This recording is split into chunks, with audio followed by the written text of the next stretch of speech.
One day, the hero, faced with soul-destroying black magic, fell into a deep sleep, leaving his companions behind. And 300 years have passed since then. But the restored peace and calm everyday life were only an illusion. And now the whole world is shrouded in darkness. 300 years ago, when the main character turned 31, one hero came to the magic tower for him. The girl said that she had heard that once every 100 years a genius magician appears, and she asked him if it was him, calling him a boy.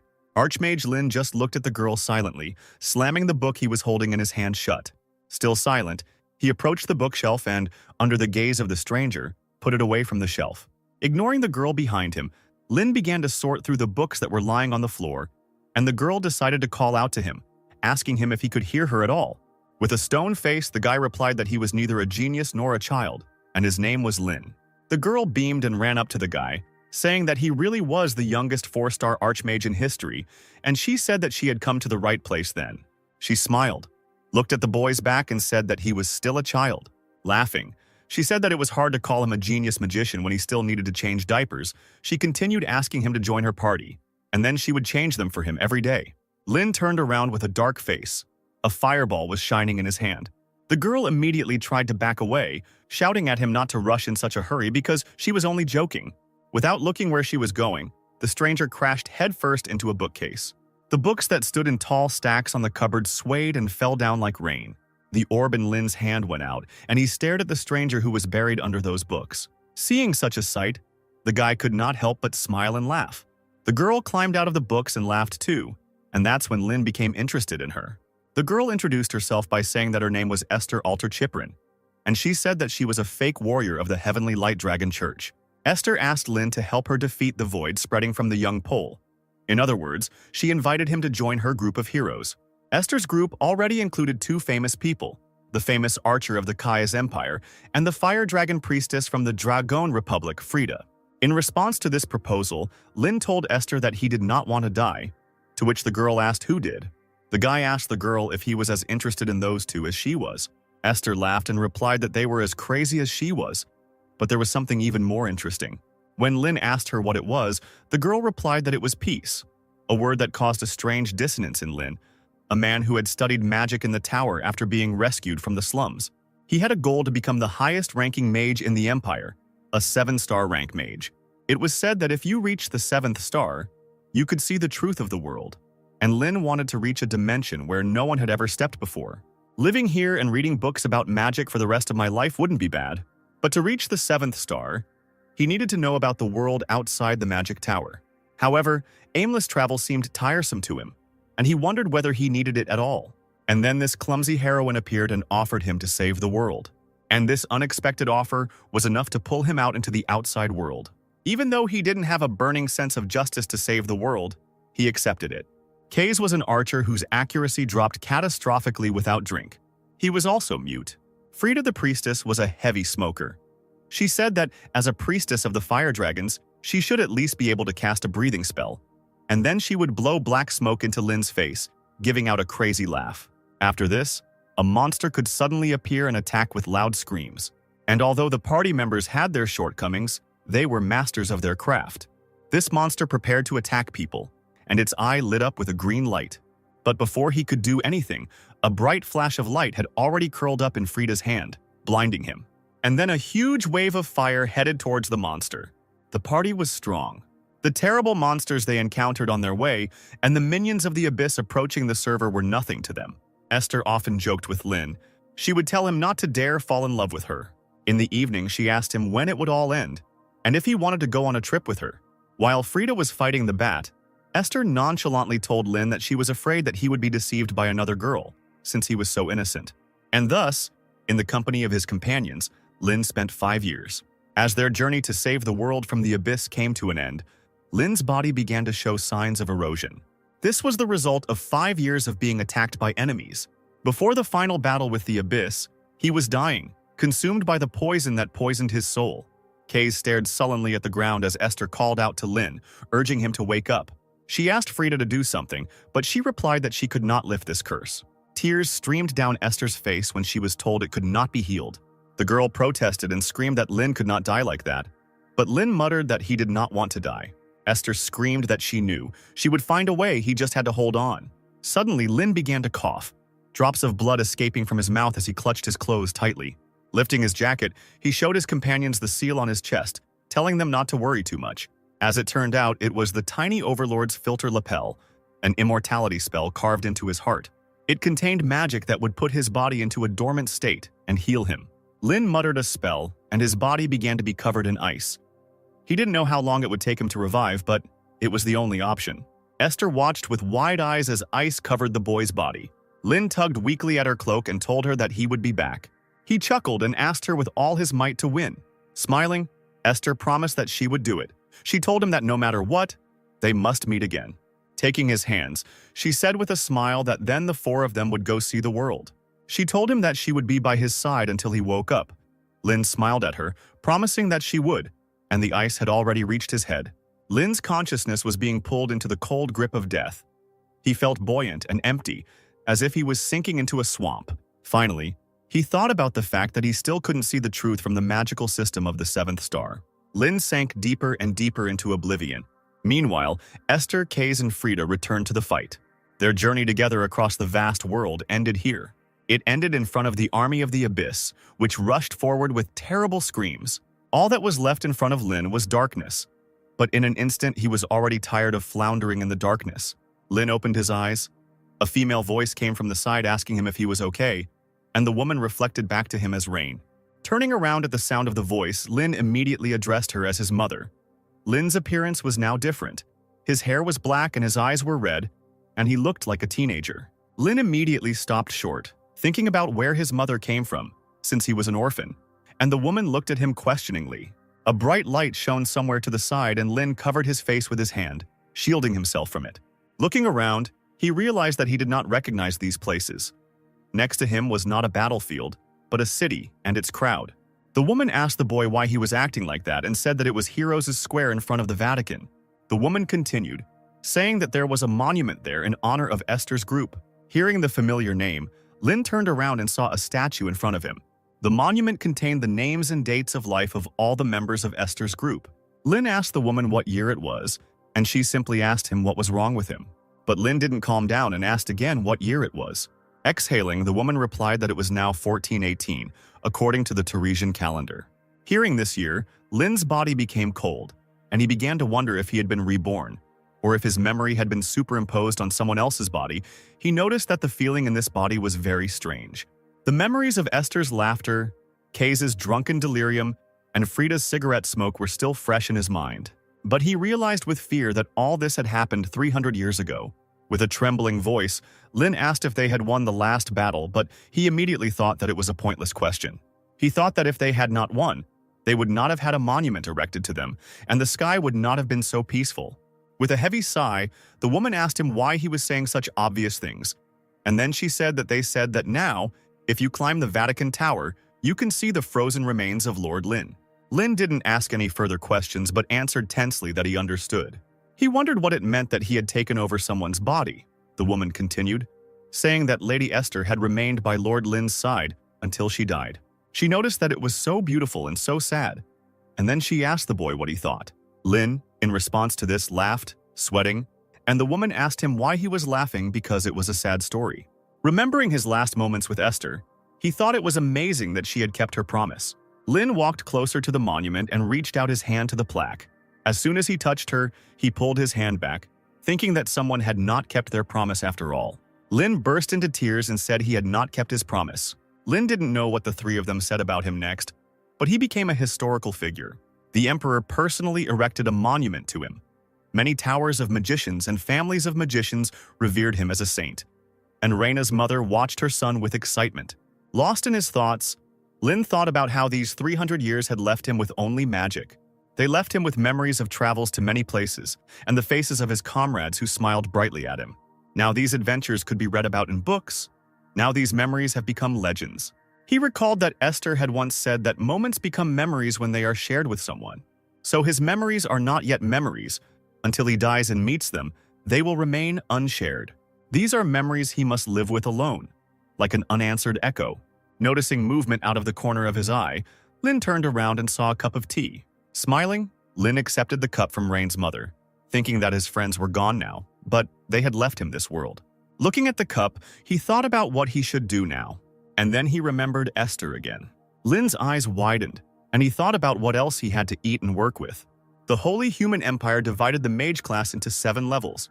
Eventually, Lin reached the 5-star level of a mage. Only 2 people in the entire history of the empire had reached the 6-star level, known as a sage. Lin thought that, one could say, they had not reached the end of the truth. But Reina's mother waved her hand at him, getting ready to leave. Seeing the outstretched hand, Lin remembered Esther and thought that if he hadn't left with Esther, he would have reached the 6-star level and then grown old and died. But he would regret it all his life. Even if someone could turn back time, he would leave to travel with her again and again. But now Esther is gone. The girl hoped that this world would be filled with laughter. As Lin followed her mother outside, she thought that this world, which they had all desperately defended together, was truly the way she wanted it to be. He remembered again that those who reached the end of magic would be able to see the true face of the world. So in this life, he must become a 7-star magician. Stopping again at the statue of his friends, he thought that in order to escape from this sadness and emptiness, he would try. He remembered Esther with a wide smile and flushed cheeks, calling him to look at the flower. He remembered Frida saying it was too romantic to show such things to a charmless brat. Kays only watched the flowers from the side. Lin then shouted that he would rather read another magic book than look at this. He asked what was so wonderful about this flower field. Lin thought that the people in Esther's group were all equally eccentric, but he really enjoyed traveling with them. Looking up at the sunset sky, Lin in Rain's body said goodbye to his friends with a smile on his face. He thought that now they were left in the past and could not be together. The living, following the flow of time, must move into the future. Lin had a dream where Esther asked him if he ever regretted not having a family, to which the guy replied that he didn't even know his mother. Lin replied that he didn't even know what it was, so he wasn't interested. He grew up in the slums. If the headmaster of the school Osiris hadn't noticed his magical talent and taken him in, he would have lived as an orphan and died on the streets.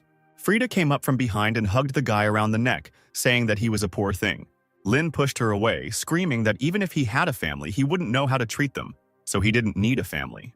Esther smiled at him, telling him it wasn't as difficult as he thought. She told him to just cherish them, but Lin took the advice with a grain of salt. Esther smiled brightly, telling him that he was a good child, so everything would work out for him. Lin heard someone call him. He opened his eyes, waking up in Rain's body again. The maid entered the room, bowed, and said that she would prepare breakfast since he was awake. Stretching, Lin walked over to the mirror and looked at his new face. Memories of this spoiled 9-year-old boy's old life returned only 20 days ago. This boy, Rain, is the eldest son of the Ludwig family, one of the 5 great families of magicians. Since Lin himself is an orphan, he had to work hard to adapt to life in a noble family. Lin entered the dining room and was greeted by the maid and Rain's mother. She asked him if he could go and tell his father that breakfast was ready. She said that he would be very glad if he came. Lin smiled, not refusing. A couple of minutes later, he reached his father's office, where he was sitting at the table. Kevin Ludwig noticed his son and asked him if he hadn't had enough sleep. His face had a bad color. Ruffling his son's hair, he noticed that he still looked unwell after the journey. Looking at his father emotionlessly, Lin told him that breakfast was ready. Kevin smiled and removed his hand, saying that this was the only reason he came here. Thanking him, he said that he could go eat first. Lin asked the man if he was not going to have breakfast, to which he looked away at the table. There was a piece of paper with magical seals on the table. Kevin said that the dissertation presentation was next week, so he was in a hurry. The man said that his mind was foggy from eating, so he tried to concentrate and get as much done as he could in the clear morning hours. And looking at the paper, Lin wondered if he was really stuck on this.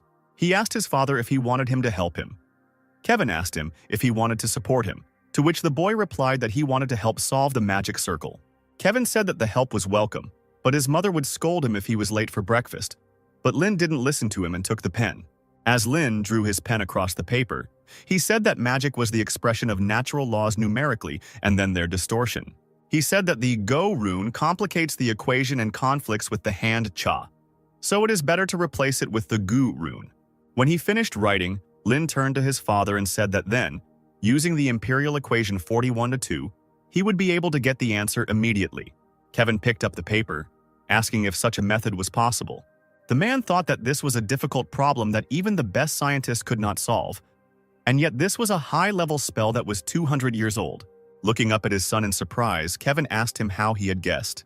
Digging through Rain's memories, Lin realized that Rain, in terms of his knowledge of basic magic, was a completely ordinary person.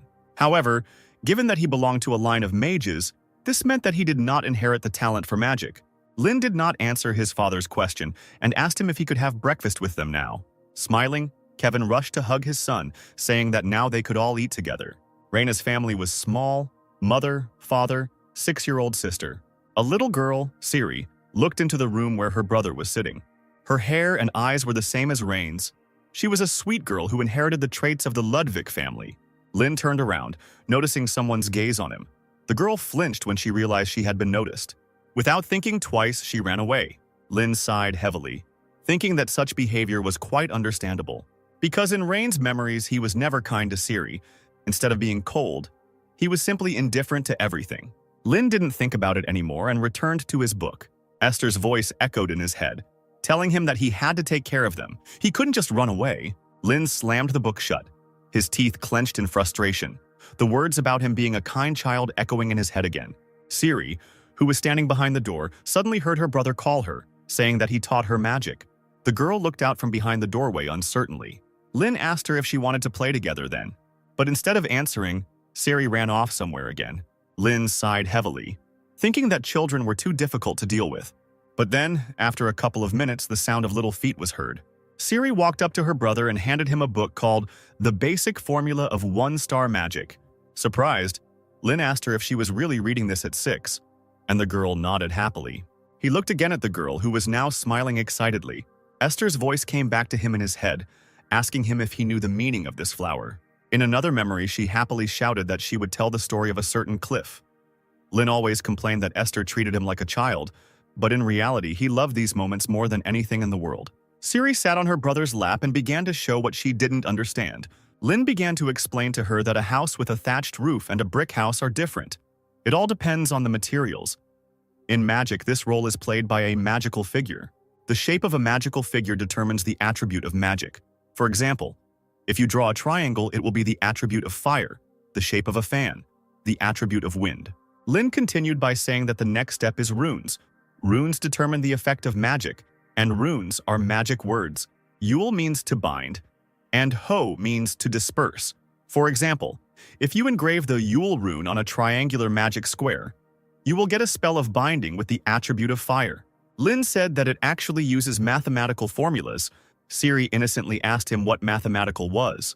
The guy looked back tiredly while the girl looked at him with interest, but he continued to explain anyway, deciding that they needed to go over addition and subtraction first. The servants who watched Lin teach Siri said that Master Rain had changed completely, and someone remarked that he didn't care when Mistress Siri cried before. As they entered the room, Raina's mom and Kevin smiled at the sight that met their eyes. The woman said she wanted to capture the sight in a painting, and meanwhile Siri fell asleep, nestled comfortably in the lap of her brother, who was also sleeping. Kevin said the artist might not make it in time, and Siri is too shy, so it might be too much. Looking at the table, the man noticed a book and notes, and realized that his son was teaching his sister magic. He noticed that after returning from the square, Rain seemed like a completely different person, and the woman agreed with him, saying that his tone had suddenly become more mature. She asked worriedly if it was possible that the void had possessed him, to which Kevin replied that it was not like that. He said that he had a similar experience. He said that when he was still a student, he had the honor of meeting Lord Lin. At that time, Kevin bragged that he had become a 3-star magician. But during the war, Lord Lin rose to 5 stars. Living in the peaceful era that the heroes created, Kevin realized how complacent he had been. Perhaps Rain had the same thoughts. After leaving the room, Rain's mother asked if Lord Lin was really frozen in time. Kevin answered that it was true. He had mastered ice magic perfectly, and that he remained the same as he was at 18 years old. The woman asked him to tell her more, to which the man replied that he didn't know anything else. Scratching his chin, Kevin noticed that the ice contained Lady Esther's magic. He said that only Lord Lin and Lady Hester could have induced her. He said he suspected that this letter turned out to be Esther's bequeathed letter to Lin, because one day he would still wake up. Kevin said he thinks their son is a genius. He said that he, moreover, could reach the level of a sage, because he had solved the magic square, which he himself had been struggling with for more than a year, and he had only looked at it. The woman exclaimed in amazement and asked the man if that was why he had come to breakfast today. Kevin said that was true. and he thought it might be a bit early, but it was time to teach him their family magic. Rain can become a mage thief who reads and steals any magic. This is only allowed to those who belong to the Ludwig family. This magic is only available to their lineage. The man said he wasn't sure if he could teach him, to which his wife asked if it was that difficult. The man replied that everything was fine. He already had an idea. Under a blue sky, a dazzling field of tulips stretches to the horizon. C.S. Tulika. It is a beautiful region famous for its tulips, and a third of its land belongs to the Ludwig family. Rising to a sitting position, Lin said that if you want to develop, you need to set medium-term and long-term goals, especially if it is the path to truth. There is a lot to do to become a 7-star mage. No matter how young you are, there is no time to waste. Lin placed a piece of paper in front of him and said that they needed to call the guide first. Siri appeared behind her brother and asked him what he was doing. The guy muttered that it irritated him so much. Sighing, he nevertheless answered, saying that he was going to call a magic guide. The girl asked again. The guy asked whether he and she should call him. The girl jumped up happily and shouted that she wanted one too. Watching Siri happily spinning around on the grass, Lin thought that she seemed to be enjoying herself. But for a 6-year-old, her speech was a bit clumsy. Could there be something wrong with her? Following this, the guy began to draw on the sheet. Looking at his sister, he said that this was a high-level magic containing 4 different elements, so only a 4-star magician could handle it. There were only 10 of them in the country right now. Lin finished drawing the elements and a bright light shone from the paper. A huge table of light shot into the sky and Sari jumped to her feet, screaming with joy. Suddenly, Lin grabbed his chest. Blood suddenly started flowing from his nose and eyes. He muttered that it was still too much for 4-star magic. He thought that it was good that it was a summoning spell for a guide and not a combat spell. Otherwise, he would have died already. The pillar of light dissolved into thin air. Lin muttered that this body was trash. He began to wipe away his blood with a handkerchief and called Rudian. A blue butterfly appeared and landed on Siri's finger. This butterfly evaluates the user's abilities and determines potential magical power. Lin said that it was Rudian's function to tell her what to study and practice. He said that all the best runes for learning are collected here. It may seem simple, but it is 4-star magic. He asked his sister if she liked it, while she looked at the butterfly with a smile. Siri nodded her head. The girl ran away. Lin told her that now she should go there and study. Suddenly, he felt dizzy and almost fell to the ground. Clutching his head, Lin said that while he was recovering his strength, he would summon the second Rudian later. The second Rudian was summoned. He showed that the physical condition assessment, magical power, is 30-24. Lin thought that this was the level of a beginner mage and began to calculate the magic and stamina. The magic calculation was 77, and the endurance was 64. The guy sighed and thought that he had a long way to go. But then he saw that a bloodline of magic had been discovered that was considered teachable. Lin chuckled and said that this body wasn't complete trash after all. He remembered that when he was traveling with Esther, a young magician came to him. He wanted to prove himself as the best mage of all the mages in the Empire and join the group instead of Lin. However, there was nothing special about his skills. With just one blow, Lin could have completely defeated him. Looking at the defeated guy, Lin became even more convinced that there was nothing special about his skills. However, the guy's eyes, sparkling with a bright light, did not give him peace. Suddenly, the guy stood up and, waving his hand, summoned a huge pillar of light. Lin was able to defend himself and noticed that with those eyes, the guy saw all the magic he used. A fight ensued where this guy only counterattacked. Now Lin realized that this was the power of the Ludwig family's bloodline magic. Bel Sidious. By simply observing the flow of magic, a person can determine what kind of magic the opponent is using, and if their magic skills are equal, the one who uses it better gets the advantage. This Bel Sidious is a legendary eye that only 3 people have opened in the entire history of the Empire. If Bel Sidious is the ability to recognize an opponent's magic, then Bel Curious is the ability to steal it. The reason why the Ludwig family became known as magic thieves is because of this eye. Standing on his feet, Lin thought that the goal of childhood had now been achieved, and he thought that without magical power and endurance, he would not become a great magician. Returning to the house, Lin immediately went to the library where Kevin found him. The man asked him if he was interested in the family's lineage of magic. He asked that it was, of course, a bit early, but would he like to try to learn it? Lin replied that he would like to, thinking that it wouldn't hurt to study the theory beforehand. Kevin replied that then from today, Elin would be his mentor, but only while he was at the academy, and when he returned, he would teach him personally. Lin asked again about Elin, trying to search through Rain's memory to find who she was. Nodding, Kevin said that she was a wonderful person, taught at Delayton, had great magical talent, and most of all, she was Aunt Elin, who loved her nephew more than anything in the world. He said that they met her when they were 6 years old and someone came into the library. A girl appeared in the library, frowning and looking ahead.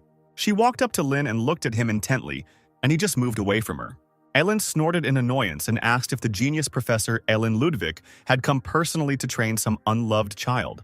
She grabbed the boy by the head and asked him menacingly if he was ready. The girl asked the boy if he knew who she was, to which he replied that she was Aunt Elin. Turning to the window, the girl exclaimed that he should now address her as Professor Elin, the great genius, and she said that she could not stand slow-witted people who did not understand at first. She glared at him and told him not to ask her any questions after she had taught him once. Thus began Lynn's training in the bloodline magic of the Ludwig family. She did not enroll so that it would not be stolen by other mages, so it could only be learned from family members. Elin sighed heavily and said that she would now demonstrate. Then she opened her eyes, which were shining like bright sparks. Looking into her eyes, Lynn felt a strange feeling, as if his whole body was being frozen. His eyes widened. He thought with admiration that this was the very same Belle Sidious. He exclaimed in admiration, while Elin closed her eyes and laughed smugly. Then she screamed that in order to use this technique, one had to calculate 3 spells at the same time, something that someone like him couldn't even dream of. Lynn exclaimed that he could do it, to which the girl exclaimed that he was too arrogant. Elin, satisfied with the boy's reaction, wrote down several formulas. It was an analysis of magic. Leafing through the notes, Lynn noticed that it was more theoretical than he expected. If the founder of the family, Ludwig, had not imposed genetic restrictions, then Lynn could have taken advantage of this. Leaning towards her nephew, Alice asked him if it was too difficult for him since he didn't even understand what it meant, to which he replied that he just needed time to understand. Alice had not expected such an answer, and so she hesitated to do the honor of helping.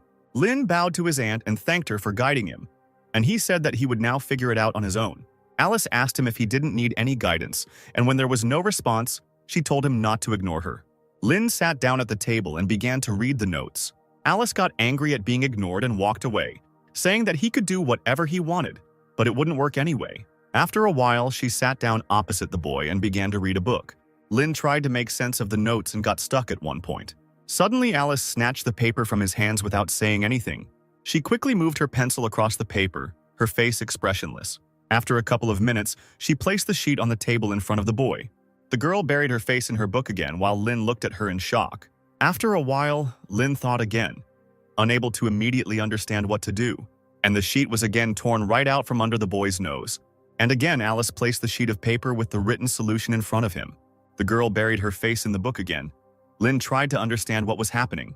He was trying to figure out if this was how modern magical education worked or if she was testing him, while Raina's mother was secretly watching them. After some time, Alice announced a break. She left the room, and from the side, a voice was heard calling Rain. Lynn asked her what happened. The woman asked him if he thought Aunt Elin was unusual, to which he replied that she was very unusual. The woman said that Elin is not really honest. She tries to teach him everything. So even if he already knows something, he should ask her questions. She remembered that Elin was the same when she followed her and Kevin around.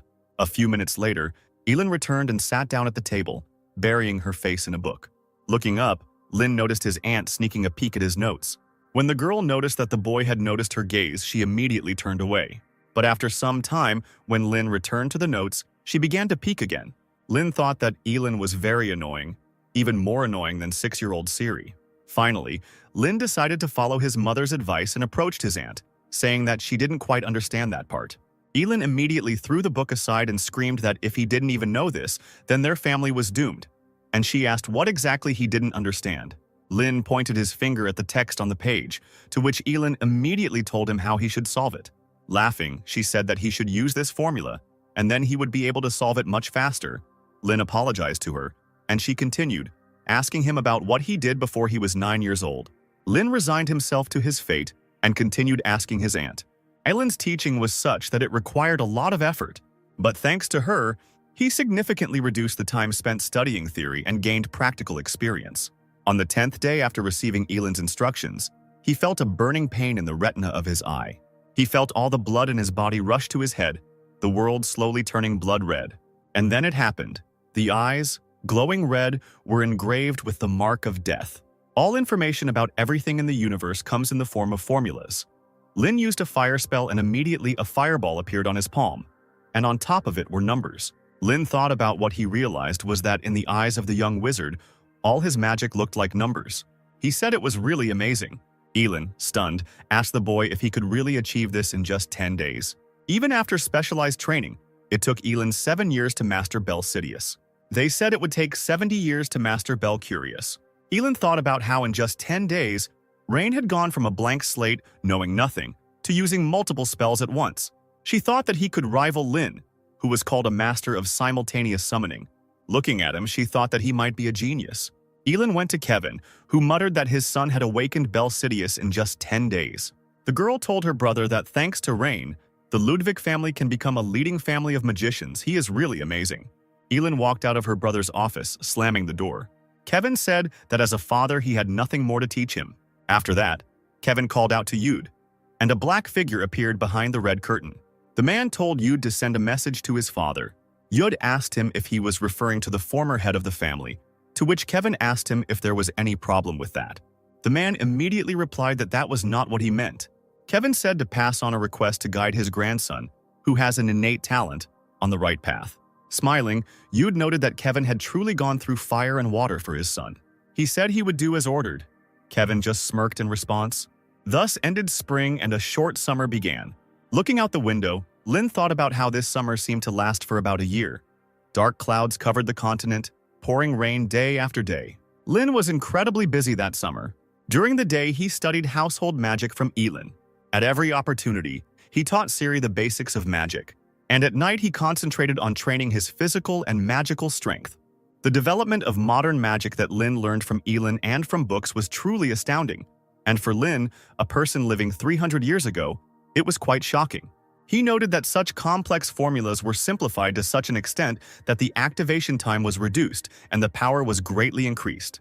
The level of magic has increased significantly compared to 300 years ago. But now Lin can lose to a modern 4-star mage. He thought that magic grows with time, and with his current state, becoming a 7-star magician in this era is absolutely impossible. He needs strength and incredible knowledge. At dinner, Lin told his father he had a favor to ask, and Kevin asked again. The boy asked his father to send him to the city of magicians. He said that it would take about 3 years. The parents' eyes immediately popped out of their heads. While chewing bread, Ciri asked her brother if he really wanted to go somewhere, to which he said yes. He said that he was thinking of going to the Golden Rose in the city of magicians, where the best magic university, Deleighton, is located. He asked his father if he would let him go. Ciri rushed to her brother, screaming for him not to leave. Kevin said that was impossible. He told the boy to think about his age because he was only 10 years old. It was too early to leave home. Kevin said that children from magical families enter Deleighton when they turn 16. Then it is not too late to go to the city of magicians. And he also said that he had already scheduled a very important meeting. Taking a letter out of his vest, Kevin told his son that this letter was sent by his father, his grandfather. Elin, who was sitting at the table and eating a steak, immediately froze with a piece of meat in her mouth. Choking, she coughed silently and asked her brother again, to which he told her to wipe her mouth before speaking. Lin immediately guessed who his grandfather could be. Kevin said that in their family, only 3 people awakened the Bel Curious. Lin's thoughts were confirmed, and he thought that this was indeed the Bel Curious Scalzi Ludwig Motivator. Kevin told his son that his grandfather would personally guide him through Bel Curious. Alice rushed to sob into her mother's skirt, and Elin began to wipe her mouth while the man told his son that he should first visit his grandfather. After some time, the carriage reached a huge mansion. Kevin and Lin got out of the carriage and walked down the corridors, Lin looking around. Kevin told his son that he would go and greet his grandfather first. After a while, the man came out of the room and called Rain to meet his grandfather. The man standing by the window turned his red eyes behind him. He raised his hand and pulled out 2 fingers, around which red triangles of the spell glowed. Suddenly, he dropped his hand sharply, which activated the spell. Lin was immediately overcome with an unusual sensation. Everything around shook. The chandeliers on the ceiling swayed. Books began to fall off the shelves. Lin wondered in fear what this old man was thinking. Meanwhile, Scalzi had no intention of retreating. His hand glowed even brighter with the same spell. Lin decided to put his thoughts aside and respond to such a gesture. He raised his hands and they glowed blue. But the next moment, Lin's spell in his hands faded away, as if it had never been there. The man said that it was Bel Curious, and Lin involuntarily shuddered at the voice. Looking at the man, he noticed that his eyes were glowing with a bright red light. Scalzi said that this spell can control visible magic at will. After recovering from the shock, Lin smiled weakly, admiring the man. Lin exclaimed in delight, in response to which his grandfather asked him if he wanted to try it too, while Kevin only sighed understandingly. Scalzi's eyes dimmed, and he said that mastering Bel Curious was not enough. In order to use it properly, a master must fully understand it. He asked the boy what level he was at now. Lin replied that he could barely do a speed calculation of a 3rd-star spell, and he himself thought that he could handle spells up to 5 stars, but Scalzi also said that it was almost amazing. He said that, however, Bel Curious requires a huge amount of magical power, so in his current state, he was still far from that. In response to this, Lin asked about it being just a long way, and he asked if it was impossible. Scalzi was caught off guard when the boy screamed at him to take him to this level. Scalzi said his training will be very hard, so he will learn the right way. He said that his first greeting was too rude. He apologized for it and greeted them. Kevin was about to leave when his father called him and said that they could have a drink together after they confirmed Rain's suitability. Kevin, not expecting this, turned to look at his father with wide eyes. Scalzi did not look at his son, but raised his hand to wave to him. Kevin bowed low to his father, saying goodbye and thanking him. After some time, winter came and snow fell in flakes to the ground. At this time, Scalzi and Lin were practicing outside. The man raised his hand to the sky. A bright flash was shining in his palm, and he exclaimed to his grandson that he should be able to use Bel Curious freely. Lin rushed back as his grandfather shouted at him to cast the spell quickly and not screw it up. Scalzi's lightning struck the ground, knocking the boy off his feet, and the man screamed, asking his grandson if he was just going to stand there and watch as the enemy's spell was activated. And Scalzi himself thought with admiration that this boy had an amazing talent. If you teach him one thing, he will comprehend 1,000. He is a genius who masters in one go what would take others a month. All that remains is to master the use of eyes and develop magic. Lin ran around his grandfather as he told him that he had to risk his life in his studies in order to grow significantly. Lin shouted back at him that he understood everything. A bright fireball glowed in Scalzi's hand, and he told his grandson that he would release it now. Looking at his grandson, he told him that if he couldn't dodge, he would die. Lin ground his feet, preparing to meet the spell. Rushing forward, Scalzi gave the boy the signal to take action. Lin screamed loudly as he used Bel Sidious, and his eyes glowed a bright yellow. Meanwhile, the fireball was getting closer and closer to him. Scalzi shouted loudly at his grandson to hurry up. Lin stared at the orb, thinking that he needed to master his opponent's magic with Bel Sidious, and then manipulate it with Bel Curious. The ball came closer and closer, when suddenly a bright red light lit up in the boy's eyes. Everything in his eyes began to move in slow motion. The fireball disintegrated into numbers. The grandfather who stood behind turned into a silhouette, covered in numbers. Lin's eyes widened as he realized that he had been able to activate the Bel Curious, the universe being converted into equations and fed directly into his brain. He thought that now he needed to change the formulas for his provision. He held out his hand to begin changing the spell. Information immediately appeared in his head that the array consists of 2 triangles. The designated runic symbol is Rudihin. The range is 23 kilometer, the size is 17 axles. The solution immediately came to his mind, and a moment later the fireball exploded in a bright flash. After finishing casting the spell, Lin began to fall from exhaustion, but Scalzi managed to catch him. Breathing heavily, Lin asked his grandfather if he could do it. Scalzi responded by joyfully exclaiming that everything had worked out. Now all he had to do was strengthen his magical power. Lin smiled faintly as the man continued, admiring the fact that he was able to awaken Bel Curious at only 14 years old. Scalzi thought that he had barely reached this level at 39. This boy could rewrite the history of the Empire. After some time, when Lin came to his senses, Scalzi said that he would not interfere in his life but wanted to give advice. With a serious face, he told him that when he turned 16, he should definitely enroll into Lighten. Lin didn't answer. He looked away and thought that he was no longer interested. Scalzi told him that if he graduated from the university with the highest level, he would have a chance to meet Archmage Lin. Lin agreed, but said that he was not very interested, and he thought that it was time for them to stop mocking the dead. Scalzi said he felt the same way, but Esther's character left a letter. Isn't he interested in its contents? Lin froze in shock. He couldn't believe that Esther had left him a letter. Scalzi told his grandson that no one had ever awakened Bel Curious at 14 years old. With his abilities, he should be able to read the letter. At that moment, Lin was so stunned that he could only listen blankly. Looking back, he could tell that this was the beginning. It became a story about a journey along the path of former comrades, following Esther's letter. Scalzi walked back into the house and Lynn, coming out of her stupor, ran after him. There was about half a year left before the entrance exams to Delayton, so Lynn decided to take this opportunity to find out what and where to visit when he went south. Kevin asked his son if he planned to stay in the magical city after the exams, to which he replied that he was going to, because all the knowledge was collected there. At the end of the year, the notoriously difficult entrance exam to Delayton takes place, and those who pass it begin their first semester in May. Lynn's attention was drawn to a falling leaf when his mother asked him if he was sure about it, as he was worried about being there without security. Kevin told her that Rain's skills were exceptional and there would be no danger if he followed the known path. Looking up at the sky, Lynn wondered if he would ever be able to call this conversation a memory. On the 13th day of his journey, Lynn found himself in a small town somewhere in the forest. Namely, he found himself in the southern part of the Holy Empire, the Garum region, in a small town where there were many taverns and inns. And what's interesting is that all the people passing by were wearing bamboo hats. When Lynn asked one man why everyone was wearing bamboo hats, the man asked him if he didn't know about Lynn's caravan. The man said that long ago their first leader received help from the Archmage Lynn. He said that as a sign of gratitude they wear bamboo hats.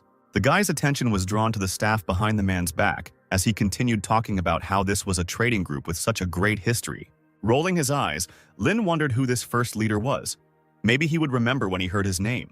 Lynn asked the man what such respected chickens were doing in such a small town.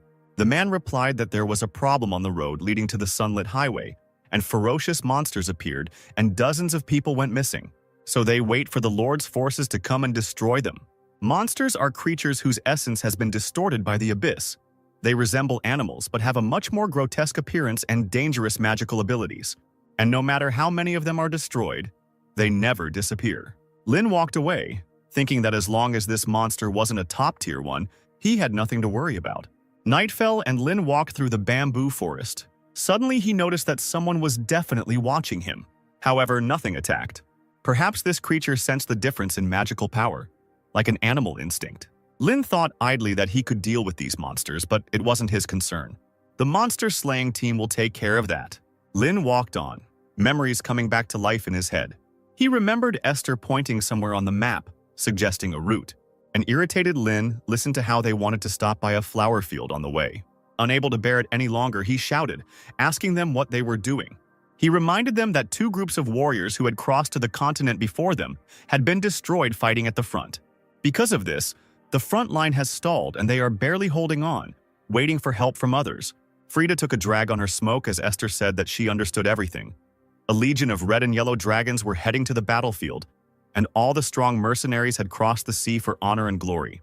Lynn exclaimed that they also needed to hurry, to which Esther responded that that was why she was saying that. Because now that all the strong ones were gone, monsters began to run around the continent as if they had been waiting for this moment. Lynn exclaimed that they were at best a C or B level. They didn't have time to deal with such things. Esther told the boy that there are many people in this world who desperately need help. Even in what seems like a trifle, it makes no difference to ask for help. Covering his face with his hand, Lynn remembered Esther's words about how she hoped he would grow up to help people like him. Lynn muttered that even after 300 years they were still annoying. The boy sat down to rest, a spell glowing in his hand. Lynn muttered the words quietly, activating the spell. Our seal in his hand shone even brighter, ready to act. Lynn lowered his hand and the seal entered the ground and rushed forward to find the monster. The guy remained sitting in the depths of the night forest. Finally, after some time, he heard a loud roar in his head and ordered the seal to bring the monster here. Something flashed like a dark shadow above the bamboo, and something heavy fell in front of Lynn. Looking down, he noticed a white monster that was bound by his spell. Lynn frowned and asked if that was what he was calling a threat when the monster started growling at him. Squeezing his hand so that the spell began to squeeze the monster, breaking bones, the boy told him that he had already killed countless of his relatives. The monster began to writhe in pain as his body was squeezed even more. Lynn told him that he would let him go if he promised not to harm people anymore. All he got in response was a roar, and Lynn said he still didn't understand him. Lynn left behind the monster's body, cut into pieces, and he said it didn't help, it was just out of boredom. The border between the central and southern regions of the empire is the Badantio Ridge, and as soon as Lynn stepped onto it, he was immediately attacked by monsters. Lynn thought with irritation at how the insignificant beast dared to look down on him. But suddenly, Instead of the guy's spell, arrows started flying at the monsters. Turning around, Lin noticed two people standing above. The figure and hairstyle of one of them seemed familiar to Lin, so he inadvertently called out to Kaze. The strangers hurried to jump down. Someone asked Lin if he was okay, and the guy smelled alcohol. A young man, who didn't look like Kaze at all, told Lin that monsters often appeared in this place, and he asked him if no one had warned him on the way here. The second stranger also jumped down, asking why anyone had to warn him, and he said smugly that they, the descendants of the Great Palace, guard it. Lin stood frozen in place, just listening to the strangers and thinking that there was no way it could have been Kaze. Scratching his head, he finally said that he didn't know what school they were from, but they helped him, so he was grateful. And he decided to ask them if this was really the Badantio mountain range. After exchanging glances, the strangers suddenly burst out laughing without answering the guy. A little angry, Lin shouted at them, asking what they were laughing at. The second stranger said that so much time had passed since this ridge became Kislanten, and he still called it Badantio. Kislanten means mountain range of the Palace of Kaze. After defeating the Abyss, Kaze seems to have taken root here. The strangers said that they were students of the archery school founded by Kaze. They also said that traditionally this passage is guarded by him, who was recognized by the school director. Watching the drunk guys, Lin couldn't help but laugh, thinking, is drunk archery really the main subject of this school? What did they do to be assigned here? One of the guys put his arm around Lin's shoulders, telling him that he had come at the right time because today was a festival, a day when everyone could drink free alcohol, and he needed to experience the taste of alcohol if he wanted to become an adult.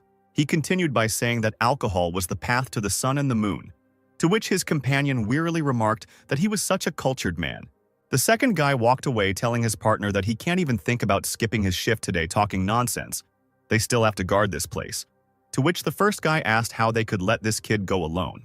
Grabbing Lin by the scruff of the neck, the boy ran away, shouting to his comrade that he would simply take him to the entrance of the village and return. Walking through the forest, the guy said that the road was hidden because of fallen leaves. Although they tried to clean them up, there were endless amounts of them this year. The guy continued to chat, but Lin was no longer listening to him, looking around. Listening to the boy again, he heard him tell him that if he climbed the wooden stairs from here, he would find the training room. He said that if you follow the path you can get to the village, and at the fork there was a stone that looked like a tombstone. Upon reading the name on the stone, Lin immediately felt his heart break into pieces and his hope disappear. The guy asked Lin why he shouldn't make a wish if he was going somewhere. When Lin asked again, the guy asked him if he really didn't know. And then he said that at the Tomb of Kaze, people usually make a wish, asking for protection. Not believing his ears, Lin told the guy to stop joking, to which the guy asked why he was joking. With a trembling voice, Lin said that it was strange because tombs were not built in the middle of the road, and this Kaze was a hero. The guy asked him if he really didn't know the history of this tomb, if he was from this country at all. He asked him if he knew that among Caius's comrades was the Archmage Lin. He continued by saying that it was a well-known fact so he should know, but Lin was said to be very shy, which gave the real Lin a shock. The guy said that Kaze believed that Lin would return even after death. They said that if the grave had been in the village, Lin might not have come because he was embarrassed, so Kaze asked to be buried here.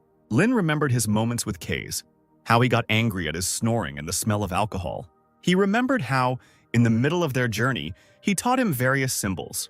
Kaze loved to ruffle Lin's hair, which only made Lin angry and yell at him to stop. But now the guy involuntarily patted himself on the head. Looking at the stone, he wondered if Kaze knew that this farewell was forever. Lin continued to deny it, thinking that he had promised to return. Kaze appeared before his eyes, but when he turned around, his face began to melt, revealing his skull. Suddenly, Lin turned around and ran away. Like a madman, the guy ran through the forest without paying attention to the road until he tripped. He fell to the ground, but was in no hurry to get up, breathing heavily. As the sun began to set again, Lin reached the cliff and sat down on its edge. He told himself that he had to go back to Kaze's grave and say goodbye. Remembering Frida, he thought that even if it was already late, he had to go and tell her that he was back. Remembering Esther, he thought that he should say that he was sorry. He saw Kaze before his eyes and thought that he should go back and ask for forgiveness. The sun set behind the horizon, but Lin still didn't move from his place. He just lay down on the ground. He recalled how Kaze was able to find an eagle in the sky in pitch darkness. All the guys were wondering how Kaze could aim when he was drunk. When Kaze came down from his drunkenness, his hands began to shake so he could not aim. He recalled how Esther had told him that Kaze had no language and therefore could not speak. He remembered how loudly Kaze snored at night, leaving everyone else unable to sleep. Remembering all this, Lin couldn't help but laugh. But then he remembered their last moment together. But the guy kept laughing louder and louder. Soon this laughter turned into loud sobs. Lin raised his hands and covered his face with them. After some time, he rose from the ground and wandered through the forest. He walked towards the village where he again encountered the tombstone. Rustling dry leaves, Lin came closer, a bright red spell shining on his hand. Gritting his teeth, Lin smashed the stone with a sharp movement of his hand. Burnt leaves rose into the air, burning to ashes there. But the stone remained standing in the middle of the road, as if untouched by anything. The sun set again and Lin turned and walked away, making no more attempts to destroy the stone.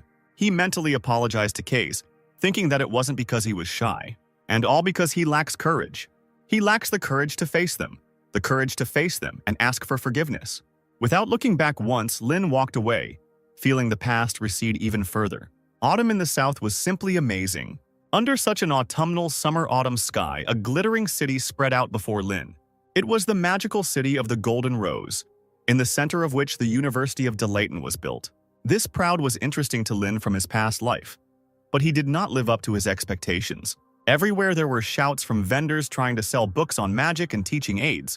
All sorts of charlatans offered people tools to enhance magic and rare items found in the dungeon. All knowledge passes through the Golden Rose is a phrase that suits the status of this place where everything gathers. Lin sat down next to one of the merchants and asked him how much this item cost. The seller replied that it only cost 10 coins, causing Lin to ask again. Smiling, Lin said that he paid at least 80 coins for it back then. Suddenly, the seller called him, saying that the bell had already rung, which meant the exam would soon begin. Lin hurried to give the money to the seller, almost forgetting why he came to this city. Suddenly, a scream was heard, and a man flew past in front of the guy. People were shouting for someone to catch the thief. The thief ran further through the crowd. Lin thought that the security here was not very good. Turning away, he thought that this was a big city, so the guards should be able to handle it. But then his thoughts were interrupted by the fact that someone crashed into him.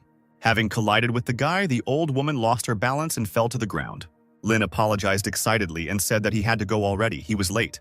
The old woman quietly muttered that it was a family heirloom and that her grandson needed it for the entrance exam. Continuing to mutter, asking for help, the old woman stood up and walked on. Turning away, Lin thought that now was not the time. He had an exam. But suddenly he heard Esther's voice telling him to help her. Coming closer to the old woman, Lin asked her if the man had stolen something from her. Frowning, the guy stopped the old woman, telling her to wait here. After chasing the thief, Lin climbed onto the roof and flew further with the help of a spell. Lin was burning with anger that he still had so much to do, and he was doing this. A bright flash of light flashed in his hand, and he told the thief that now he would turn to ashes. But before he could do anything, a voice was heard from behind and someone's hand touched his shoulder. The girl pushed him away and ran on, shouting at him to move away. She flew down from the roof, and a bright flash shone in her raised hands. Suddenly, the thief slowed down, noticing that sand was starting to rise in front of him. The man looked around in confusion, wondering where the sand came from. Meanwhile, the sand rose higher and higher.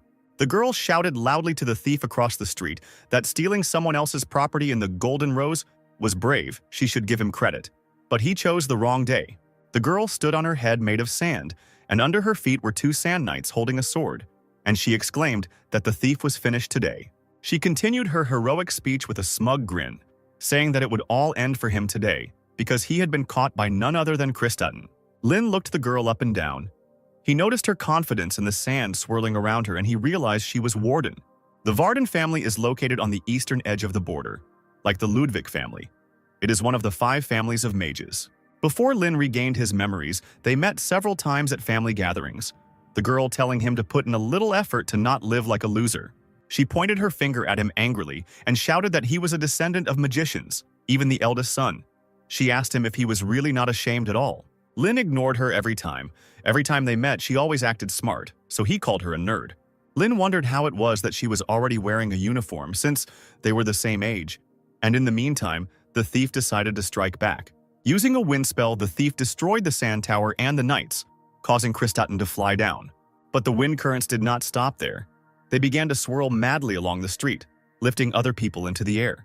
One of the children that were there rose into the air far from its mother, but before it could fly far, it was caught by the tree roots. Using a spell, Lin, who was still on the roof of the house, returned the boy to his mother. Lin raised his head and looked at the thief again, his eyes glowing red, activating Bel Sidious. Looking at the thief, who had strange bracelets on his arm, he thought that this thief was a magician, and he also had quite decent magical power. The guy's gaze involuntarily caught on these strange bracelets, which shimmered golden in the sunlight. Kristaten didn't think of giving up. Frowning, she raised her hands again, activating the spell, and shouted at the thief that he was very good for a thief. She screamed at him to try and block this then, and then she quickly moved her hands with a bright flash shining between them. A little surprised by this outburst, Lynn noticed that it was a 2-star magic that she even used mentally. The girl hit her palm against another palm, causing an even brighter flash. The whole city was shaken, and ordinary residents began to look around in confusion. Behind the girl, the ground began to crack. If the Ludwig family is known as magic thieves, then the Varden family is known as magic commanders. Breaking the earth into pieces, something rose from underneath it with a loud crack. A sand golem appeared behind the girl, its eye glowing red, and Lynn thought that the Varden family's bloodline magic was earth magic. Kristaten asked the surprised thief if he would try to brag again now, but suddenly the golem's eyes flashed with a different red light. The thief raised his hand with the bracelets from under his cloak and shouted that with this he was invincible.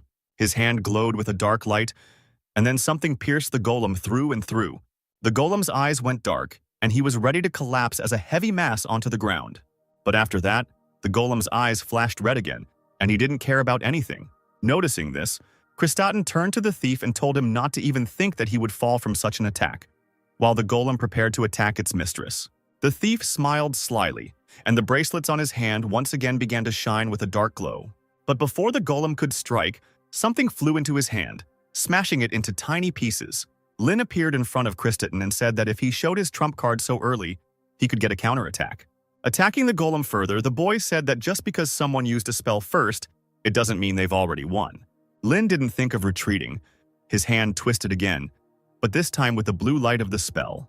The thief screamed desperately, ordering the golem to kill those children. The golem obeyed the orders of its new owner and decided to strike with its other hand. Lynn, in response to this, decided to use a fire spell in a circular shape. Raising his hands to the sky, the boy launched a fountain straight into the golem's face. Kristaten, who, like Lynn, was soaking wet, asked the guy if he was a water mage. She said that although the water element is the natural enemy of the earth element, her golem does not fall from a 1-star spell. And to confirm this, the golem rose to its feet again, its eyes glowing with a menacing red light. The thief laughed like a madman and asked how they could boast of such a thing. Kristaten pushed the guy away and rushed forward again. Meanwhile, the golem did not stand still either, and, at the command of its master, rushed forward. Lynn once again put his hands forward, using another spell, and the golem was again met by a strong stream of water. Kristaten, who was once again behind the guy, shouted at him that he should already understand that this doesn't work. The man still wouldn't stop and continued to shout at her to stop wasting time and just die. But Lynn didn't give up. He continued to use the spell, pressing on the water golem. After a couple of seconds, sounds were heard and cracks began to run across the golem's body. Noticing this, the guy began to spray water even harder at the stone golem. The golem stepped back, and then he noticed that his last hand was beginning to crumble before his eyes. However, she was still intact enough to strike again, which is what the golem decided to do. Lynn grabbed Kristaten by the collar and quickly jumped to the side, dragging her behind him. The golem's fist hit the ground with a loud thud, shattering it into pieces. The thief used his bracelets again. Lynn thought that he was stealing someone else's magic, but he couldn't use his own. Kristaten, lying on the ground, screamed, asking the guy what he was doing because it was dangerous. But Lynn had already jumped to his feet, and a bright flash of a spell shone between his palms.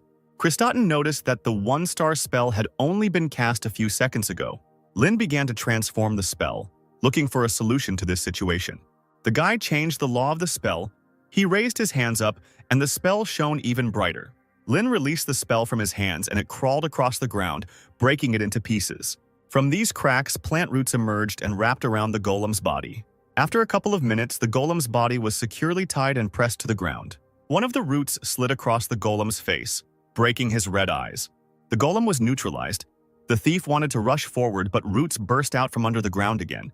Approaching the shackled man, Lynn tore off his bracelet and asked what it was. Taking a closer look, the guy realized that it was an artifact, and it looked interesting. The thief shouted at him to give it back, to which Lynn replied that he had stolen it. The guy thought that stealing control over the enemy's magic was similar to Bel Sidious. There were 2 magic circles engraved on the stone, which meant that he could steal up to 2-star magic. In a panic, the thief asked the boy who he was and how he was able to cast magic so quickly. But Lin didn't answer him and just turned around, walking away and thinking that even if he told him, he wouldn't believe him. Approaching the old woman, Lin returned the artifact to her, telling her to pass this thing on. The old woman took the artifact back with tears in her eyes, and the crowd erupted in joyful shouts. People began to shout compliments to Lin and Lady Varden. Hearing about Lady Varden, Lin immediately remembered the exam and froze. Without paying attention to anything else, the boy broke loose and ran away. An unknown person in a cloak approached the chained thief and put a sword to his throat. Then this unknown person in a cloak approached Krista, who was still sitting on the ground. Krista recognized the stranger as Professor Caroline, who told her that she had made a mistake today. The woman said that it was great to be confident, but she shouldn't have used the golem so hastily. Getting up from the ground, the girl replied that she knew and would be more careful next time. And then she happily asked the professor if she had seen that boy, and noticed that his magic casting speed was almost the same as the professor's. The woman replied that he might even be faster than her. But then Krista said that the guy didn't seem that strong during the selection.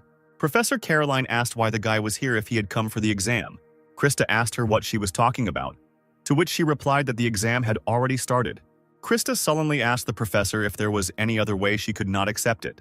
She asked if she could be given some slack if she was late because she was helping someone. The woman asked her since when she thought so much about others. In response, the girl exclaimed that a person like that guy should exist to make things more interesting.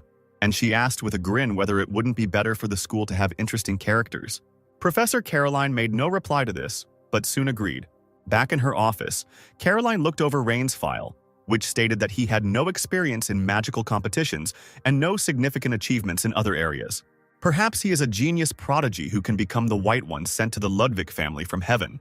But then the woman noticed that this guy had been Scalzi Ludwig's assistant for 3 years. She was a little surprised by this, because he was a former great magician and the head of Osiris. It didn't matter to him if someone was his relative. Everything depended on talent and strength. He ruthlessly rejected those who failed to produce results. Professor Caroline wondered if he was just an assistant. Then why was he called a prodigy by the 8 great schools? Thinking about this, the woman smiled to herself. Professor Caroline asked her assistant to make an appointment with the rector because she needed to discuss something regarding a private appointment. The sun was shining brightly into the rector's office, and she said that it seemed like history was repeating itself. They told her that it was impossible to say for sure, but it seemed that talents always appeared at the same time. Examples of this could be Hubert from the Rackland School, Lillian from the Rivendell School, Kaiden from the Harimun School, Nora from the Melev School, Logan from the Chehak School. 5 latecomers from 8 major schools were admitted immediately. The Varden family also sent a talented child, but he may have problems. The principal told Caroline that since the conflict between the magical families and the 8 schools was so deep, it was not very pleasant to get involved in the students' disputes, but it was certainly a special situation. DeLayton's principal, Madelia Page, said she would need to notify teachers and professors. She told Caroline to watch the students closely and intervene if necessary, but not too often. Caroline didn't answer the rector, so she asked what had happened. The woman responded that she thought it was too early. She asked if it was too early to make such a decision. The rector asked her to tell her more, and then Caroline said that she thought there was another genius in this generation besides Krista. Madelia asked if there were any new students she didn't know about yet, to which she received a negative answer. She then asked if this was the child she wanted to give an extra test to which Caroline replied that she wouldn't believe her even if she told her. She could very well have seen him at the family meeting. Madelia told her that she still had a bad habit of slapping her hands. Caroline replied that it was just her personal opinion, but maybe they could give Ryan Ludwig the opportunity to do so and not interfere at all. Madelia thought about this, and the professor continued saying that she was interested in how he would behave in this situation. The rector replied that they would have the results soon, to which Caroline agreed, saying that Owen was there after all. The rector asked whether he really said that he would not accept any award, to which she received the answer that he absolutely does not like it when it turns out that he is a hero. It brings him problems. Caroline said that he preferred to read his books in peace, to which the rector replied that he was strange. The professor grinned and replied that strange people make good magicians, as her teacher always said. But then she noticed that Madelia seemed a bit gloomy today. After a short silence, the woman replied to the other that she was still as insightful. She said that if Rain Ludwig caught that thief, then it seems to be connected to the Dark Church. Caroline said she didn't think so, but Madelia asked her if she remembered ever saying anything stupid, and then said that special cases had contacted them first. With a serious face, she told Caroline that she had a bad feeling about this, so she needed to be prepared. The next morning after the chaos, Lynn was informed that he had been accepted, even after he missed the exam due to being late.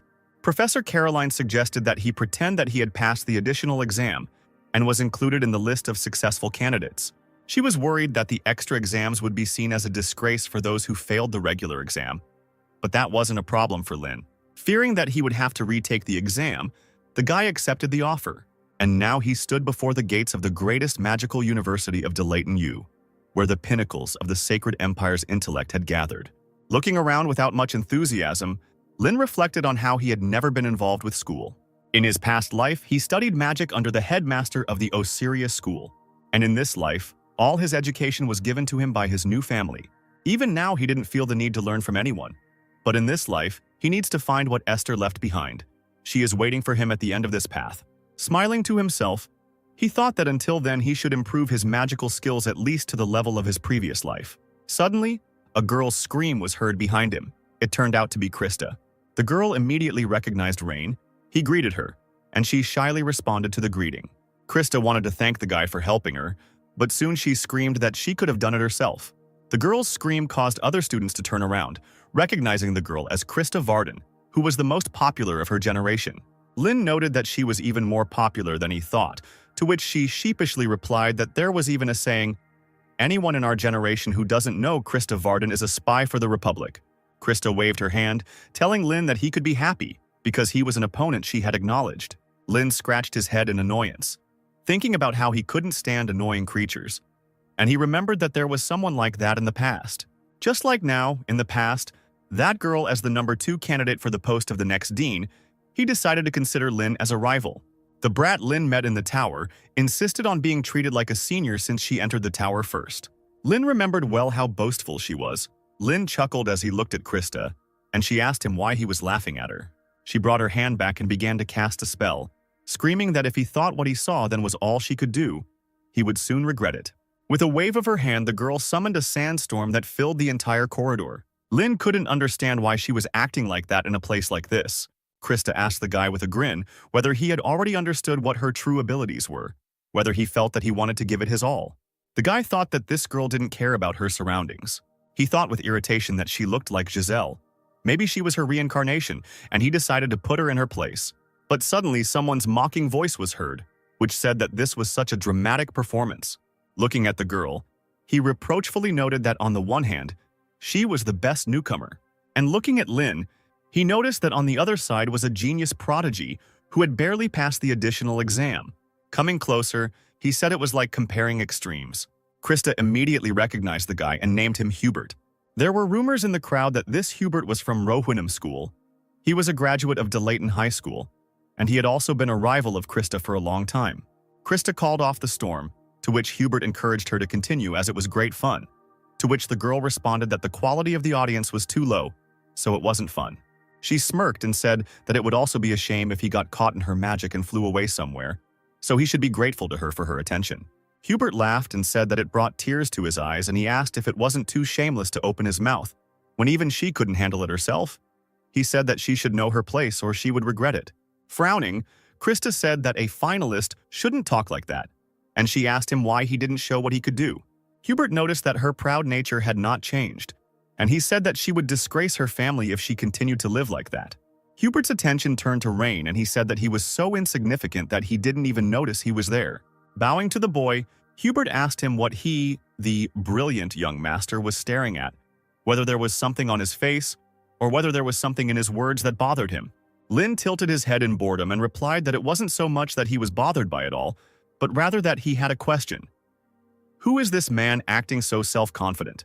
He asked him if he knew how to use magic at all because he had to be able to handle it well in order to fight him. Everyone present was shocked by such a statement and froze in shock. Hubert's eyes widened as he asked the boy what he had just said. Krista couldn't help but laugh out loud. She exclaimed that he was trampled while bragging to the newbie.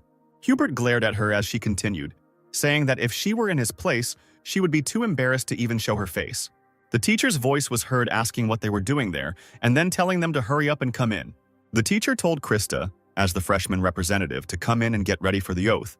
Lynn turned away from Hubert and headed into the hall under his gaze. Krista was dragged into the hall, but at the end she called out to Rain. She exclaimed that she would leave everything as it was for now because there was no time, but next time he might not even think about it. They would settle everything properly. The other students looked at Rain and wondered what this meant, since they couldn't even be compared. Someone told them that Krista would actually have a hard time. The student asked him what he meant, to which he replied that the young gentleman was the assistant of Director Scalzi. Soon everyone would see how strong he was. All the first years gathered in the hall, and the 1338th Delayton entrance ceremony began. Krista, as the freshman representative, gave her speech. Lynn listened to all this with boredom, thinking that it would all end as soon as possible. But then, the rector's welcoming speech to the first-year students was announced, and Lynn perked up a little. Medelia walked onto the stage as the host announced her as the best mage in the entire empire. The crowd began to whisper animatedly among themselves. Lynn thought about how she was the greatest mage in the empire, the current head of the Council of Mages, and a direct descendant of the founder of magic, Imitsa Page. When Medelia showed everyone, the guy noticed something in her appearance. As it turned out, he noticed her purple hair, which was a result of genetics. A microphone flew up to Medelia, and she greeted all the freshmen at Delayth and introduced herself again. She congratulated the 233 freshmen gathered there on their admission, but said that half of them would not survive until their second year, either being held back or expelled. The entire hall froze in silence as it listened to the rector's speech. With her hands spread, Medelia continued, saying that of the 117 survivors, about 60 would go on to third year, and only half would graduate, leaving less than 30 graduates each year. The rector said that Delayton was such a place where talents were honed. They would be constantly tested under the guise of polishing to determine if they were raw gems. Delayton's policy is unlimited competition. Those who resign in the competition will not even have the right to receive a diploma. She said they would feel it acutely throughout their stay here. Finishing her speech, she exclaimed that they should sharpen themselves. Hubert smirked and Medelia continued, telling them to fight each other and evolve. After all, Delayton only works like this, until the insignificant cameras shine with their own brilliance. Medelia told them that she would be happy to meet them again in 3 years. She said that after these 3 years, she will greet them as a fellow magician. Smiling, she said that only then would she wish them luck. After a while, the crowd began to clap hesitantly. Then the audience burst into joyful shouts and Medelia walked off the stage. The students stood up from their seats, clapping their hands loudly, and Lynn thought about how much he was looking forward to this day. Meanwhile, the professors stood on the balcony and watched the new students. Caroline said they were chaotic, but she liked the energy, to which they countered that energy should match ability. The woman asked Professor Owen what he thought. Tall replied that he expected this party to be of a high level, but so far he sees only idiots with manure in their heads. He said menacingly that they were all doomed to failure. The next day, Lynn went to the faculty building, the Hall of the Sleeping Dragon. He noticed that the building was truly majestic. Lynn found his office and went in. There were no people there yet. The guy sat down at a desk by the window and began to sort through his notes. A voice came from the side, saying that they were now classmates, so they should take care of each other. Lynn turned his head with a smile. He froze when he noticed Krista sitting down next to him. The guy covered his face with his hand, and the sky immediately darkened. Krista smugly said that he had the honor of sitting and competing with her, the best student, from the very beginning. A little girl with pink hair appeared from behind Krista and said that this meant she was very happy to sit with him. Krista laughed and said that she was really happy because she would be turning up this guy's arrogant nose from the very beginning. Hubert walked by and said ironically that it was so delightful. He said that the daughter of the Panton family was also watching this performance, and he was very sorry that the lady was behaving rudely, pointing her finger at others. The girl replied that he did not understand. This is actually often Krista's charm. Gertrude Panton grinned and said that even without that she was quite charming, at least more so than someone who was only impressive in appearance. Krista, Gertrude, and Hubert began to exchange barbed remarks which made Lynn's stomach ache. He remembered how Frida had once asked him if he had ever wanted to go to school, to which he had replied no, and the woman had said that was strange. Lynn told her that he was already an elite magician. There was nothing left to teach him at school, to which Frida replied that he was an idiot. And she said that school is not a place to study for academic success, so Lynn asked her, what is the purpose of studying then? Frida replied that there you learn to communicate with people. Looking at the trio, Lynn wondered if Frida was right, and school was the place where they would learn about people like these. The hands on the clock moved closer to the start time of the lesson, and Professor Owen entered the classroom. He walked behind the lectern. Lynn wondered if it was a gorilla, but immediately realized it was the curator. An excited hubbub began again among the students. Noticing the tension, the guy asked Krista who the man was, and the girl told him that he was a professor known for being stingy with grades. Owen looked at all the students with an appraising glance. She noticed that many were yawning, talking among themselves, and in general were not in the mood to study. Covering his face with his hand, Owen made a displeased face. He muttered that he had no motivation at all when he thought about spending a whole year with these pathetic monkeys. Taking a piece of chalk in his hands, he said that they only have manure instead of brains. After asking someone where he was looking while he was talking, he snapped his fingers and sent the chalk flying. The chalk immediately flew into the chin of one of the students, forcibly knocking his head back. Noticing that the students were laughing, Owen raised his voice and said that they didn't know anything. They think that the whole world belongs to her. Since they have come to Delayton, they dream of becoming a court magician of some noble nobleman or living in clover, having built their own tower of magicians. They should cast aside their illusions if they ever become like that. They can call him master, but for now they are just monkeys, barely growing fur, and they still have a whole mountain of things to learn. He asked them if there was anyone from the 8 major schools there, and several students, including Hubert, raised their hands. Owen sighed and said that the worst thing here was them, the idiots from the 8 main schools. He said that the strange mathematical formulas they used in the name of school traditions were simply astounding, so he didn't even expect any contribution from them. They just needed to be left alone. He then asked if there were any noble families of mages, and Krista and Lynn reluctantly raised their hands. Owen told them they were just disgusting. He said that it was all because they were acting all know-it-all and arrogant, and without experiencing any difficulties, he told them to go home and learn to change their clothes on their own first. Lynn thought grimly that their professor was a great ape with an unparalleled talent for rhetoric, perhaps even more suited to the role of a cult leader than a magician. The man said that his task this year was to make them at least useful magicians, even better than monkeys. He sternly said that there was no place for anyone worse than a monkey here. Anyone who couldn't cope would be thrown out, so they should at least try to evolve. There was a deathly silence in the audience. Owen asked them why they weren't answering. Were they not paying attention? Approaching one of the students, he asked him whether he should teach him to answer. Owen asked if he was scary, to which the student quickly replied that he was not scary. Then Owen asked him if he was easygoing. The man announced that they were going to have a test now. He told the students to form teams of 2 with those sitting next to them. Owen said the last team would be eliminated. The students began to talk quietly, not expecting that they would be expelled so easily. Some began to suggest that this was all just to scare them. Owen walked up to the board and began writing the test assignment on it. A few minutes later, a task in the form of a spell appeared on the board. The man said that they were given 20 minutes for everything. From that moment on, they had to solve the problem on the sheets of paper that were in front of them.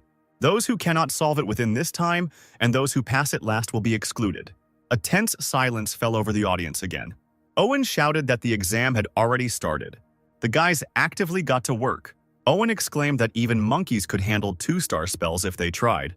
Lynn glanced at Krista, who began to search for a solution, muttering under her breath.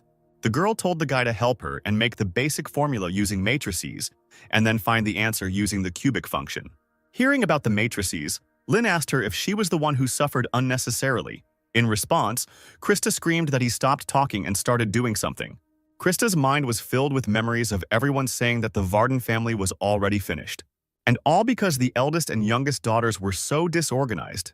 Krista was given the responsibility, believing that she would definitely be able to restore their family. Krista stubbornly scribbled her pen on the paper, muttering under her breath that she had to become the best at everything. Lynn looked at the girl and thought about the heavy burden she had to bear. Krista asked him irritably why he was looking at her like that. Had he already found the answer from the function? Lynn handed them a piece of paper with the function written on it, and Krista happily said that all that was left was to decide.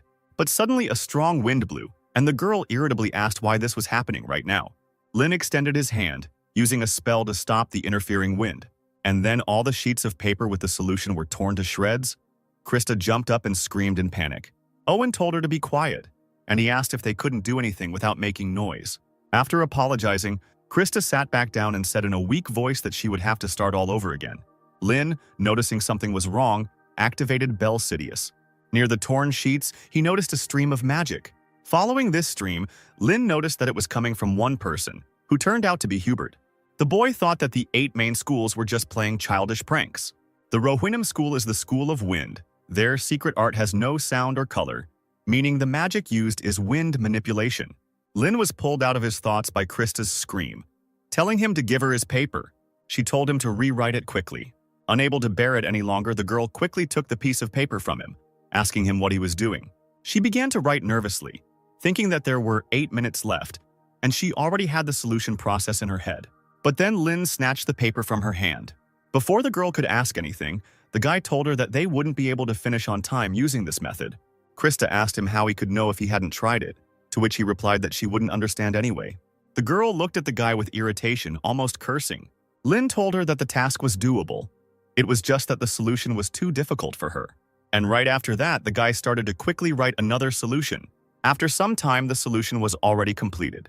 Lynn told Krista that she couldn't be a mage if she burned out so easily.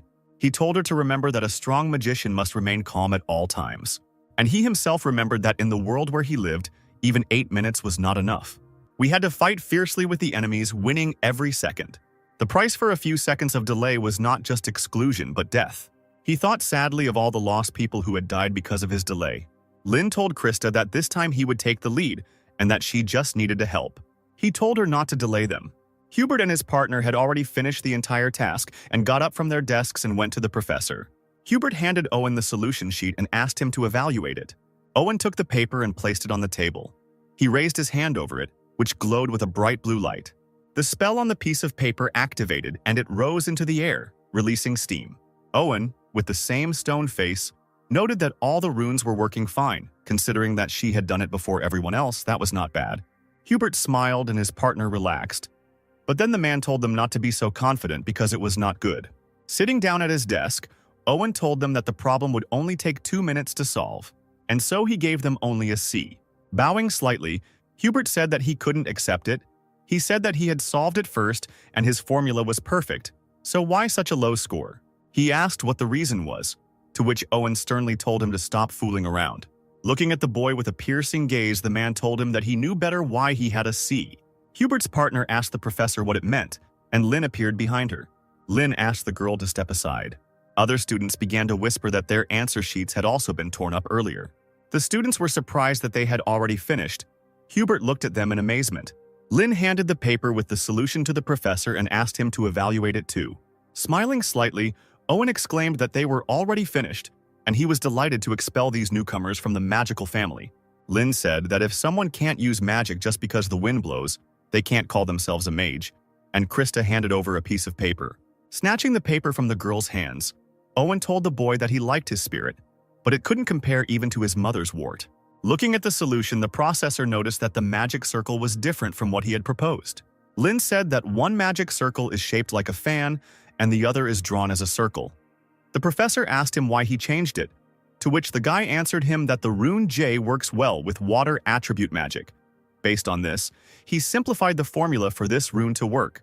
Lynn said that if the rune requirement could be solved with a first-order equation, the activation time would be accelerated, to which the professor remarked that I was reminded of this in high school classes, and he knew it very well.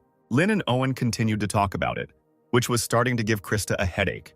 Lynn said that one cannot say that one is using magic correctly until one has fully mastered the runes. So, with that in mind, he changed the shape of the magic circle. Owen thought about how he was trying to shorten the activation time based on his understanding of the runes, and he said that was a smart answer. But whether it would activate properly was another story. Lynn didn't deny it, but simply nodded. He grinned and suggested that the professor check it out for himself.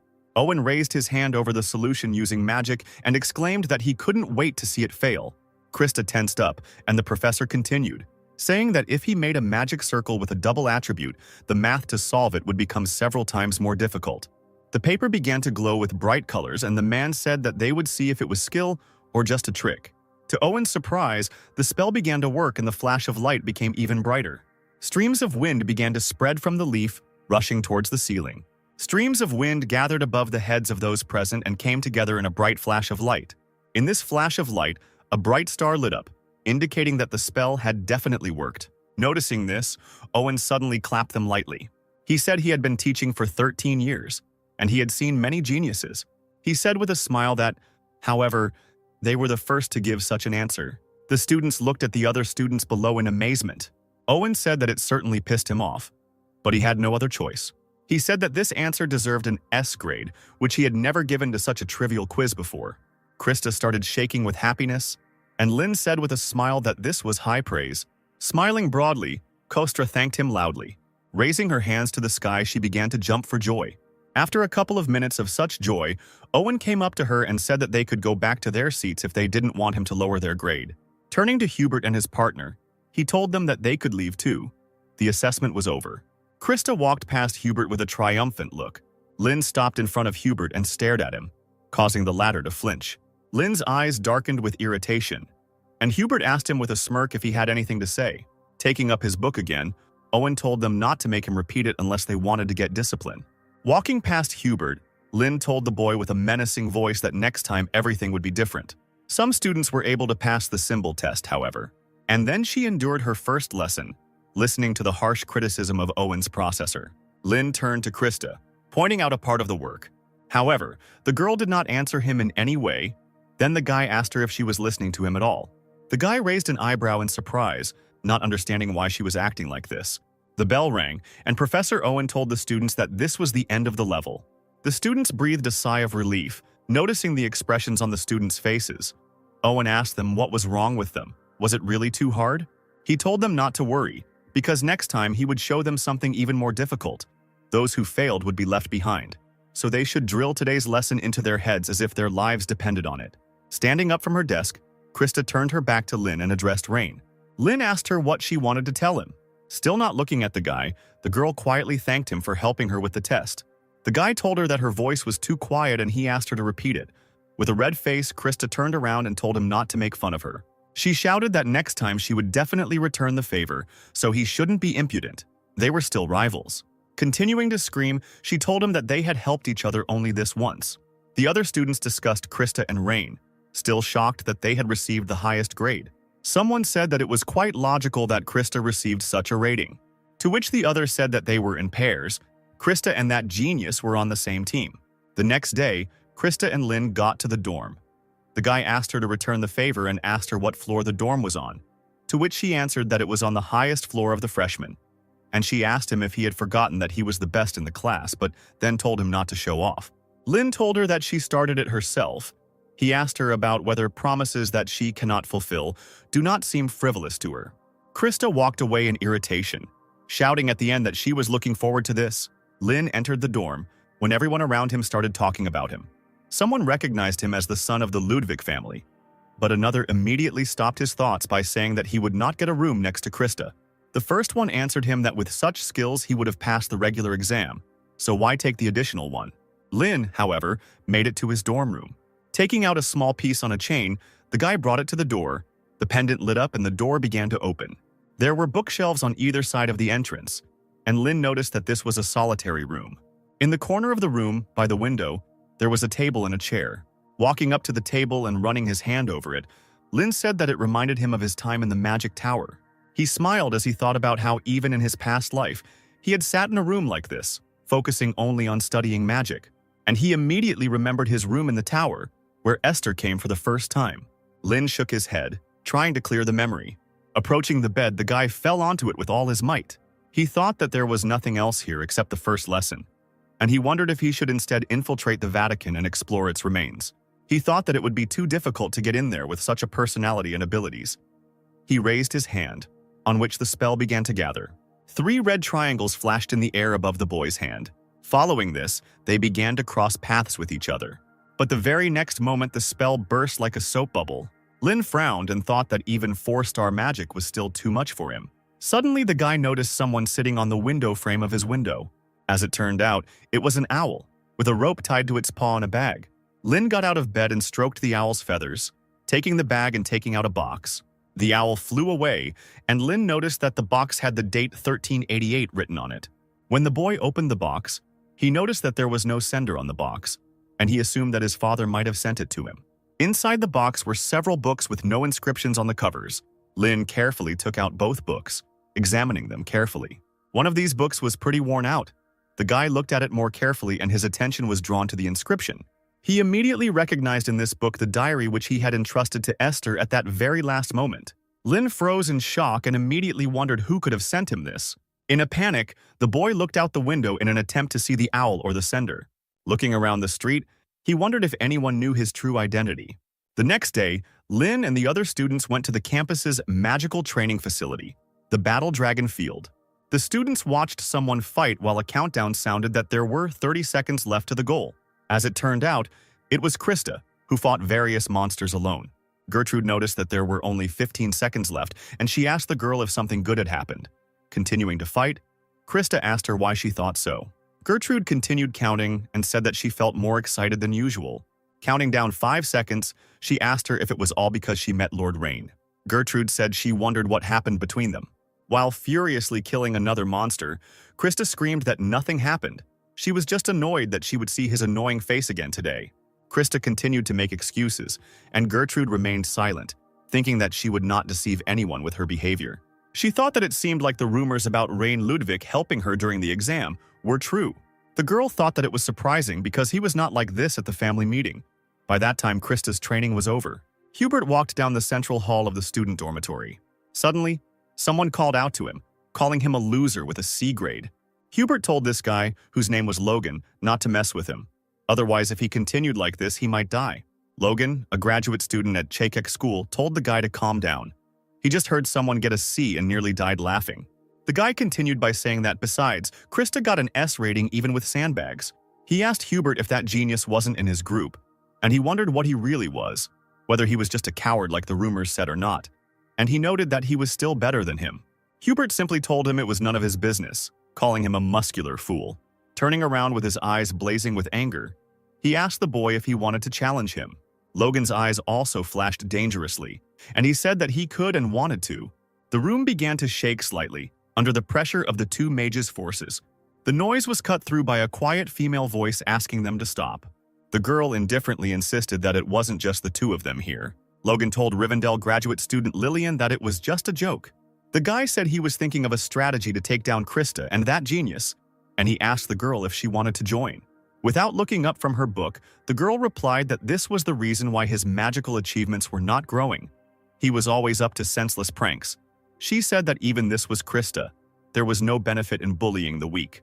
Hubert just turned around and said that he would destroy them himself. As he walked away, he told Logan that if he touched them by accident, he would be the first to go down.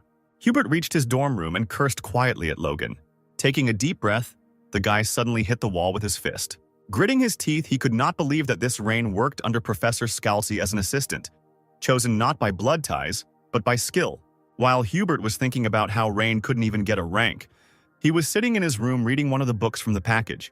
Leafing through the book, he summed up that the first part tells about Lin's life. The second tells about the magic and fighting styles that he used.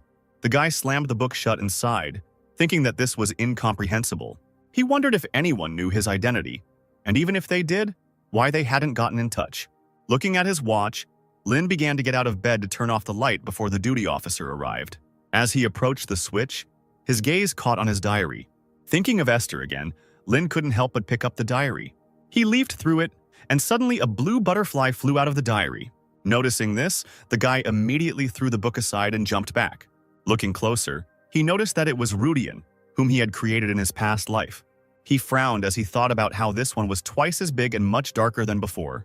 He thought that even if it was him, how could he have survived for 300 years with whose magical power he managed to do this, and most importantly, for what purpose? The memory of his friends flashed before Lin's eyes again, and Rudian sat on his finger before the boy could react. Rudian informed Lin that his progress in researching the unique magic could be continued, with progress at 37%. And then a whole wall of text flew out of Rudian. After briefly glancing at the text, Lin immediately realized that this was all the things he had researched in his past life to reach the level of a sage. He immediately noticed that all 12 original runes that he had tested in real battles 300 years ago were there. He thought they had all failed, but they made up 37%. He immediately thought that there was no way that a 4-star magician like Rudian would be checking the progress of a 6-star magician. But then he smiled and thought that if this was all true, it meant that he had not made a mistake in his path. The butterfly flew from his hands, and he thought happily that if he continued in the same spirit, he would definitely be able to reach the truth. Lin sat down on the bed, completely oblivious to everything around him, and began to read his research. This sudden hope made him completely forget about the sender of the books. This information disappeared from his head in the blink of an eye. The next day, Lin got up and started getting dressed. Having dressed, He went to the door intending to continue his research again after 300 years. On the way to his destination, he was reading one of the books sent and noticed that it was raining. He noted that unlike the north, where it gets cool during rain, the southern regions remain warm even during rain due to the influence of the Badantio mountain range. The guy went out into the rain and, humming a song, walked on. Lin reached the place and asked about where he could freely practice magic. The girl at the answering machine said that Battlefield was perfect for him, and she asked him why he was wet. According to the head of the dormitory, Battlefield is a place to train powerful magic with a wide range, surrounded by high-level fire magic to prevent and restore damage. Grievances can mindlessly cast spells without caring about the surrounding environment. The headman pointed to the ring and told the boy to use it to enter. Lin followed her instructions and used the ring, and the walls of fire immediately parted to the sides. A voice came out greeting the student Rein Ludwig and informed him that there were currently 30 rooms available. The headman told him to feel free to use them all. Lin walked inside and took the farthest room, room 15. He told the system to give him a stronger target, and half the room lit up with bright light. A green one-eyed monster immediately appeared from the circle of light on the floor. Looking at the monster, Lin noticed that it was at the level of 2-star magic. The boy opened his book, choosing a spell he wanted to try. Closing the book, he decided to start with the rune U, which gives molecules the property of wriggling, thanks to which the flame, if engraved on fire magic, can burn for a long time. Lin decided to get down to business, and a triangular magic circle began to glow above his hand. On this magic circle, he found the rune U. However, the spell did not work, but simply dissolved into thin air. Frowning and putting all his strength into it, the boy noticed that the magic of 1 star was not suitable for this spell. He put his hand forward and 2 magical triangular circles began to shine in front of him. Vigorously waving his other hand, Lin began to engrave the rune again. Triangles with runes quickly rotated in the air. Slamming his fist into his palm, Lin caused the spell to explode. But it didn't end there. The fire turned into small flames that surrounded the monster. Lin watched intently as the lights surrounded the monster. When the monster was already shining with lights, someone in the next room asked what kind of trash magic it was. It was Hubert, and he wondered if this guy couldn't even use the magic of 1 star properly. He thought that the characteristic of flame magic was to be noisy, and since it was so quiet, it seemed like this guy was still in the beginning stages. Turning away, Hubert thought with a smirk that it seemed the rumors that he was Scalzi's assistant were not true. Meanwhile, the monster continued to quietly shine from these lights, but suddenly his whole body began to crack, and then he fell to the ground, dead. With a sigh of relief, Lin noticed that he had barely managed to cope. Looking at the monster with its head smashed like a watermelon, he thought about how the flame with the hand U penetrates the target's body and melts it from the inside. But it took a full 30 seconds to melt the 2-star monster, making Lin wonder if he needed to refine the rune, and then realized that it was a possible problem in mathematical theory. Smiling to himself, he thought that he still had a lot of time to work on this. He thought that no matter how much he messed up, he would always be able to solve this problem. Before, he had never thought that magical research could be so exciting. Sitting down on the floor, he turned to Rudian again. He informed him that the theory of mechanics had been restored and the U rune had been changed. Lin noted that Rudian not only detects magic nearby, but also summarizes and reports on the research conducted during the day. Rudian informed him again about the progress, which had increased by only 0.1% today. Noticing the improvement, the boy wondered whether the mathematical theory had improved or whether the rune had become more perfect. He thought that there might be some sense in such training, but he did not think about it any further because he still had a lot of time. But then a strong gust of wind blew into his face.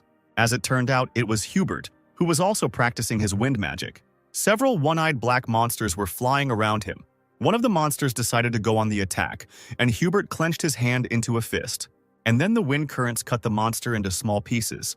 The other 2 monsters were knocked down by the wind currents.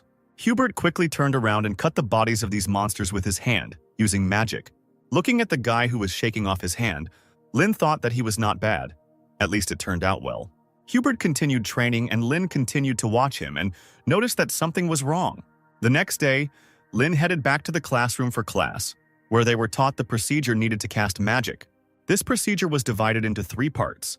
The first was the creation of a magic circle, the second was the engraving of the rune, and the third was mathematical calculations. Owen said that among them, many magicians have difficulty with the 3rd stage. Mathematical calculations. If at any of the stages an error in calculations is made, then a catastrophe will occur. He said that in order to prevent them from turning to coal or shattering into pieces, the magician Lin created a mathematical formula known as the Lin discriminant. Having started writing on the board, the professor said that he would now give an example, and they should try to solve it using Lin's discriminant. Taking out his pocket watch, the man said that it might be too much for them, so he would give them 10 minutes, and he said that this formula was made to be very easy even for dummies like them. The time began, and all the students held hands. Lin wondered who had passed on this formula. Thinking about his friends, he remembered that they didn't even know this formula. They barely knew how to add and subtract, so they couldn't learn it. But, delving into his memories, he thought that there was one person who could remember her. One person came to his mind, that annoying child who had proclaimed himself his disciple and stubbornly followed him around. This child was a man named Tarina. Lin wondered if he had passed it off as his idea, but then he thought that couldn't be true, since it had been 300 years ago. A touch on his shoulder pulled him out of his thoughts. Looking at Krista, he told her to let him see it if she didn't understand something, to which he responded that it was nonsense because she was a great genius. Noticing that Krista was talking, Owen gave her a non-stern look and the girl quickly apologized. The guy asked her what she wanted to ask then. Without answering, Krista handed him the box. When the guy asked what it was, she quietly said that it was cookies. Lin looked at the girl in surprise, and she said that she had stolen it because she had a little time left after her magic training. She pointed out irritably that she still owed him.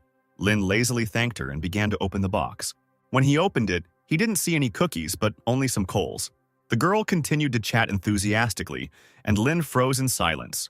Rubbing the bridge of his nose with his fingers, he wearily wondered if it was really a cookie. Still, he decided to ask again. When he received an affirmative answer, he asked her if she used mud instead of flour, to which she exclaimed that they were real. Enraged, Krista began to yell at him, but something else caught Lin's attention.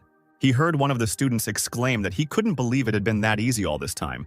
He said that Lin really was a genius, and Krista had stolen Owen's chalk. The students continued to praise Lin, saying that he was simply a god, or that he was an angel sent by God, which made Lin himself feel embarrassed. The disciples continued to talk about this. Someone said that he could be the reincarnation of a great sage, but not a god or an angel. They talked about how they envied him because he could handle any magic freely, which made Lin feel even more embarrassed and covered his face with his hand. Noticing the guy's embarrassment, Krista wondered why he was so blushing. Looking at his red face, she mockingly asked herself in her head if he was really that embarrassed because of a few cookies. She continued to smile, thinking about this proud boy being embarrassed because of the cookies. And in the meantime, Owen approached her with a threatening look. He sternly told her that for a monkey who does nothing in class, she knows how to protect herself. He asked her if she was interested in attending special classes. Krista wanted to justify herself, but she didn't have time. Owen announced the end of time and told everyone to hand in their answers. The fourth period of study was attending classes. Lin and Krista came out of the class and the girl asked him about what club he was going to join. Krista, without waiting for an answer, said that she would definitely join the Magic Volleyball Club because the descendants of the Magic family are obliged to maintain dignity while playing volleyball. Lin asked her again without interest. He asked her about the connection between volleyball and dignity. Krista didn't know what to answer, and so she started screaming, asking him why he was asking her something just to cut her off. He told her to take her time and look around, and he said goodbye to her. Krista ran after him. There are various clubs in Dilaton designed for the exchange of experiences and competitions between students, and they were created for this purpose. This is how the Combat Magic Club and the Fire Attribute Magic Club were created. A Festival Magic Club was even created. Clubs are created by students with common goals or motivations and receive funding for their activities after approval by a faculty advisor. This gives everyone the opportunity to dedicate themselves to research outside of classes. Lin thought that there were a lot of great places here, so he should look around. And he noticed with irritation that because of Krista, who was following him closely, he could not concentrate. She followed him, exclaiming that the magical family should join the volleyball club. The guy answered her that he hadn't heard that, but even if so, it was not a problem. Krista asked why it wasn't a problem, to which Lin replied that his father told him he wouldn't interfere wherever he went. Gertrude appeared from behind Krista and said that this couldn't be. She told him the same thing as Krista, in response to which Lin asked her if it was necessary. He smiled and said that he found the Fine Arts Magic Club much more interesting, and there was also this local development club. He thought happily about how in those days people were clinging to survival, but when the world became free, everyone was gradually able to do what they liked. He remembered Esther one evening talking about how when Lynn grew up, the world would be a prosperous place. She hoped that Lynn could protect these lives. Gertrude began waving her hand near Lynn to break him out of his thoughts, but to no avail. The guy, without saying anything, walked on. The girl asked him where he was going. Lynn told her that he was going to check out the local development magic club. Gertrude watched him go, wondering if he didn't know that magic volleyball was an integral part of all Soviet get-togethers. She said that the glory of the Ludwig family, which has been rivaling the Page family for over 100 years, could end with Lord Rainey. But then she remembered that the eldest daughter of the Page family had disappeared after a certain event. Smiling, she thought that even if the Ludwig family lost heart, a new era would begin under the leadership of Lady Krista. Realizing this, Gertrude turned to Krista with a joyful expression. However, there was no one behind her. Having lost all her enthusiasm, she thought about whether she could go after Lord Rain. Krista actually followed Lynn, justifying herself by saying that she was just curious about what the Magical Development Club was like. Finally, they reached the hall above which the name of the club was written. As Krista continued to make excuses, Lynn glanced at the sign and wondered if this was the right place. From behind the door came the voice of a guy asking how he could accept such ridiculous conditions. Krista and Lynn quietly looked inside. The other guy answered him with a grin that the strong take everything. That's the main thing. DeLayton is right. Logan told the guy that the room would be useful to them, so they should give it to him. Lynn asked Krista who the guy was, to which she asked him if he really didn't know. But she still said it was Logan, a junior at Chehak High. Now Lynn asked about the Chehak school, and the girl told him that it was a school that specialized in producing magicians with an emphasis on martial arts. Logan asked the guy with glasses if he really wanted to settle everything with a duel, if he had the courage to fight the elder. He continued by asking why they even needed this ridiculous lust of magical development. While the other students leaned on the couple in the doorway, Krista said that this happened often, because a club needed a room to run its activities. Logan continued to say something to the guy with glasses, and the girl continued, saying that sometimes there are no free rooms and you have to take the premises of another club. Lynn asked her if it could be solved with a magical duel, to which she replied in the affirmative. She said that this was the clearest and most convincing method. She asked the guy if he wanted to join. Lynn walked away saying it was too annoying, and the guy with glasses exclaimed that 8 schools didn't realize it, but learning math or academic success wasn't the only reason magic existed. Logan mockingly asked him what else she needed it for, to which the guy replied that it was true that academic achievements led to the development of magic. He continued by exclaiming that agriculture and aid were areas where magic was not used. He exclaimed that if they could find a way to use magic, it would easily solve problems like poverty. Pointing his finger at Logan, he shouted at him that the seniors had created this club to make this happen. He shouted that he thinks about people who are having a hard time every day, and therefore he absolutely cannot give up this club. Logan just laughed, saying that if it were possible, the archmages and sages would have done it already. Suddenly, he came closer and grabbed the guy with glasses by the collar. Lifting him off the floor, he said that he couldn't even hold the club against a rookie, so it was all useless. He mockingly asked the guy if these seniors had produced any results. He asked if he really believed that such pathetic research, left behind by these insignificant people, could change the world. Logan told the guy that he didn't even dare fight with magic, so it should be nothing. And he asked why he wouldn't help the person in front of him rather than some stranger.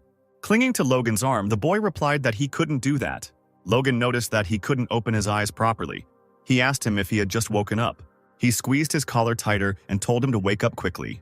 Logan began to swing his arm to throw the guy, shouting that he would help him wake up now. But suddenly a flash of lightning flew into his hand, causing him to unclench his fist. The guy fell to the floor, entering the room. Lynn asked Logan why he didn't have a magical duel with him. Looking at the guy, he asked him who he was. Lynn replied that he was a new member of the club, his finger still emitting smoke. Rudian in the room was still reporting that the process of researching the unique magic in the surrounding space could be continued. Now the progress was almost 38%. Magic did indeed open up many possibilities, but there were still many things that magicians could not do. In the past, Lynn was able to create an oasis in the middle of the desert, which means there is an opportunity to help travelers looking for water. Esther turned around and asked Lynn if she could ask a question. Then she asked him if he could create spells after this journey that everyone could learn and use easily. Esther wanted these spells to help people in trouble and make their lives a little easier. Remembering Esther's request, Lynn glared at Logan. Logan mockingly asked him if he really wanted to join here. Behind the guy, Logan noticed Krista, and he also noticed the guy's red eyes. Turning away from the bespectacled boy, Logan apologized for speaking his thoughts out loud and said that as a student of one of the 8 great schools, he was on his way to greet the noble Lord Rain when he encountered him. As he got closer, he noticed that he had just mentioned a magical duel. With a threatening look, he asked him if he had made a mistake. Frowning, Lin answered him that he heard correctly. He asked him about why they didn't have a duel since he wanted to fight so much. Laughing, Logan asked him if he seriously thought he could beat someone like him. Lin just laughed in response and asked him if he was really afraid. Maybe he should give in. He asked him what if he didn't use combat magic. Logan's eyes widened in surprise, and Lin asked him if that would be enough for him, or if he could only use the 3 spells that the club had developed. Logan looked dumbfounded and asked him if he was serious. Still with that same carefree grin, Lin replied that he didn't think he would lose. Logan just laughed, saying it was a total failure. Covering his mouth with his hand, he said it takes 3 days to approve membership. He said that it was therefore just a personal challenge, and Lin told him to get to the point.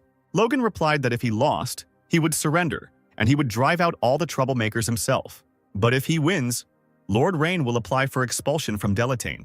Laughing, he said that the reason would be that he felt an insurmountable barrier after meeting Logan. Krista, unable to bear it, slammed the door. Frowning, she told him to stop joking and just stop trying to take the premises. Logan told her that outsiders should shut up. Lin agreed with him and told her to stay out of it. Krista asked him if he understood what was going on, to which he said that there was nothing to understand. He was going to win anyway. He told Logan to choose the time and date himself. Laughing, Logan asked him again if he accepted the terms.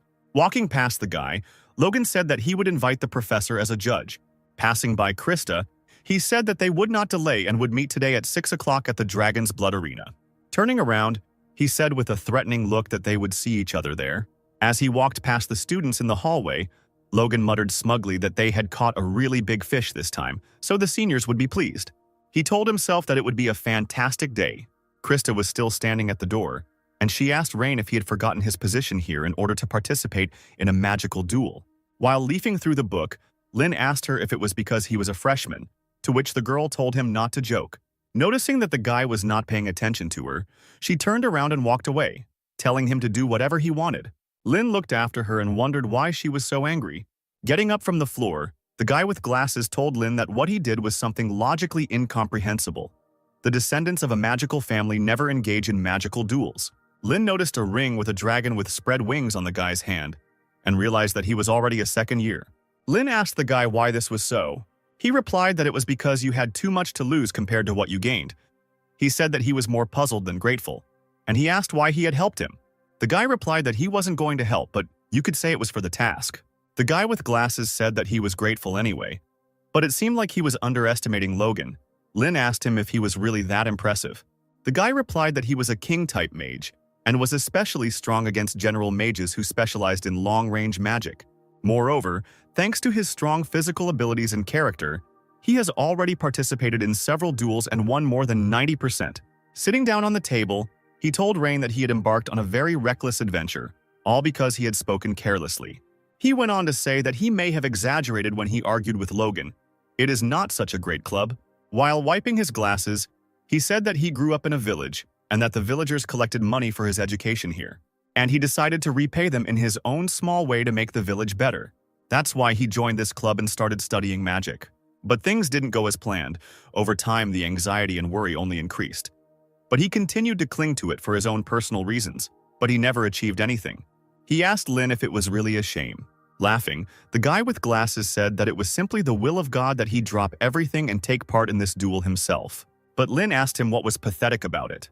He said that he had agreed to this duel himself, and he asked if he could borrow some books related to the club's magic to look through. Taking the books, Lin walked away, saying that he would return them when the duel was over. The guy with glasses called out to him. Suddenly, Lin asked him if he knew why Archmage Lin started practicing magic. He himself answered by saying that he started it to survive, and everyone starts for personal reasons. Lin walked down the hallway to the sound of other students sniffing, wondering if the rumors had already spread. Catching glances at himself, he thought that this was more than expected. Suddenly, someone called him sharply, causing him to flinch. Turning around, he noticed his Aunt Elin, all sweaty, asking him how he was doing. Before Lin could respond, Elin ran up to him and punched him in the chin. Just recently, she received news that the genius of the Ludwig family was participating in a magical duel. Rubbing his cheek with her fist aggressively, she said that she must have misheard that he was starting a duel. But Lin told her honestly that it was true. Squeezing her nephew tighter, Elin said that her nephew had caused quite a stir, and for that she needed to drink some liquor. After letting the guy go, she told him that if Logan hit him, it would hurt several times more, and she asked him what he was even thinking. Looking at his aunt's back, Lin asked her if she was worried about him. Running up to him, she screamed, asking him if she really looked like a pathetic aunt who was worried and asking about someone like him. Tapping her finger on his chin, she said that he would only come to his senses after he got a good beating from Logan. Puffing with irritation, Elin walked away down the corridor. Rubbing his cheek, Lin apologized to his aunt and told her that he didn't know that wasn't allowed. But he assured her that it did not bring shame on their family. Elin replied that it was already connected, because of his thoughtless actions. In the worst case, it would end in expulsion. And then she said that everything was fine. She was still irritated by those who laughed at him as if he were a worthless offspring. She smiled and looked at the guy and told him to trample them properly when he left with victory, since he started it. She exclaimed that the name of the Ludwig family was on his shoulders, so he must do something that others could not even think of, to rise to his level. Lin smirked, and Elin told him to teach them a lesson. At 6 o'clock in the arena, Lin and Logan met. The stands were filled with people. Lin thought that his aunt need not worry, since that had been his intention all along. Some students in the classes noticed others running somewhere. All the students came running to watch this duel. All eyes were on the worthless loser and jock from Chaycock. Professor Caroline asked Professor Owen who he supported. Logan from the same faction, or Rain, whose student was being sent. Owen replied that status, pedigree, or education meant nothing to him. He simply replied that he would support the one who was stronger. Judge Theon entered the arena and announced himself. He announced that this duel was officially sanctioned by the school. Therefore, the winner must fulfill the conditions of the winner set by the school. The judge told the challengers to step forward. Logan took a step forward, throwing his cloak off his shoulders and revealing his chest, hidden by bandages. Lin looked him over and asked him if he had prepared too much for the battle against the failed nobleman. Krista said that it would be difficult to defeat him. Gertrude secretly approached her and told her over her shoulder that she had come after all. Krista waved her hands and began to justify herself, saying that she didn't come here because she was worried, but just wanted to see how this guy would get beaten up. Gertrude gave her an understanding smile. Caroline thought that apprentice mages had very long casting times, so mages who could immediately engage in close combat were a threat. She wondered how he would fight it, and in the meantime, Lin began to twirl something in his hands under his cloak. The crowd froze in surprise. Someone even whistled. As it turned out, there was a cleaning broom hidden under Lin's cloak. Logan froze with a shocked expression on his face. He said he thought he was holding some kind of wooden stick, but this was too much. The entire stadium burst into loud laughter. The professors looked at this with ambiguous expressions on their faces, and mockery was heard from the students. Krista covered her face with her hand in shame, and Gertrude simply froze in shock. Judge Theon asked the guy what it was, to which Lin replied that he took it from the library. Fortunately, the cleaning had just finished. The judge asked him if he was going to use it for a duel, to which Lin asked him if it was prohibited, to which he said it was not prohibited. Logan asked the guy if he was really so easy to indulge. He noted that he used to be so confident in himself, and now he came with a broom. He told him that they could finish now. He could just give in and not embarrass himself. Lin told him that it had always been that way since he came to the university. He noted that from a senior's perspective, it was truly unfortunate. Logan asked him, confused, which senior he was talking about. But Lin didn't answer him, but only continued, asking him why young people at this time are so good only at empty talk. They are not witches sending curses. He asked him since when magicians began to win with words. Judge Theon told the boys that they were getting too close and he told them to move away. After clearing his throat, the judge said that he would now announce the final confirmation before the duel. He announced that if Logan lost, he would serve as a security guard at the local magical development club until he graduated. Otherwise, Rain will be expelled from Delayton. The judge asked them if they agreed to these terms, and the boys answered yes in unison. Theon, raising his hand with a spell, told them to disperse. Logan and Lin moved a few meters apart and the referee began the countdown. Using magic, he summoned a golden clock that began to count down 10 seconds. Students from all over the university ran to the duel. Elin's assistant asked her if she wanted to take a look, and she would sort it out, to which she replied that she didn't want to. The assistant noticed that she was so calm when her nephew was facing a serious test. Elin asked her threateningly if this meant that she could not remain calm. Elin turned to the window, and the assistant began to say that she had not meant it. Smiling to herself, she mentally told her brother that Rain could be a sage. As Logan began to remove the bandages from his chest, he said there was no need to watch. He said that the outcome was already predetermined. 10 seconds passed and Logan ripped off his bandages, telling his opponent to watch carefully. He shouted at him that once he was expelled, he would no longer have the opportunity to see it. Waving his hand, Logan cast a spell on the mark on his chest and exclaimed that this was the secret technique of the Chehak school, strengthening the body. Gertrude noticed that he seemed to be going to finish it in one go. The mark on Logan's body glowed green, and that green light began to flow through his veins. Noticing the speed of the spell's activation, Hubert thought that a small mistake could lead to broken bones or ruptured internal organs. Caroline thought that it was no wonder that Logan was considered one of the great graduates of Chehak school. Lin gripped his broom tighter. Lin closed his eyes and exhaled, collecting his thoughts. Logan's eyes turned red from the strain, and he exclaimed that he would finish this in 10 seconds. Lin continued to stand in place, and Logan jumped up and rushed forward. Lin stood there with his eyes closed, even as his opponent came very close to him. As Logan raised his fist to strike, he thought that this guy couldn't even move, but the result would be the same even if he could. He thought that body fortification was a spell that both attacked and defended. It created a wall of magical power on the surface of the body to defend and exploded the magic at the point of impact to damage the opponent. As he flew forward, he thought that this could not be stopped. He would end this duel with this blow. But suddenly, a broom handle approached his fist. Lin began to spin the broom in his hand, pushing away his opponent's hand. But he didn't stop there. Turning around on the spot, he swung the broom. Lin swung his arms and hit Logan hard in the chest with the broom. The force of the blow sent Logan flying upward. The professor's eyes widened and they froze in shock. No one expected that Logan would fly back with one blow from some broom. Owen noticed that it was a staff technique from the Osiris school.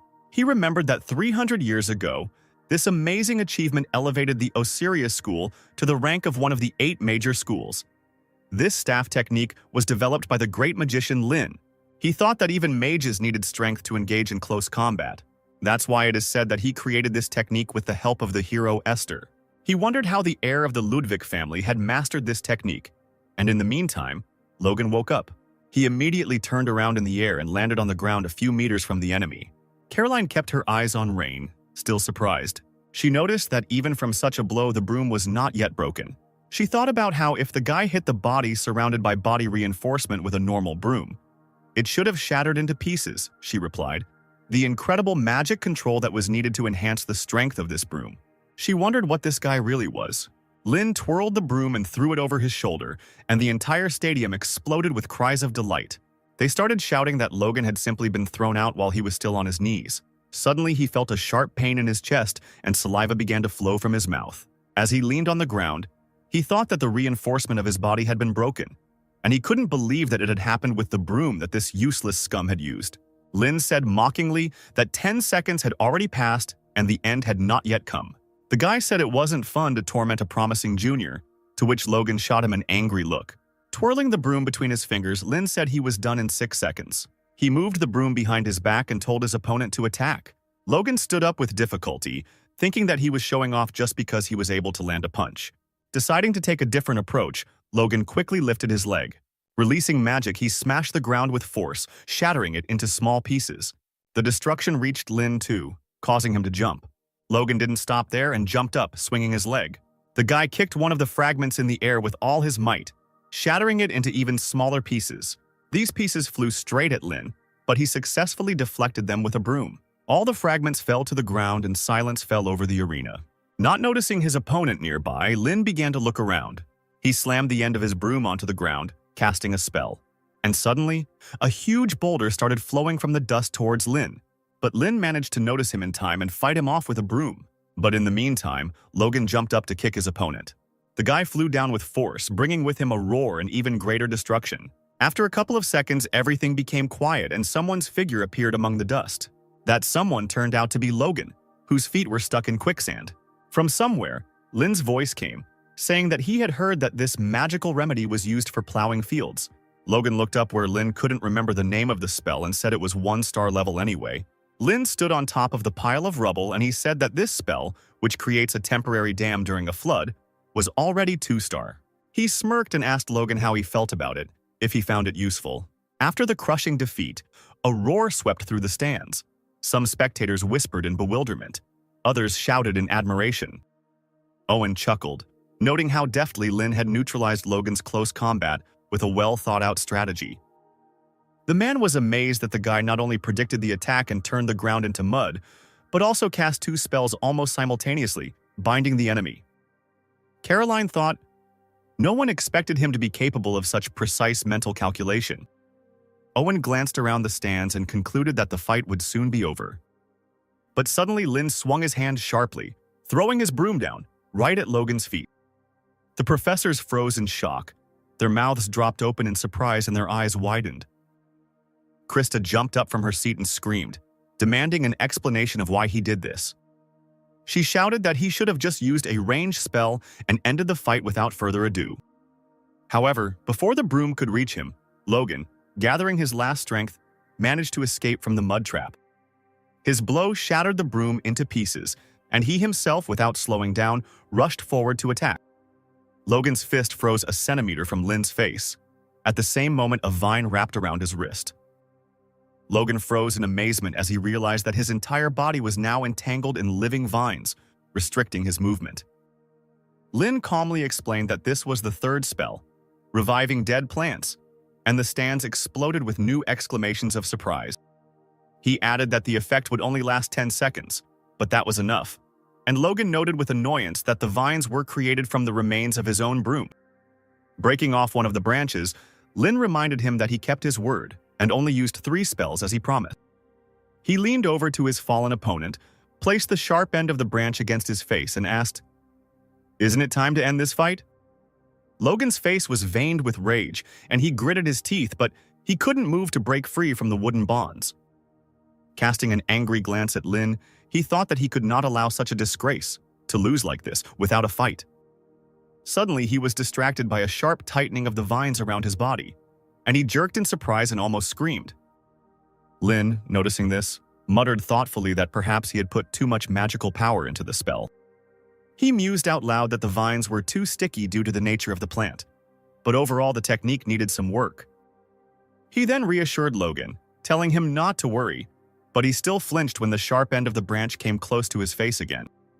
Lin looked at him with an icy gaze and said that he would soon feel more comfortable. Instead of gouging out the eye, he hit Logan on the head with the blunt end of the stick. Logan shouted after him that he promised to finish it all with one blow and not to mock him. Lin responded indifferently that the fight was already over and Logan should accept defeat. He ordered him to shut up since he had already lost and not to disgrace himself further. Then, turning around, he asked Logan if he now understood what it was like to be hit and advised him to change if he didn't want a repeat of it. The stone platform beneath Lin's feet began to crumble, sending him plummeting downwards, leaving Logan hanging helplessly in the vines. Logan couldn't believe what was happening. For the first time in his life, he felt so helpless, as if he was that boy again that everyone laughed at. Memories came flooding back. The taunts that he was only pretending to be a magician. The shouts for him to stop embarrassing himself and stand up like a man. He always believed that magic was a world of power where the weak did not survive, but now that the vines began to crumble, he simply collapsed. Lin, watching this, noted to himself that the vines lasted longer than expected, meaning the spell had potential. But then he remembered that a duel officially ends only when one of the parties is completely defeated, and he decided to deliver the final blow. Before Logan could come to his senses, something heavy hit him in the head and his consciousness went black. Lin explained that the outcome had already been determined, so it was not an attack, but simply a point in the fight. A stunned Logan fell to the ground unconscious. The judge sighed and raised his hand, summoning a flying microphone. "The winner is Rain Ludwig," echoed throughout the stadium, and the applause grew even louder. As the stadium applauded, Lin looked around and noticed a familiar figure hurrying towards the arena. It was the president of the club who had started it all, a breathless guy running towards him, waving his arms. He began to thank Lin for his kindness, but Lin interrupted him, asking what kindness he was talking about. Lin noted that in all 3 spells he felt the guy had potential, although not perfect. He added that the efforts of the senior students were clearly not in vain. Then, as if realizing it, Lin sheepishly apologized for the lecture and fell silent. But a second later, he asked the club president if he could ask for one favor. "Continue to develop local magic so that I don't have to interfere again," he said. He confidently added that everything would work out for him and turned around to leave. The guy in glasses, barely holding back a smile, bowed low behind him, unable to hide his delight. As Lin left, he wondered what Esther would say at such a moment. He immediately pushed these thoughts away because he was not Esther, but he still wondered if he had managed to maintain his dignity. By evening, the news of the nobleman's victory over Logan had spread throughout the dormitory. The students heatedly discussed what had happened, one shouting that it was impossible, while another claimed that he had seen everything with his own eye. Logan was lying in the infirmary and heard the students outside the window saying that the guy's skills were serious, since he was able to not only win, but also lecture Logan before knocking him out. Logan sat up abruptly in bed, but immediately grabbed his head in pain. Owen's voice came from nearby, asking how it felt to bring shame on his school. Logan looked at him and replied grimly that his punishment had already caught up with him. He greeted his mentor, but he cut him off abruptly, reminding him that he was a professor here, not an old friend. Logan quickly bowed and apologized, trying to make amends. Owen sighed and told him to rest and recuperate. Clenching his fists, Logan muttered quietly that the elders would beat him to death now. Owen turned away and said that he shouldn't think he was a genius just because he was considered an elite. After a pause, he asked if Logan knew anything about Scalzi Ludwig. He explained that, according to the students from Rivendell, this old man had kept Rain as his assistant for 3 years. If even the heartless Scalzi tolerated him for 3 years, it means that this guy's abilities are truly impressive. Logan thought angrily that he would never acknowledge the eldest son in such a family. Owen advised him to establish connections with Rain now, because one day he will become an important figure in the magical world, but Logan sharply refused. He shouted in irritation that this guy was a disgrace and next time he would definitely beat him. Owen also started to get angry and asked if Logan was so stupid that he couldn't see the obvious. He asked sharply who was really the disgrace if Rain defeated him in close combat, and even felt sorry for him. Owen added that he was the one who observed Rain the closest and understood his strength better than anyone else. But if Logan can't realize this, then let him do whatever he wants.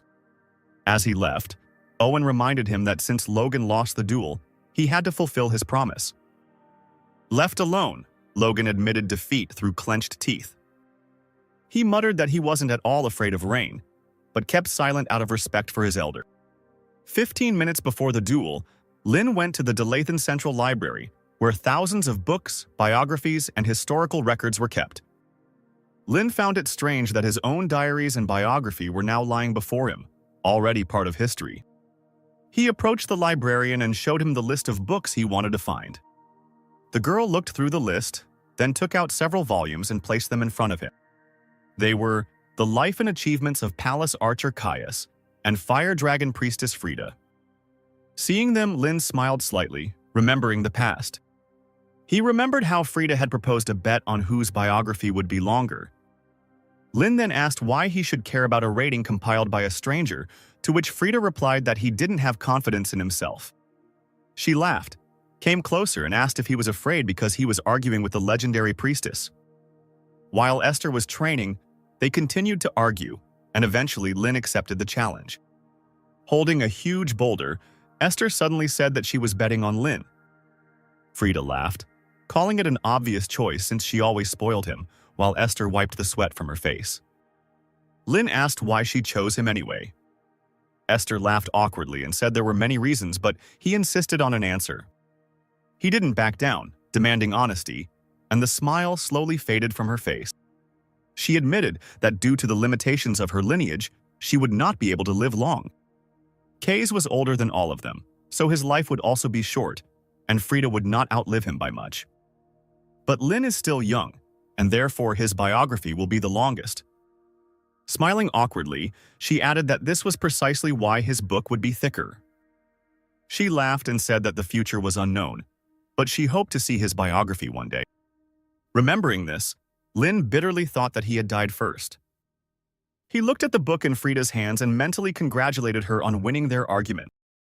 Comparing the thickness of the volumes, he noticed that Kay's biography was still slightly larger. Opening the book, Lin began to read about how Kay's, known as the Holy Archer, founded the Drunken Archers School, where they taught archery even when drunk. As Lin continued reading the book, he was surprised to learn that Kay's had married a noblewoman 20 years his junior and had descendants. Smiling, the boy realized that his friend must have lived a happy life.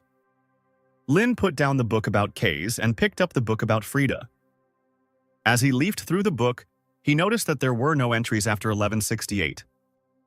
He read there that she had led the Republic for a long time as a priestess, but her subsequent whereabouts were unknown. She did not appear until 1200, and the Republican Association of Witches officially announced her death. Lin couldn't believe that Frida, who loved being the center of attention, died alone. But he didn't think too much about it, deciding that this could have happened. She could have changed. But the very next moment he changed his mind again, because he could not come to terms with this information. He knew Frida better than anyone alive, so she certainly couldn't die alone. Lin thought that there was definitely some kind of incident that was bound to happen. The thought crept into his head that she had simply been made to disappear. Lin's head couldn't get over the fact that the altar priestess who saved the world simply disappeared, and no one noticed anything. The boy was pulled away from his thoughts when he noticed that he was gripping the page of the book tightly. Forcing himself to relax, he thought that this book would not be suitable. He decided to look for books from the Republic. The librarian came up to him and said that if he was studying Esther's group, then he should read this book too. Thinking it was a book about Esther, Lin thought he shouldn't read it, but he still couldn't help but accept it. But when he looked at the title, he was surprised, because the book was not about Esther. It was called The Ash Shaman Terena. At the sight of this name, the image of a girl with blue eyes immediately appeared in the guy's head, who happily called him master. Noticing the strange expression on the guy's face, the librarian asked him what was wrong, to which he replied that everything was fine. As Lin leafed through the book, he wondered if that little girl had actually become a shaman. A shaman who commands spirits belongs to the fourth highest class of witches. Not every witch is able to reach this level. Lin wondered if she had become more successful than Frida. Running his eyes down the page, he noticed the dates of Terena's life. The guy thought that this didn't make sense because a person couldn't live that long. Still debating whether he should get the book from the Republic, Lin heard a sound. He immediately realized that he was signaling that it was time for a duel. The guy lazily thought that he needed to go, even though it was none of his business. Getting up from the table, Lin asked the librarian if she could keep the book. Taking the broom, Lin went to the duel, and the girl promised to keep it, but if someone asked to give it back, she would have to do it. Lin told her not to worry because he would be back in just 15 minutes. After finishing the magical duel with Logan, the guy rushed back to the library. He saw that the librarian Karen looked very agitated and was looking for something. Karen asked the guy if he had taken the book, to which he replied no. Lin asked her if the book was missing, to which she replied that when she finished her business, the book was gone, and no one could have taken it out, because if they hadn't taken it out of the library, the sound signal would have gone off. As Karen continued to babble nervously, Lin looked at her and thought that it didn't look like she was lying, but not much time had passed. Karen continued to apologize nonstop when Lin got an idea. Interrupting the girl, he told her that they could just buy a new one. The guy said he would pay for the book so she could make it look like he had lost it, to which Karen exclaimed that that wasn't necessary. After some more persuasion, Lin was able to convince the girl, thinking that this was not something he should be principled about, but she was very attentive. Suddenly, Karen said that she was surprised that a person like him existed, and she thanked him sincerely with a smile on her face. As night approached, Lin returned to his dorm room and lay down on his bed. He thought about how lately he was constantly hearing thanks. Thinking about the head of the club, he thought that it was a waste of time, but he doesn't feel bad, which is strange. He thought that it might be because his body had changed, or maybe he had become more free in life. In any case, he should think about the incident. Sitting up in bed, he noticed that there were many strange things about this case. He remembered that the diary he had entrusted to Esther had returned to him, and just when he had begun to investigate the companion's past, Terena's chronicle had disappeared. Could it have been Terena herself? Lin thought that this was impossible. She herself was already dead. Those times were 300 years ago. Everyone he knew was already dead. Angry, Lin began to actively think about who it could be. He took a book from the nightstand and opened it, and Rudian flew out of the book. A message has appeared stating that the research progress of unique magic in the surrounding space is 37.9%. Lin couldn't understand how it was that his progress had increased. He thought about how all he did was beat people. He wondered if using magic against people actually increased progress. He began to think about whether he should use more violence to become stronger, but immediately stopped such thoughts. The guy decided not to worry and think it over. He thought that although power can rule the world, it doesn't seem like it works only through power. He noted that he did nothing else, and the increase in magic when he used it on inanimate objects was minimal. But after the fight with Logan, who is a living being, it increased by almost a whole %. Getting out of bed and stretching, Lin thought that there were no other clues yet, so maybe it was worth checking. He thought that using magic against living beings inside the school might be problematic, so maybe he should try becoming an adventurer. When he thought about it, he realized that he would still need money to buy books. He asked that it wouldn't be so bad. The day after the resounding victory, many girls crowded around Rain trying to get his attention. Looking up from his book, Lin sternly told them that he had no desire to remember their names or get closer, and asked them to leave. The girls only laughed in response, telling him not to be so embarrassed. The young men began to talk about how this Rain was deceiving girls again. Lin listened with a dark face about how he had been seducing someone since early morning. Krista walked between the girls with a stony face, ordering the girls to clear the way. The girls immediately ran in different directions, and Krista took her place next to Rain. Gertrude walked up to Rain and whispered in his ear, asking him if his last name was Casanova. And then, proud of herself, Gertrude went to her place. Lin was about to turn to Krista when she sternly asked him if he could not talk to her. Taken aback, the guy asked her if she was angry, to which the girl, interrupting him, said that she asked him not to talk to her. Leafing through the book, she calmly said that they had already talked. There was no point in it anymore. Lin assumed she was angry about the magical confrontation, and sighing, he said that they were certainly not friends anymore. Slamming the book down angrily, Krista told the guy that she wasn't angry and was genuinely happy. Looking at the guy, she said that it was unpleasant for her to watch him pretend to be weak, having such skills. She told him that strong people had to show their strength, so he needed to square his shoulders and walk with confidence, and she said that he had won over her and Logan. Slamming the book on the table, the girl said that thanks to this, she could now trample him, and she thanked him for the fact that now she would no longer hear any talk about bullying the weak. Pointing her finger at Rain, Krista said that next time she would grind him into dust. Everyone else in the class couldn't help but hear Krista's screams, and they assumed that Rain and the top student were arguing. They noted that it was simply a great confrontation. Lin noticed that it was Owen's job and asked her if she would stand there any longer and have her points deducted. Having come to her senses, Krista sat up and calmly thanked the guy. Gertrude thought that if she had rehearsed this dialogue all night, she must have at least tried. When Lin came back to the library, Karen told him that they had a problem.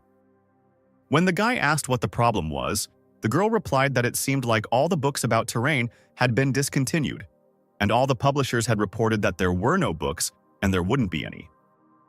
Lin asked about the reason for such an event, to which Karen told him that it was not exactly known, but they say that the Golden Children, the body for investigating the heresy of the Light of the Dragon Church, suddenly put all books related to Terrena on the censorship list this year. The guy couldn't understand why she was considered a heretic after her death. He asked the girl if she had read these books, to which she replied that of course she had. She said that since she worked in the central library, these books were required reading. Besides, she was a follower of the Archmage Lin and Frida, the Dragon Priestess, and Terrena left behind as many great achievements as those two. This information did not surprise the guy. Lin asked her if there was anything strange in those books, something like black magic. Karen replied that she didn't remember such a thing, and since it was a biography, even if there had been any dangerous content, it would have been censored. The guy shrugged and said that they needed to go to the black market, and the girl asked why. Lin said that there was everything there, from books that had fallen under the status of heresy to magical items destroyed in the pool, so he would quickly be able to find works related to Terena. Karen voiced her suspicions about the price.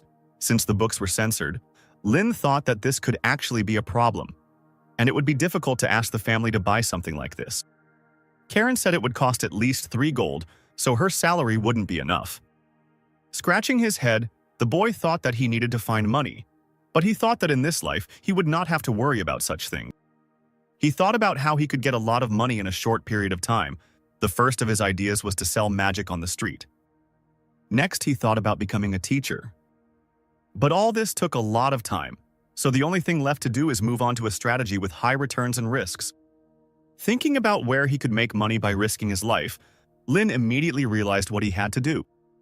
Turning around, Lynn thanked Karen and said he was leaving. The girl asked him where he was going, to which the guy replied that he needed to try something. He said confidently that he was going to take part in an adventure and make money at the same time. Hearing this, Karen rushed to stop him, saying that he couldn't do such a thing with his status, and she would sort everything out herself. The guy quickly stopped her, saying that this was the only quick way that came to his mind.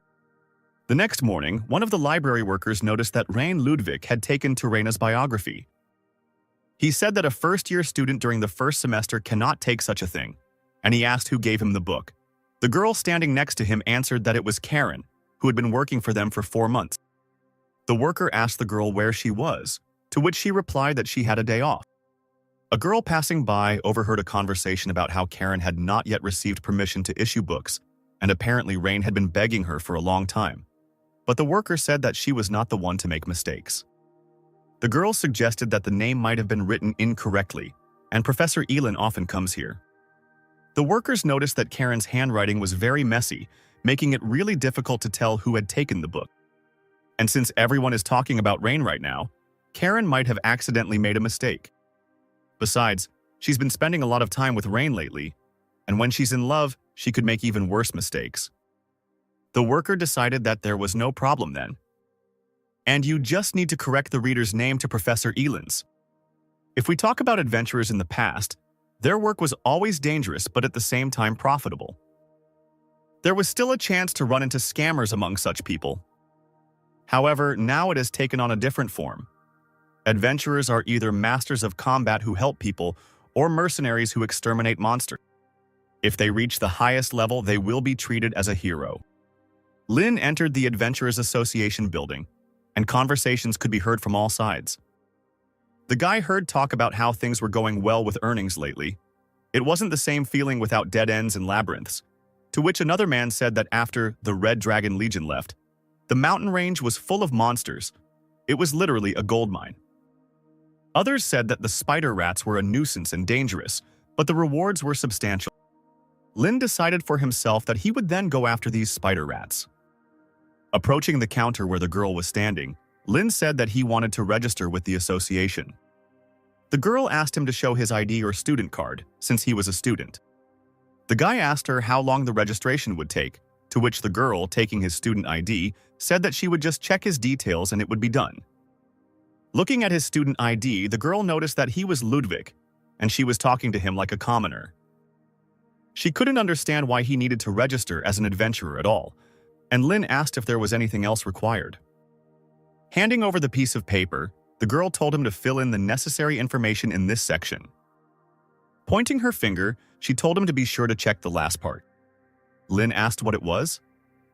Lighting a stick, the girl replied that it was a special form for noble families, something like that they were not responsible for problems that arose during work. The guy asked if there were people who tried to hold the guild accountable. The girl replied that she had heard that this happened often 100 years ago, so they developed such an agreement. Handing over her ID, she said that registration was complete. Now his ID is made of iron. Then the level will rise in turn: brass, silver, gold, platinum, diamond. Lynn asked if everyone started at the bottom, to which she replied that this was not always the case. If a person had combat experience before becoming an adventurer, then the level in the association will depend on the level of the above. This simply shows whether someone has the ability to carry out assignments.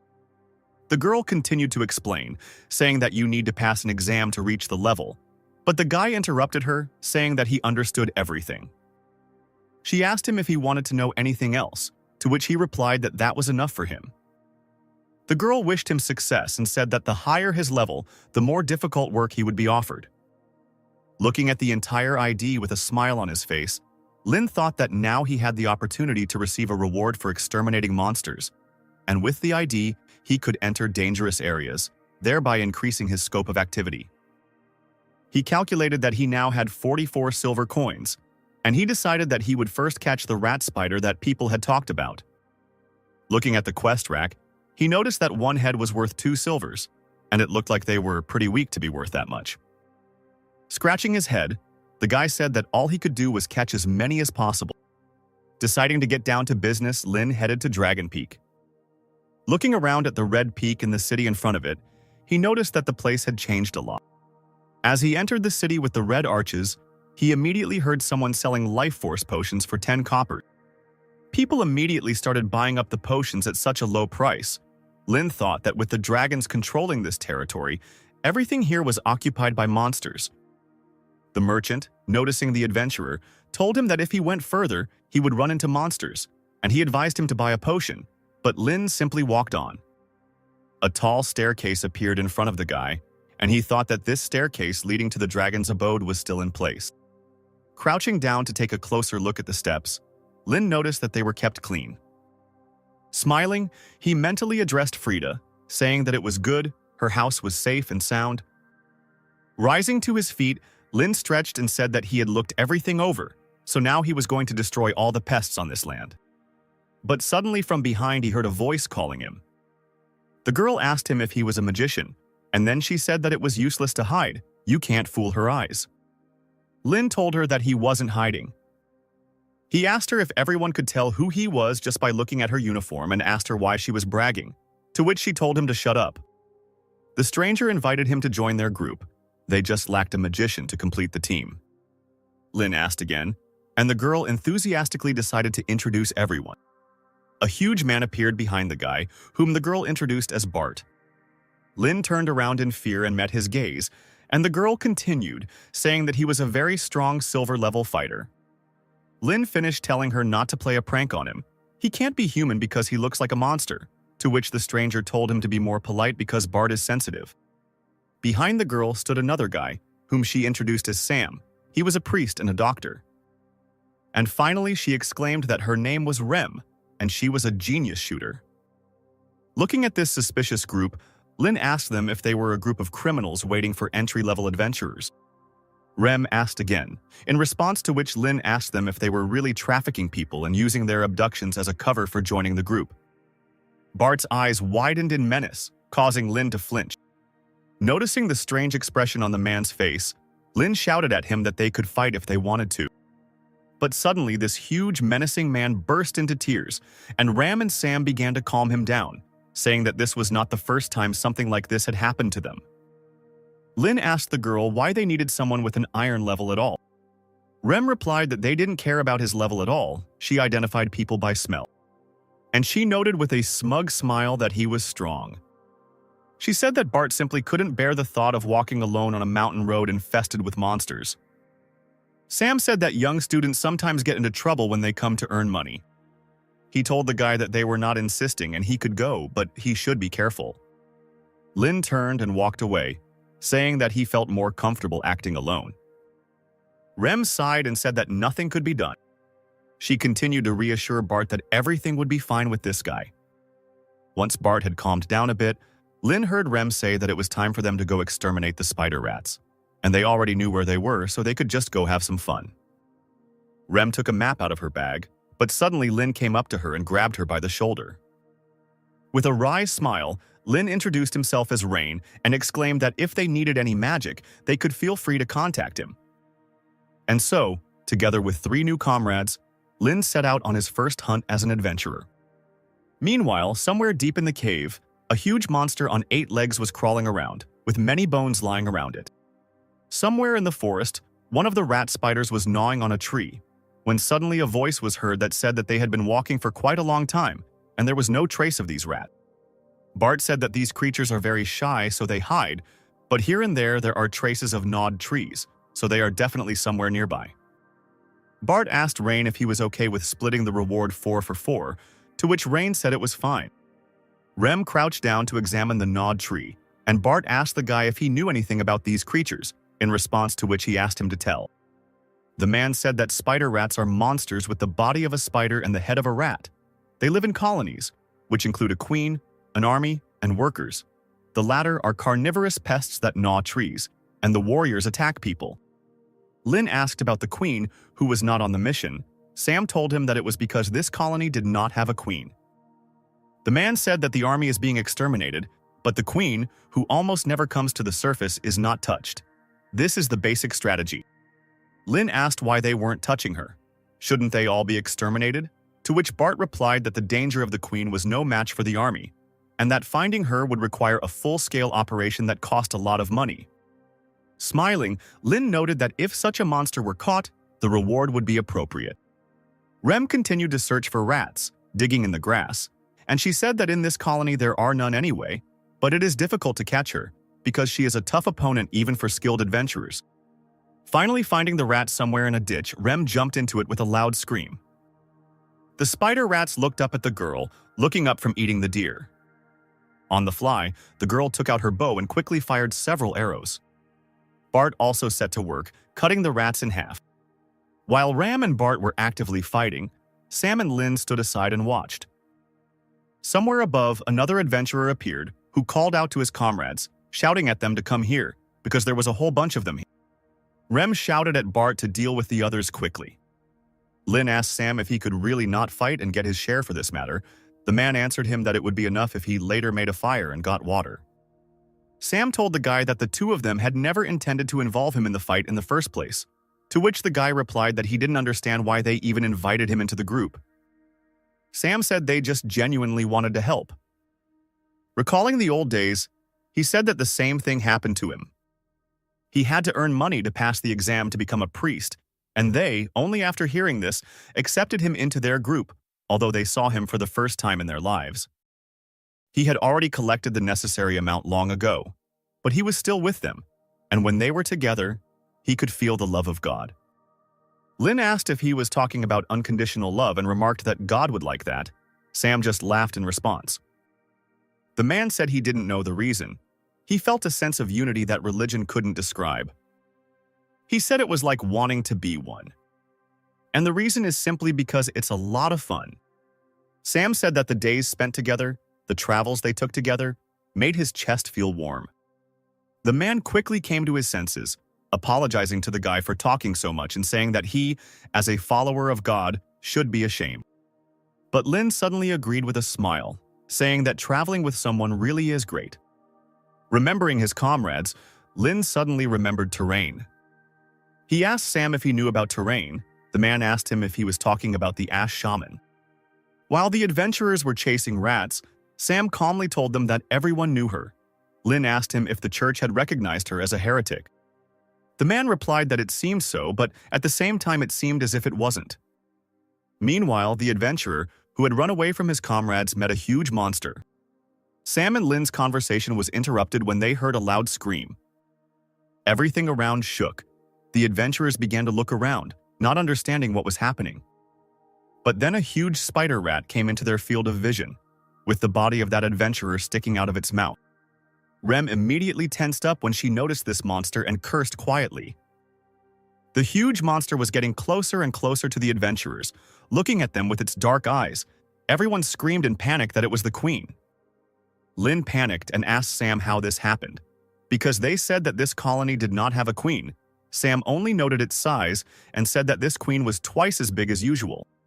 Rem answered the guy that everyone had simply forgotten about this queen a long time ago. With her red eyes shining, the queen raised her head and screamed piercingly. The adventurers immediately panicked and ran away. Bart shouted after the fleeing men to stop, because they needed to fight her face to face. Feeling something strange, Sam yelled at Rem and Bart that they better leave. Rem replied that there was no problem. The queen was just a huge rat, to which the man responded that that was not the issue. The man exclaimed that when the queen appears, the remaining individuals turn into groups of mass murderers. The monster's eyes glowed red, and they began to attack everyone around them. Taking out a bottle of alcohol and taking a sip from it, Rem began shooting, exclaiming that this was why the young were useless here. Bart, breaking the rats into pieces, shouted to Rem that there was no point in catching these small fry. They needed to target the queen, to which the girl replied that she knew. Rem yelled at Sam to heal the newbies and at Raina to protect Sam. Taking 4 arrows from her quiver at once, the girl shot at the queen with a precise and quick movement. All 4 arrows hit the queen in the eye, causing her to let out another piercing screech. Hearing this cry, Lin turned around and noticed that all the arrows hit at the same time. A bunch of small monsters wanted to pounce on Rem, but Bart appeared in front of the girl, chopping them with his axe. Having pushed aside the crowd of monsters, the girl and the man ran to the queen. Continuing to suffer from her damaged eye, the queen did not have time to do anything, and Bart managed to run up to her and hit her on the head. Noticing this, the other adventurers immediately perked up and began to smile. The queen stopped moving, her eyes rolled back, drool began to flow from her open mouth, and everyone decided that she was dead. But then Lin noticed that black liquid began to ooze from the wound where the blade of the axe had hit. The boy shouted at the man to run away quickly, otherwise he would die if he touched him. Leaving the weapon in the monster's skull, Bart rushed away, managing to run away a moment before the black liquid gushed out like a fountain. The other adventurers, who were still fighting off the other rats, suspected something was wrong because it wasn't blood. As it turned out, the queen was not dead. She grabbed the axe in her skull with her paws. With a squelching sound, she tore the weapon from her head. The axe flew to the ground, and the edge that was in the rat's skull melted.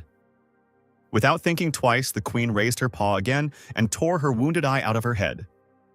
But soon the eye recovered, as if nothing had happened to it. Having regained full vision, the queen immediately looked at Bart, who then plunged the axe into her skull. Rem immediately became excited and wanted to run to her comrade to protect him. But the queen quickly rushed forward and bit Bart on the hand. Ram, ignoring the rats that were biting her, took out her bow and fired in an attempt to protect her friend. The rats continued to bite her, but the girl did not pay attention and continued to run towards the queen. When there were even more rats around, the girl screamed in irritation, trying to push them away. A panicked Sam shouted for Rain to help them. Lin just froze in place, not hearing anything around him. The only thought in his head was that the black liquid was not water. He immediately remembered himself dying from this liquid, which was a black poison that destroyed the soul. Lin thought that this poison meant that there was a black magician nearby who was empowering the queen. Taking a step back, he thought with excitement that this magician was somewhere nearby. Sam jumped up and grabbed Rain by the shoulder, shaking him to come to his senses. When Lin looked at him, Sam asked the guy what was wrong with him. He told him that he can't use offensive magic, so Rain is the only one who can fight. Sam shouted at the boy, begging him to help. Cold sweat ran down Lin's face, his face darkening immediately when Sam shouted that he didn't want to lose his friends. Lin looked around randomly and noticed that Rem was still trying to deal with the rats that surrounded her. Bart was clearly losing the fight with the queen, who also had his hand in her teeth and had already knocked him to the ground. Finally, Lin said something, but Sam couldn't hear him. The boy repeated his question, asking the man how much they would get if they killed her. A little confused, Sam answered him, saying that they would get about 20 gold. The guy still had sweat running down his face as he exclaimed that it was almost 1,000 regular spider rats. He nevertheless agreed, and with a quick movement launched an arrow with a spell at the queen. The spell, as soon as it hit the victim's body, immediately worked, exploding and tearing apart her flesh. Lin walked out in front of the now wounded queen and called out to her, calling her an ass with hands. Holding out his hand with a fire spell, he desperately screamed at her to attack, and he would make a roast out of her. Lin summoned another spell onto his hands and slammed his palms together, causing a bright flash to occur. The guy opened his arms, causing a bright light to fill the entire space, causing Sam to close his eyes. The rat also couldn't stand such a bright light, and she covered her eyes with her paws. Almost unconscious from blood loss, Rem noticed that the rats that surrounded her fell to the ground from the bright light, and she was caught by a root. The light went out, and the root quickly threw Ram and Bart aside. The boys fell to the ground next to Sam, Lin, who was in front, shouted at the man to take care of them.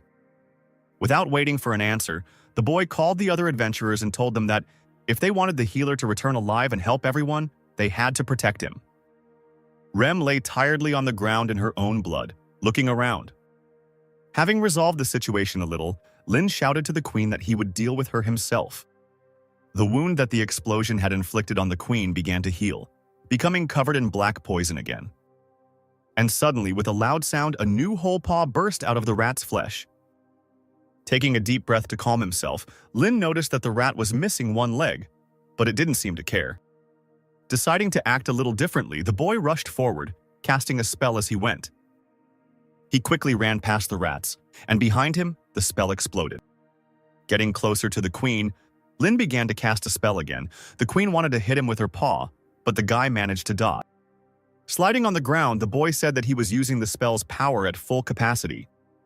But the spell was never cast. The queen struck again with her paw, which distracted the guy, forcing him to dodge. Landing a little to the side, Lin thought that there was no guarantee that 3-star level magic would work, and there was also a limit to the power he could use, and he forced himself to calm down. The guy decided that first of all, he needed to understand the enemy, and he decided to use Belsidious. Looking at the queen, Lin noticed that many dark spirits were crowded around her. The boy noticed that it was 3-star level dark magic. The regular rats didn't stop attacking, but Lin still managed to come to his senses and dodge. The boy extended his hand and cast a spell, causing a thin twig to wrap around a tree branch. Pulling himself up, he thought that there was too much poison and his body could not handle such a dose. He thought that if he couldn't remove it with Belcurious, then he would have to use 4th-tier magic, but he immediately thought that it was too reckless, and if he failed, it would be the end. He couldn't forget that there was a dark mage somewhere nearby, and the risk was too great, and Rem was watching Rain. She couldn't help but notice how the guy's face distorted in painful thoughts. The girl slowly rose from the ground where she was lying. Sam looked at her in surprise. He worriedly told the girl that she should not get up and that she needed to stop the bleeding, to which the girl objected, saying that she was fine. Sam tried to say something else, but the girl interrupted him with a loud scream. She looked at her comrade and, in a calm voice and with a smile on her face, told him to take care of Bart. And the girl again entered the battle with the monsters, mercilessly making her way through. Running past one of the adventurers who asked her if she was okay, she yelled at him not to ask questions and to focus on the fight. Lin still couldn't come up with a solution, thinking that nothing would work. Deciding that he should retreat first, he noticed that something had flown into the tree he was sitting on. Looking to the side, the boy noticed with fear in his eyes that it was the eyeball of a monster. Looking back at the queen, Lin noticed that she was throwing her own children at him. The next such projectile hit exactly the branch on which Lin was sitting. It broke and the guy flew down. When the boy fell to the ground, the queen immediately rushed to attack him, but he managed to use a spell, summoning a stone shield. Meanwhile, the sound of a shot was heard again, and the arrow again hit the queen's eye. The rat took the arrow out of its eye and looked in the direction it came from, breaking the arrow into small pieces. Completely exhausted, Ram told the rat that she shouldn't have ignored her, and now she would pay for it. With a furious cry, the queen now rushed at the girl who dared to attack her. While everyone around was shouting at the girl to run away, she just dropped her bow on the ground and thought that it was not time yet. Almost falling off her feet, the girl thought only about how she had to stand firm. Noticing that his comrade was in danger, Lin immediately jumped to his feet to cast a spell. Throwing a small dagger, Rem shouted at the guy to finally pull himself together. The dagger hit the queen in the eye, causing her to lose her balance, and Rem was able to jump on her. Looking at the guy, she desperately shouted to him that he would cope with everything. Lin hid behind a rock and tried again to calm himself and concentrate. A first-level spell glowed between his palms with a dim red light. As Lin worked with a tense face, the triangles in the spell grew larger and larger, and the light grew brighter. Rem was trying her best to resist the queen who was desperately chasing after her, and Lin couldn't believe that something had thrown him off balance like that. The girl lost her last strength and could no longer move. She fell down without the ability to do anything, and at that very moment the queen struck her. Sam wanted to rush to his girlfriend, but the other adventurers who were supposed to protect him stopped him. Lin couldn't help but hear these desperate cries, but he still tried to stay focused on the matter at hand. Still, Sam managed to escape the other's grasp and quickly ran forward. Rem lay almost unconscious on the ground. The Rat Queen swung her paws to finally kill her.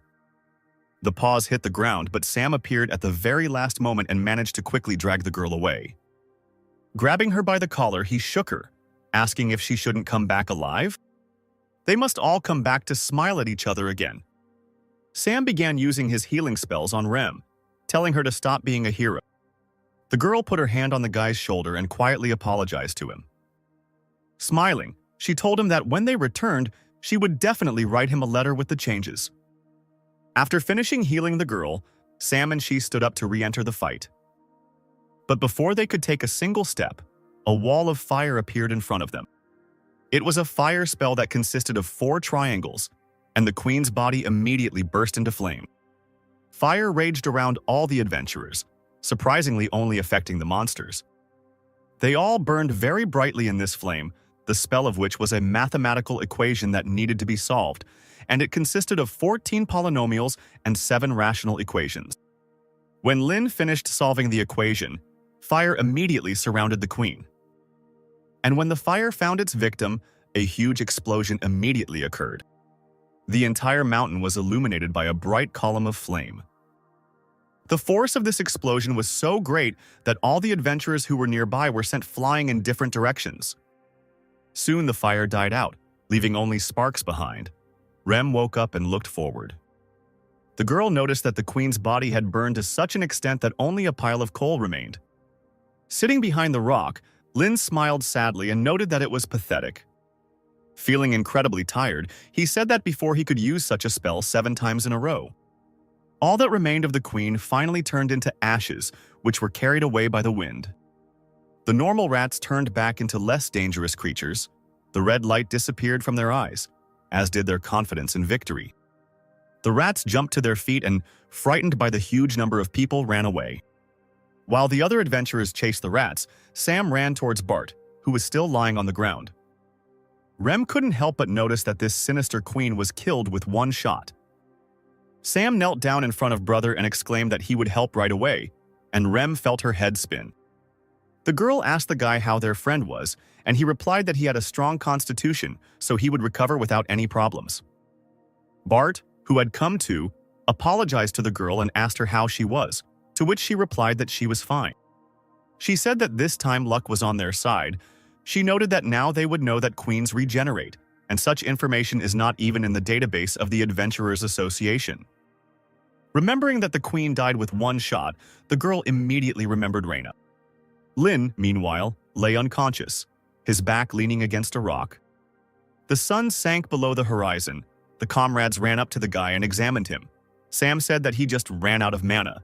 He would rest and everything would be fine. Rem noted that he had spent all his strength. Sam said that this magic was definitely done by rain, and the girl replied that she thought so too. She asked why he was hiding behind the rock then, since the queen was attacking from that direction, and he did not need cover. And if he had revealed himself, his name would have been on everyone's lips. Sam told her that this was not the most important thing now, and they would talk about it later. The girl did not argue with him. Lin dreamed of moments from his life. One day he told his comrades not to write down the name. He said that he had already said that he did not want to join the ranks of the team of heroes. They could convey this to His Majesty, to which the official said that he could not understand this, because this was the decree of the ruler, the date to honor those who sacrificed themselves for humanity. Esther asked why he was acting like that. Did he really not like them? Frida asked him if he was joking, adding that he was being a troublemaker and going too far. But suddenly the guy screamed at the top of his lungs that it wasn't because of that. He said he was not like them. Frida's face twisted into an irritated grimace. Lin said he doesn't carry the same evil fate as Frida and Kay's. He continued by saying that he had no mission to fulfill like Esther. Clenching his fists, he exclaimed that he did not give his all for someone because of his pride, and that the fact that they were here together was just a simple coincidence. He said that because he had no right to put his name in, otherwise their reputation would go down the drain, the team members looked at each other. And then they laughed loudly. Kays, as usual, ruffled the guy's hair, Frida began to say through her laughter that he was just a cutie. Esther, relieved, told him not to worry about it, and an irritated Lynn exclaimed, waving it off, that he had not worried, but had come to the conclusion with the brains in his head. Taking the boy by the hand, Esther told him, "No matter what others say, he was and is part of the team. He doesn't have to worry about self-sacrifice and other things. He can do whatever he wants." She told him with a smile that this world had already recognized him as the Archmage of the team of heroes. After some time, Lynn woke up and found himself on Bart's back, with the city lights shining nearby. Looking around, the guy asked where he was. Rem noticed that he was already awake, and she said that the school was already nearby, so they returned to the Golden Rose. Relaxing, Lynn felt his whole body ache and thought that he had overdone it, but fortunately they went unnoticed by the Black Mage. Bart asked the guy if he was the one who used that fire magic. Lynn didn't answer, and Rem told him not to dare lie to them because they would definitely find out everything. After a short silence, Lynn said that he had nothing to hide, and the girl said that she knew it. She said that they thought he would want to keep it a secret, so they wrote in the report that they used a scroll bought from a peddler. She asked him if there was anything that needed to be corrected, to which the guy replied that everything was fine. He was satisfied with this version. Rem told him that it seemed like he had his own reasons for keeping it a secret, so she wouldn't pry into his soul, but he still saved them, so they owed him. The guy tried to cut everything off, saying that they didn't have any debt. Sam suggested to his comrades that they give the entire reward to Rain, and they readily agreed. Looking out, Lynn still noticed a strange expression on Rem's face and asked her what was wrong with her face. Didn't she say that justice was her specialty? He asked her if she really expected him to say that they were all great and offer to share the reward, to which she replied that there was no harm in dreaming, and everyone laughed. Lynn dropped to the ground and said that they could give him 5 gold pieces and split the rest, but Bart objected, saying that it would be fairer to give him everything. The guy continued to persist and said that he hadn't done anything special, so he could only take the amount he needed, but they replied that they hadn't done anything special either. While Bart and Lynn were arguing, Rem intervened in the conversation. She said that she and Bart were going to be the best adventurers, and since he was arguing, he could invest the money in them. She asked him how he liked the idea, and he said with a smile that it was not bad. Sam intervened in the conversation and asked Rain if he remembered asking him about terrain. Sam shook his head and said that when he was studying, he heard some things, but they were just rumors. Leaning towards the boy, he whispered in his ear that it seemed like she had been practicing black magic in her later years. A couple of minutes later, Lynn said goodbye to his comrades, remaining in the square. When they turned around, the smile slowly slid off the guy's face. Back at the dorm, Lynn began to thoughtfully flip through the book. After looking through it, he noticed that it certainly didn't contain any information about Terraina having anything to do with black magic. Looking at the book in his hand, memories came back to his mind. In some ruined city 300 years ago, Lynn looked at all that remained. Hearing a rustle, the boy grabbed his staff and began to climb the stairs. Climbing up, he slowly looked into one of the destroyed houses. And there, in the ruined city, among the houses that were half buried in the swamp, he found Terraina. Finding some boards and tearing up some books, Lynn started a fire with a snap of his fingers. As he rose to his feet, he heard the sound of a rumbling stomach behind him. The guy's hand reached into the bag. The frightened girl became even more afraid and began to shake even more. But to her surprise, the guy sat down in front of her and handed her a loaf of bread. Lynn told her to eat if she was hungry and not to worry. He wouldn't ask for money or anything else. Esther and Kays, also walking through this ruined city, noticed smoke from a fire. Lynn noticed that the girl had not even touched the bread, and he told her that she had better eat, since he had nothing else. Suddenly, Terraina quietly said that everyone had disappeared. Her friends, family, loved ones had disappeared. Lynn asked her if her village had no contact with the outside world at all. The girl replied that she didn't know, which made the boy just sigh. Standing up, he said that he didn't even know such a village existed, but that was understandable since it was a distant outskirts. He said it was sad that there was no one left except her who could remember this place. Terraina buried her face in her knees, and Lynn said that no one would remember her life, which was not bad. He said that if she died, this place would disappear without a trace. Gritting her teeth, the girl exclaimed that she didn't want that. Then Lin came closer to her again and brought the bread to her, telling her to eat it then. He told her that even if she didn't want to, she needed to eat to survive. He told her not to forget the people who lived here because there was no one else to do it. Terena snatched the bread from the boy's hands and greedily bit into the loaf, bursting into tears. Since then, Terena has followed Lin. Later, he and his team discovered that she had magical abilities. Having drawn the spell on a piece of paper, the girl directed it towards the sky. And when the spell worked, rain came from the sky. The girl turned around with a cheerful smile. Lin never thought that she would ever become a great magician. One day, when the girl was already asleep, Esther suggested leaving her in the church in the next village. Frida agreed with this, because they would expose her to even greater danger if they took her with them. Lin was not against this proposal. He knew that the girl already had the necessary magic, with the help of which she could survive alone, relying only on her own strength. But until the day of their separation, he tirelessly taught her everything, and she obediently obeyed. Terena lived stubbornly and did not complain about anything. Lin taught her to put out small fires. They also learned to use earth magic to save those who fell. It was magic that could help all people. One day, Frida asked the guy if he really liked this child, or if it was some kind of youth hobby. Esther asked if it was true, to which Lin only said that they were talking some nonsense again. But the guy still cared about her, although he couldn't understand whether it was pity or sympathy. Perhaps he was drawn to her because she had to face the same difficulties as he did. But they couldn't do it forever, and the day came when they had to say goodbye. Lin could see that his student was sad. But, to his own surprise, he was able to say goodbye to her calmly, without any particular emotion. The team decided to leave the village immediately, otherwise they would have felt uneasy, and Terena was taken to the church. The pastor told her that this was now her new home. The building might be a bit big, but she would soon get used to it. He told her that from now on, she had nothing to worry about. They were her family now. But Terena replied that they were not her family, and this was not her home. Her family was her mentor, and a spell began to shine in the girl's palms.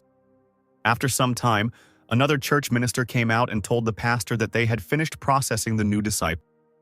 But the man was surprised to find that the pastor was tied to the column by his roots. He asked him if that new disciple had done it, and he said that he would send for her at once, to which he received the answer that everything was all right. He sighed and thought that there was no need to search, they should just leave it, and he himself thought about how to get it taken down as soon as possible. Before leaving, Terena smiled at the pastor and said that she should be with her mentor. After a while, Lin turned around, hearing someone shouting behind him. As it turned out, it was Terena, who had managed to catch up with her mentor and his comrades. When Lin asked her what happened, she said that she escaped using the magic he taught her. Bowing, she screamed and asked the guy to take her with him, and she exclaimed that she would not cause any trouble. Lin's comrades looked at each other as if expecting something like this, while the girl begged. Finally, the guy agreed, but said that they would not be together until the very end. Coming closer, he shouted, asking her what it meant that she escaped with magic. Did it mean that she harmed a person? The girl quickly replied that it was not so, and then Lin turned around, telling her not to forget that magic was not created to harm people. So Terena became part of the team, and over time her talent gradually began to emerge. It was a little hectic and restless, but this child's abilities surprised Lin. The girl's innate gift began to develop in different areas under the guidance of team members. She was like a sponge that absorbed knowledge regarding magic and new techniques. She also worked with Esther, who broke a huge boulder, as an example. Terena shook her head, refusing to try it. Although the girl was stubborn, she continued to develop her skills, and so she went on a mission with Kays. Terena had grown to the point where she could take on powerful monsters and was accepted as a member of the team. One evening, Esther returned to camp with a pile of bags and a wide smile on her face. As it turned out, the girls bought new clothes for the new member of their team. Lin took out a hat and asked her if she wanted one. And then he said with a grin that she would get it only when she defeated him. So the days and months passed, and their journey was coming to an end. In the final battle with the Abyss, the girl's strength increased significantly. She lay in the middle of the rubble, but there was a triumphant smile on her face because she had managed to take the hat. One day, the team of heroes stopped in the territory occupied by the Abyss. Lin told his student that she should stay here, in their base. The girl jumped up, not understanding why she couldn't go with the whole team. She exclaimed that she would fight. Esther exclaimed that they knew what the girl was capable of. She could help, but the team agreed with Lin. She told her that they couldn't take her with them because it was dangerous. Then Terena turned to Kaze and Frida to say something, but they only remained silent. Terena clenched her little fists and said that they had been through so much together and it was just too unfair to leave her here alone. Rising from the table, Lin told her that she was too small and that the enemies they would face were very dangerous. Ruffling his hand through her hair, he told her that they had originally started this adventure as a foursome, and that it was now over for her. But he told her not to worry because they weren't abandoning her. As he walked away, he told her that he would return and continue teaching her magic. When everyone had already come out of their shelter, Terena shouted that she agreed. With tears in her eyes, she cried out that she would look forward to seeing him. And so his journey with Terena ended. Lin now could not understand why she got involved with black magic, and it was also very suspicious that all the books with her were censored. Lin opened the book from which Rudian flew out. Rudian sat on the guy's head, and he noticed that his progress had increased by a whole 2%. As he leafed through the book, he wondered if they had gotten any better after destroying that rat, but in any case, there was still a lot to do. His gaze fell on one page, which had a drawing of Lin on it, and at the bottom was the caption, "The coolest mentor ever." Lin chuckled and wondered out loud when the little one had managed to do that. But suddenly a realization struck him, and the smile slowly slid off his face. Meanwhile, at dawn, at the place where the battle with the queen took place, a man in a green cloak kicked the ground and shouted that he thought it would reduce the number of adventurers and reveal the golden children to them, to which his comrade noted that there was still a lot of fiery ash left, and the explosion radius was huge, so it was at least 4th level magic. Those adventurers who fought the rats with Lin, Ram, Bart, and Sam were now hanging limply from the branches of the tree. One of the cloaked men said that if they were telling the truth, then it was Ram and Bart, and his comrade shouted that they would take revenge. He would gut both of them and hang them by their guts. The second man in the cloak said that this way he would leave material evidence for the golden children that they were in the south. It was impossible to destroy the case just by starting it, to which his less patient comrade irritably kicked the rat's corpse. To begin with, they need to focus not on the place, and then the first asked him about that. And on what then? The second said that they should report everything to Terrain. The next day, Lin went to the Magic Development Club and greeted his clubmates. At the main table in the auditorium stood the head of the club, who noticed that the number of participants had increased. The leader greeted him and said that his name was Zhuan, and that he was the chairman of the Magic Development Club. He said that he didn't expect so many listeners to come, so he was very surprised, but he couldn't help but be happy, and he hoped that they would all get along. Zhuan said that he would now talk about the club's purpose and objectives. The guy started talking about how they were studying magic for the development of the area and agriculture, when suddenly his speech was interrupted by the appearance of another participant. Somewhat irritated, Logan walked into the classroom without saying anything. The guy reluctantly said hello and introduced himself. Zhuan was a little confused, but immediately said that he came just in time. Waving his hand nervously, he told him to sit in any empty seat. Looking around the audience, Logan noticed that there was only one empty seat left, which was next to Rain. Shuffling through his papers, Zhuan exclaimed that they should change their tune then. Lin snidely asked Logan if he kept his promise, to which he replied that he was just following the rules. Zhuan continued to talk enthusiastically about his club, occasionally drawing something on the board. Lin couldn't help but think that there was a black mage nearby, and he wasn't sure he could defeat him again in his current state.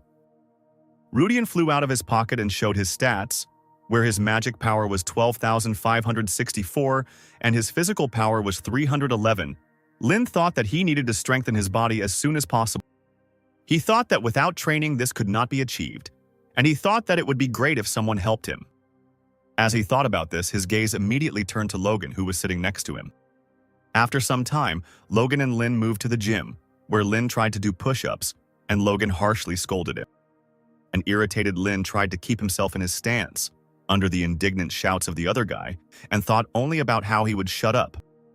But if he wants to develop physical strength, then he needs to listen to the guy. Then in the audience, Lin asked him to help with training, to which Logan replied that he did not understand. Didn't he defeat him then? Why should he learn anything from the loser? Lin asked him why he was refusing so quickly. He was the best in the group at building muscle mass.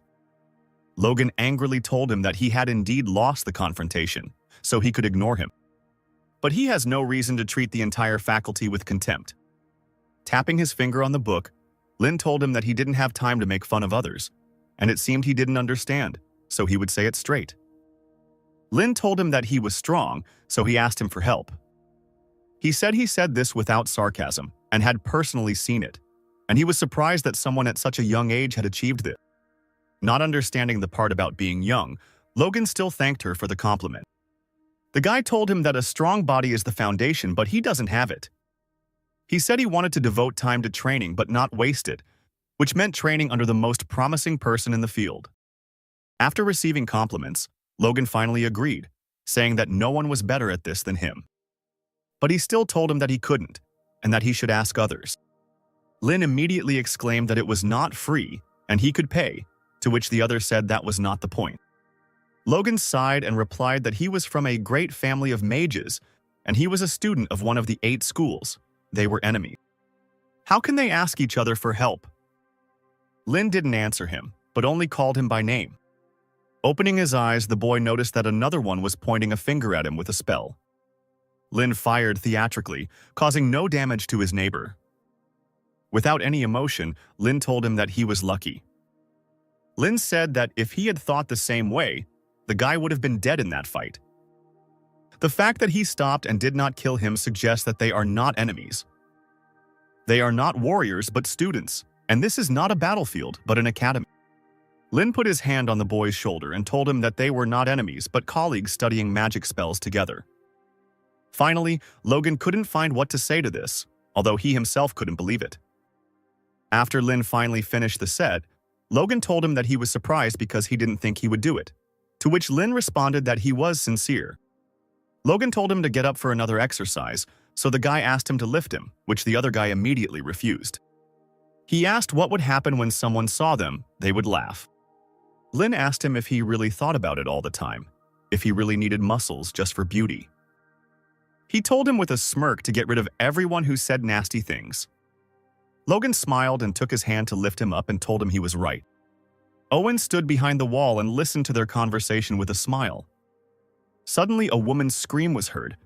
As it turned out, Krista entered the hall and, noticing the guys together, asked what they were doing. She assumed that they were fighting again, but they dispelled her assumptions, saying that they were training, but the girl could not believe it. Logan, ignoring the girl, handed his student the magical protein and told him to drink it.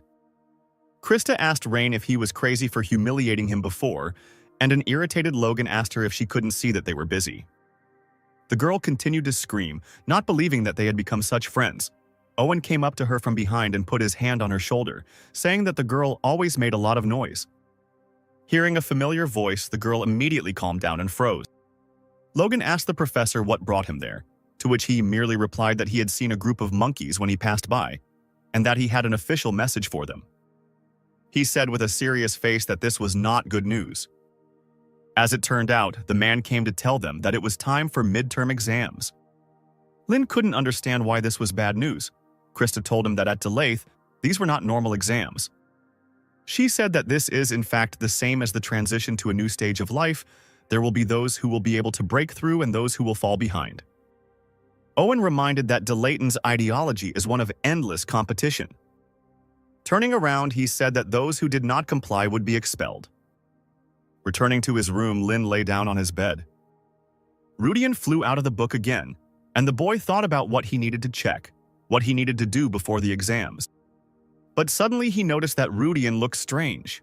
He was blurry. When Rudian became normal, everything around him was illuminated with a bright light. Looking around, Lin discovered that he was no longer in his room. A message appeared stating that the research progress of unique magic was now 40%. Confirmation of a new magical power scheme has begun. A message appeared that the mental barter is being detailed. The holy stream is within a radius of 20 meters from the magician. Lin noticed that some kind of glowing sign appeared on his hand. Now the success rate when using unique equations and runes increased to 33% and the power to 66%. But the required amount of magic power to understand was 20,000. While the guy only had 12,564, the activation imprint for using the mental barrier was determined. Blinking again, Lin found that he was back in his room. He realized that he had now reached a mental barrier due to the fact that he had reached 40% mastery. The mental barrier was a secret technique that even among the sages, only 2 could use. The guy thought with anticipation that this was simply incredible. He wrapped his hand with the sign in bandages, hiding it. Once he got out into the city, he headed straight to the black market. Humming the song joyfully, he thought that so much had happened in the last few days that he was almost going crazy. Suddenly, he crashed into someone's large back. He immediately apologized, rubbing his bruised nose. Suddenly, he realized that the voices in front of him sounded very familiar. As it turned out, he met Ram, Bart, and Sam by chance. Bart grabbed the guy and said that they hadn't seen each other for a long time, and Rem noted that it had only been a couple of days. Bart immediately threw Rain over his shoulder to Rem's loud laughter. Having grabbed the guy, the team immediately decided to go on a new mission. Lin shouted at them to stop, asking them what they were doing. Rem cheerfully replied that the students were very busy, and they were all going together, so this was the fastest way. Sam told Rain on the run that they had been told that for their punitive expedition against the rat spiders, he, as the main character, was obliged to receive a reward. Bart told him not to be so stubborn, and besides, sometimes you need to visit places like that.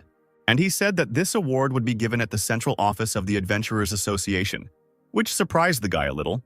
The boys reached the branch of the association and climbed the stairs, and a whole crowd had already gathered behind the fence. Everyone immediately recognized Bart from the Black Iron, and Rem from their drunken shooters. And the boy with red eyes was immediately recognized as the eldest son of the Ludwig family. Lin asked what all this pathos was about.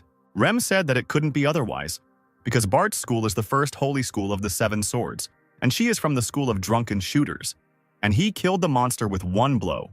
Lin asked her about the likelihood that their schools, including the founders of the schools, were not distinguished in any way, and Rem immediately shouted at him, asking again. Bart told the boy that it might seem that way to him, but even though he and Rem had fought countless enemies while achieving the silver rank, they never thought that they lacked skills. However, this was true until they encountered the queen. The knights, noticing that a familiar figure had appeared, immediately stood at attention, letting him go ahead. There were admiring whispers and conversations throughout the crowd, and Lin's eyes widened in surprise. Lior and Akka, the Saint Bow of the 4 Emperor's battle stars, asked the boys if they were rising star adventurers.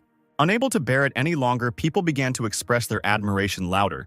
They could not believe that he had been sent here straight from central control. Sam said that the Empire gathers the best warriors and grants them the status of the Emperor's 4 battle stars.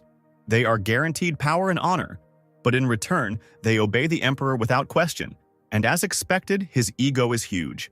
Noticing that Ram's face had darkened and she had lowered her head, Sam asked her what had happened.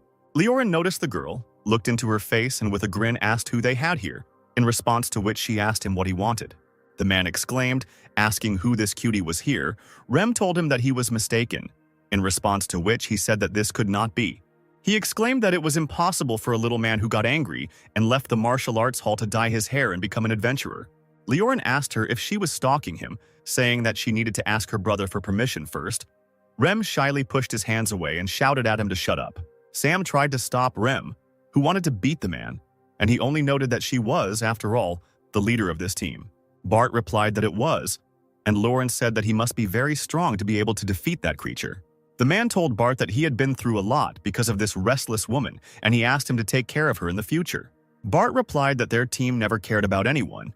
They just covered for each other's shortcomings. Leorin smirked and remarked that he liked it and told the man that he would soon become a platinum rank. Lin watched as Leorin began to actively communicate with Sam. Seeing that green hair and the bow behind him, Lin couldn't help but think of Kay's, and then he noticed the man's gaze turning to him. Rubbing his chin, the man thoughtfully told the guy that he had seen him somewhere before, saying that he was more familiar with the energy than the face. The man waved to the knight.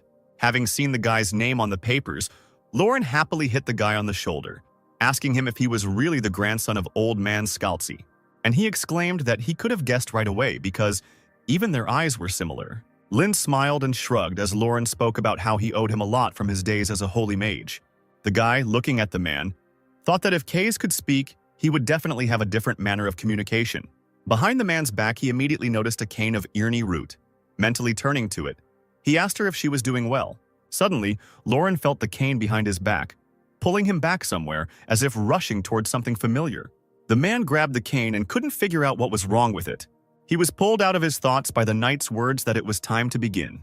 Taking hold of the sheet of paper with the speech, Lauren began to read it monotonously, but stopped halfway through because there were too many words. Deciding to cut his speech short, he told the team that they were great and would receive an award for their military service. And he announced that their reward would be 2 gold coins. And also, the Adventurers Union will pay each team member 500 units of contributions. And the crowd exploded with joyful cries. People immediately ran up to the team. Some offered to join their guild, and some simply expressed admiration. Sam and Lynn stood to the side, the man noting the wild popularity of their comrades. Sam told the guy that everyone was saying that he caught her with the scroll, and he asked him if he was okay with no one knowing about his accomplishments, to which he replied that it was okay. Deciding not to linger any longer, Lynn said he would go. The man told him he would say goodbye to the others for him. Sam happily told him that now he had reached the copper level, so he too would be recognized, and someone had already paid attention to the guy. The man in the yellow coat and hat grinned mysteriously as Lynn replied that he hoped nothing would happen. Lynn, entering the alley, called Rudian again, who reminded him that he needed to reach 20,000 magic power to use the mental barrier. The boy thought that he still had a lot of work to do, but when he found the book, he would finally be able to focus on preparing his magical power. Smiling smugly, he thought about how he couldn't achieve this in his past life, but now it was in front of him. Suddenly, a loud cry was heard behind him, calling for the young master Ludwig. The man shouted that he would not be able to get into the black market, and people immediately turned their attention in that direction. Coming closer, the stranger told him that he was going the right way, but for some reason all the traders had fled from there, so the market was no longer open. Taking off his hat, the man said that he was from the Union of Magicians and said that it was nice to meet him. He asked the guy if he could spare some of his time. They reached the restaurant where the stranger immediately began to order lunch. He told the guy that he had nothing to fear. He wasn't going to interrogate him about why the guy went to the black market, but Lynn couldn't understand how he knew about it. But the strangest thing was that his magical power was quite impressive. The man decided to introduce himself, saying that his name was Torrance Slade and that he worked in a special department of the Union of Magicians. He showed him his gold watch, which could serve as proof.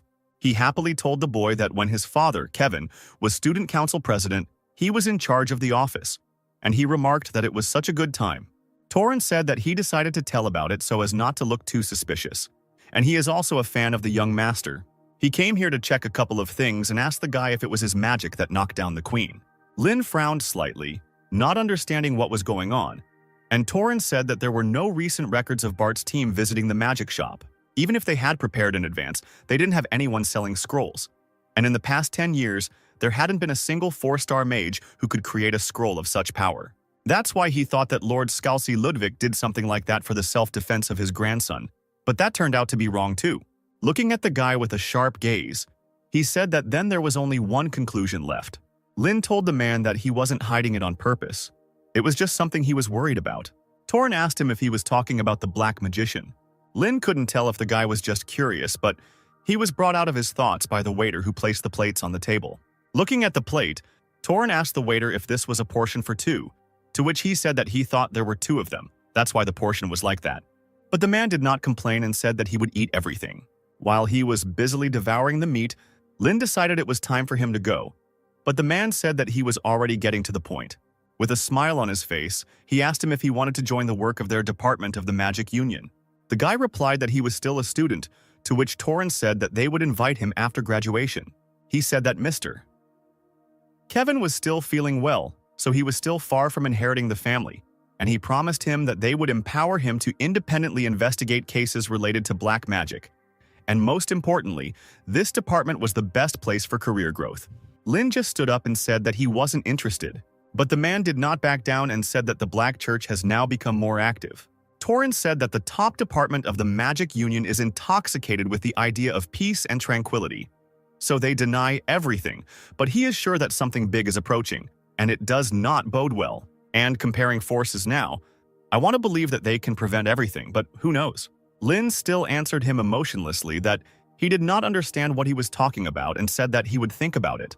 Now Torrens stopped persisting any longer and thanked the guy. As he walked away, the boy wondered whether he would have to fight with this scum in this life, which he didn't want at all. Finally, Torrens shouted to the guy that if he needed to find something on the black market, then in the Adventurers Union he would definitely need to complete the order VIP security. So they said goodbye. Torrens, chewing meat, looked after the guy. Suddenly, a woman jumped off a roof somewhere and asked the man if the guy was who they thought he was. Tyrantid, who was also from the special department, said that they said that this year's freshmen Delayton were the golden generation. But no matter what reason he chose him, he was a natural disaster. Torrens said that he did not think that Mr. Rain belonged to the golden generation, and sitting down at the table, Tyrantid asked him why that was. The man said he had no contact with Tarina. They needed to look for another suspect. The woman asked him if he really thought anyone there knew Tarina. With his cheeks full, Torrens said that this was just his guess. Anything could have happened before entering the academy, so it was better to be on the safe side. He wondered how anyone could even say that they belonged to the golden generation. He thought about how Mr. Kevin had given birth to a real monster, and this was the first time he had been so scared by someone's potential.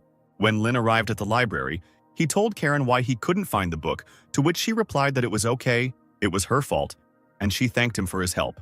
She said the important thing was that he was alive and well. The guy asked the girl if a strange guy, smiling and wearing a hat, had come in there, to which she replied that no. But then she noticed that a man who worked in a special department of the Magic Union came in. She said that she heard that he came, remembered the old days, said that he had known the high-ranking librarians for a long time, but she was not able to meet him, so she does not know what he looks like. Thanking the girl for the information, Lynn walked away, thinking that the guy had definitely come. But he couldn't understand how he knew about the black market if he hadn't seen Karen. As he approached his door, he noticed that there were two huge boxes standing there. After taking them inside and unpacking them, Lynn discovered that there were two huge white spheres. The guy thought that he made the right choice by buying the largest ones, because with such soul pearls, he will be able to save the necessary amount of magical power for the mental barrier. He sighed and placed his hands on them, remembering that he currently had about 12,000 magic power, but needed 20,000. He decided that now he would save 8,000 units in these balls, and when he would create a barter, he would take them back. The guy tensed his whole body and the balls under his hands rolled with a bright light. The light grew brighter and brighter until Lynn fell to the floor exhausted. Out of breath, he announced that the introduction of magical power was complete. He decided to wait until they were safe. Lynn sat in his room until the evening, meditating to restore the strength he had already spent. When he felt that he had already recovered, he decided that it was time. He clasped his palms together. A bright light lit up between them. In response to this, the balls also glowed with a bright light, and the guy began to establish a mental barrier. A huge stream of force poured out of the balls, and they, unable to withstand the load, began to crack. The spell flashed between the guy's hands like a bright flash, and he suddenly almost choked on his own blood that came out of his mouth. Both balls were destroyed, and once again exhausted, Lynn leaned his hands on the floor. Looking at his hand, he couldn't understand whether he had succeeded or not. But the mark on his hand shone even brighter than before. Looking around, Lynn noticed that 4 runes were glowing around him. U, Flow, Ryan, Understanding, Chan, Strengthening, and C, Peace. With the last of his strength, the guy stood up on his feet while his entire room was illuminated by this bright light.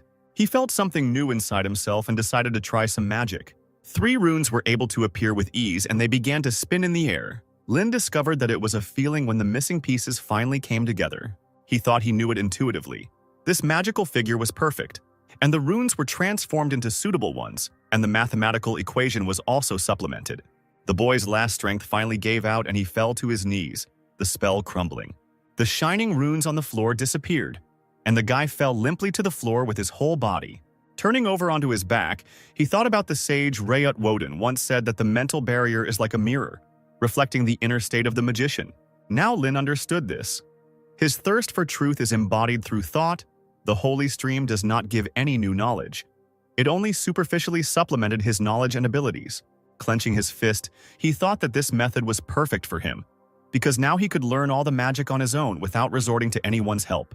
Smiling, he said to himself that he had taken another step towards becoming a 7-star. The next day, all the professors of the institution gathered in the De Layton conference room. Madelia glanced at the piece of paper and said that they were finished with the undergraduate graduation schedule. Vice Chancellor Madelia Kyle said that since they have already decided on the current location for the internships, they will be able to focus on freshmen within a week. Among the professors who spoke of the great things they expected of them were Owen and Theon, who remained silent. Professor Ivan said he didn't know about the rest, but it looked interesting, especially that young disaster guy hiding his talent. He was about to continue talking about this when he suddenly noticed that someone right in front of him was burning with rage. Elin said with a frown that he was already talking too much. Caroline hastened to reassure her colleague and told her that there was no malicious intent in the professor's words. She asked the girl if she had much time. Otherwise, after Logan, the girl she was guiding could be erased. Madelia thought only of Canessa, who could also study here if everything were as before. As the heir to the Page family, she could become a student representative and a key figure in the Golden Generation. Professor Marjana told the rector that they needed to hurry. Following the advice, Madelia announced to the professors that they should announce to the students that the exams were starting today. A completely tired Lynn sat at his desk and thought about how Logan was giving him increasingly difficult assignments every day. He noticed that his classmates were getting ready to go somewhere. Lynn asked Krista what all the fuss was about, to which she responded by saying that there would be a briefing about midterms right now, and that everyone was told to gather in the auditorium. The guy asked if the exams weren't starting next week, to which the girl sadly replied that this was De Layton, where the director and professors changed the schedule at their own discretion. He asked her why this was so, and then Gertrude intervened in the conversation and asked the guy what he thought the reason was. And she answered her own question, saying that this was all so that the students wouldn't have time to learn everything at the last moment. And she said that last year they announced the schedule and started midterm exams the next day. Lynn responded by saying that he liked how funny the professors were. The girl replied that she couldn't believe he said that, because she was simply abusing her power. The guy said with a smile that if a student can show his skills at any time, then this is real knowledge, and the professors know about it. Gertrude laughed in response, agreeing, but thinking about how much this all irritated her. But what irritated her more was that it was true. But in any case, children from powerful families are nasty, of course, except for Mrs. Krista. Standing up from her desk with her bag, Krista said that this is why you always have to make every effort not to get upset. All the students gathered in the assembly hall on the first floor of the main building. Looking around the crowd, Lynn noticed that most of the students were very nervous. In the crowd, the guy quickly found Logan. They greeted each other in a friendly manner and began a dialogue. Gertrude ran up to Rain and excitedly told him that he couldn't be so friendly because Logan was one of the opponents he should be afraid of. But Lynn told her that they are not opponents. He is his trainer, and he gave him magic protein every day. The girl asked him if he really thinks that he is good. Since he gives him food, he is not some kind of pigeon. Logan intervened in the conversation, mockingly asking Gertrude if Krista's lackey was there. He asked her if she wanted some magic protein too. The girl answered him that she was not in the mood for jokes right now, and therefore if he wanted to fight, he should prepare his ass. Logan, not at all scared, told her that she scared him, but he was thinking of sharing a pinch with her. Krista appeared next to them and told them that they were being too noisy. Looking sternly at the couple, she told them to go somewhere else if they wanted to make noise. Gertrude looked down guiltily and immediately apologized. Logan told Krista that she was being a bit too sensitive. Her skills were a surefire way to get through, so she shouldn't worry at all. The girl shouted back at him to stop talking nonsense, and she said that midterms were easy only in words, but they were arranged to weed out students without skills. As she walked away, she dropped that if they wanted to stay, they had to make every effort. A couple of minutes later, a loud greeting was heard that shook the entire hall. Caroline told the students that she enjoyed the tense atmosphere and hoped that the mood would continue until the end of the exams. She said into the microphone that she would make an announcement regarding midterm exams. She announced that they would be held during this week, from today until Friday, which made everyone shudder in surprise and fear. Caroline said that they would receive grades according to the responsible teacher system. In case the teacher makes a decision about expulsion, then the student must pack his things and leave the dorm within a day. And she took it upon herself to introduce the professors who would evaluate them. Gertrude immediately began waving her arms when she noticed someone on stage. Lynn asked her, confused, what was the matter? And she, screaming, asked him if he really didn't know Professor Marjana. She said that she was the head of the Magic Union, and now she's a senior teacher in Delayton. And the head of the Magic Union is the most honorable position that can only be occupied by an outstanding magician, recognized by all the magicians of his time.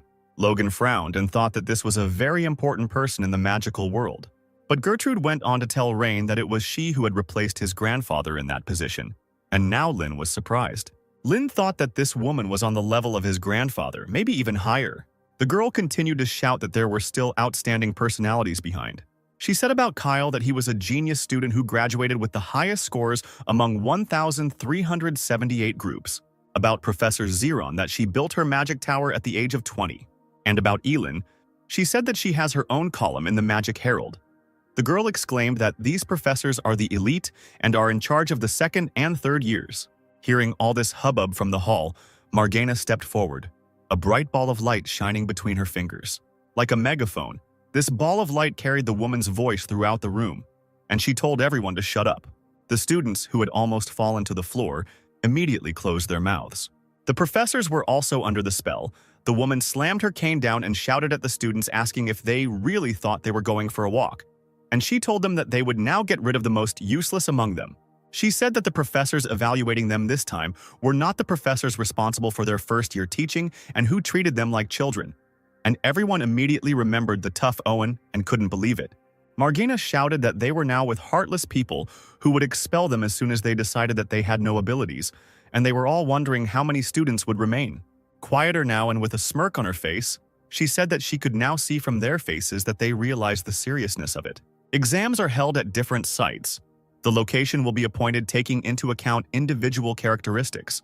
The location will be announced soon, so once they get the information, they can head there. She raised her voice again, exclaiming that in Delaytain the strong go on, the weak go away. With a big smile on her face, she told the students to move forward. The first testing ground was the Red Mountain Range, Chulin Peak. Kyle told the students that they would have to get out of this labyrinth using all their magical knowledge and experience. The students began to talk excitedly, wondering if she would be able to get out of there safe and sound. Lin said thoughtfully that, as far as he remembered, there was no cave in this area. Kyle noticed his expression and asked him what was the matter, to which he replied by saying that this Red Mountain Range was the sacred land of the Red Dragon Corps, so it was surprising that there was a cave in such a place. Kyle was pleasantly surprised that he knew this, and he said that this cave was artificially created specifically for the exam. What is inside is controlled, so they do not have to worry about safety.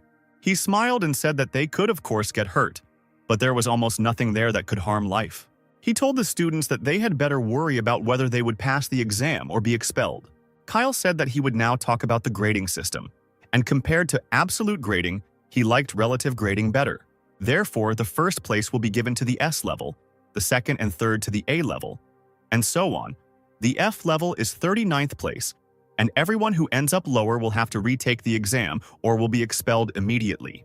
The evaluation criterion is the time spent on completing the labyrinth, and completing it means destroying all the targets located inside the labyrinth, but if you don't meet the deadline, you will be immediately expelled. Kyle said that the exam would be held in pairs, and nearby, Assistant Zamar was adjusting something on his magic screen. The man said that based on the results of their entrance exams, an average was calculated, and based on this data, pairs were formed, and a list was created according to which they had to be divided into pairs. Lin immediately wondered who his partner would be. Suddenly, a small clay doll fell to the ground next to him. Someone immediately approached the guy and trampled the doll with their foot. It was Krista, laughing smugly, telling the guy that heaven didn't care about him, since he had been competing with her from the very first day. They cried out to him to get ready. Otherwise, the same thing would happen to him as to that doll.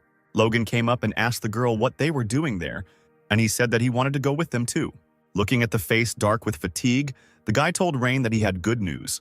He announced to him that they were on the same team. Shaking his hand to his partner, Lin said with a smile that he was lucky and that they had to try harder. Krista screamed, asking if this distribution was strange. She couldn't understand how two of the best students could be paired together. Lin asked her if she had just acknowledged his abilities, to which she immediately shouted back that he wasn't as good as her. But suddenly she remembered that Rain had taken an additional entrance exam instead of the main one, which meant that he was, in fact, the worst of all.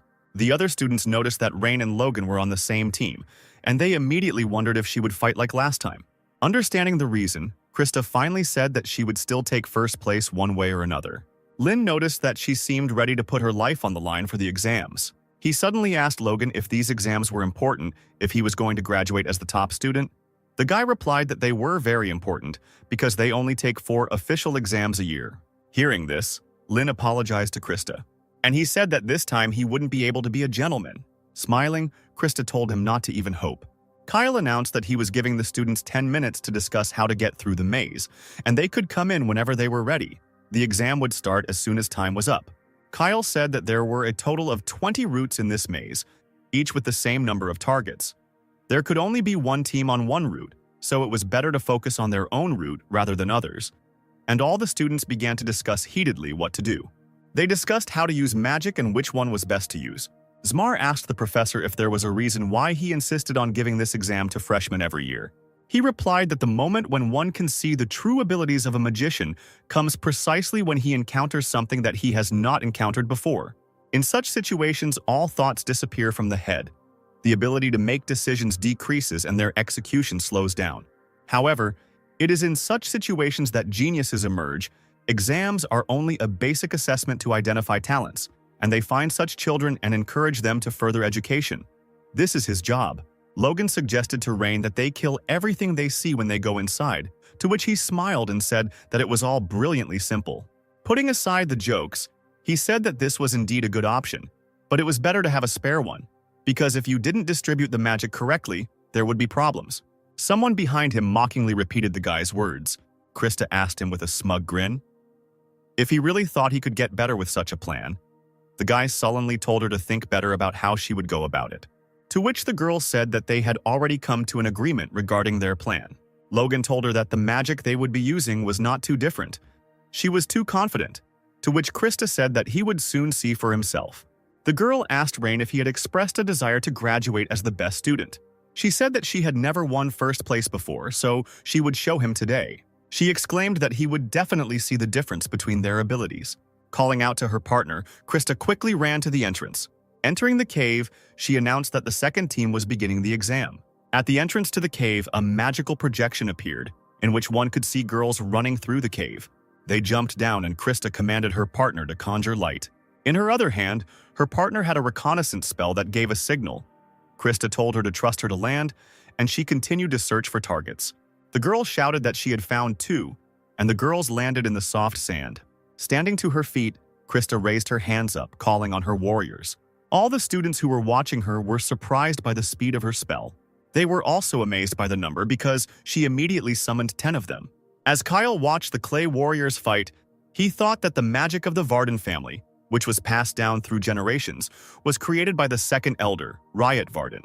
Even if we take into account that it was done by a 2-star mage, the speed of execution was still incredible. Krista had perfect control over her 10 warriors and quickly dealt with the targets. Krista's partner exclaimed that she had found 3 more targets. As they ran towards them, the girl asked the other where exactly they were. One was in the gorge for 3 hours, another one at 8 o'clock. The third one was under the ceiling.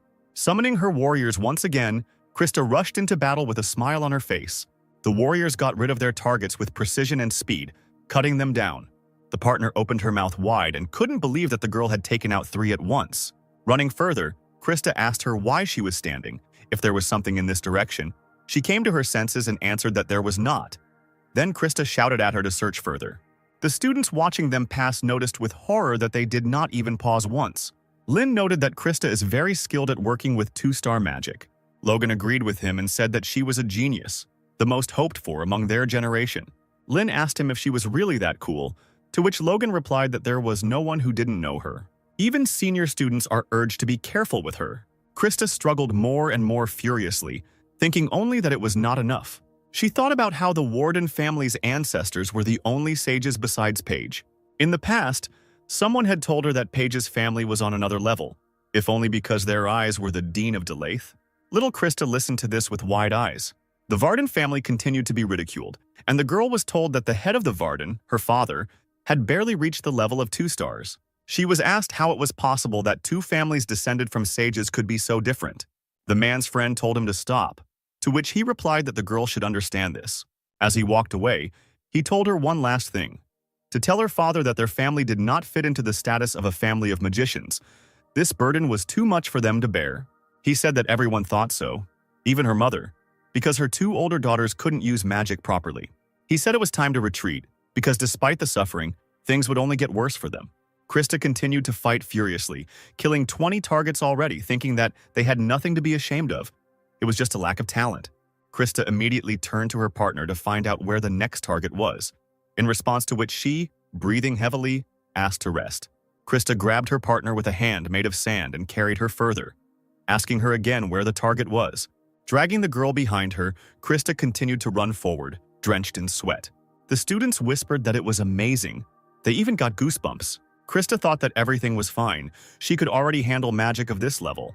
In her childhood, when she was learning magic, one day she was asked what was wrong. The girl replied that she would become the best magician, simply magnificent. She said that this way, mom, dad, and sisters will no longer be treated with disdain. As she continued to cut down the monsters, she thought only of how she would definitely return their glory, authority, and make them respect her all. Meanwhile, a monster jumped to the ground, which was several times larger than the previous ones. He waved his paw and the girls flew to the side.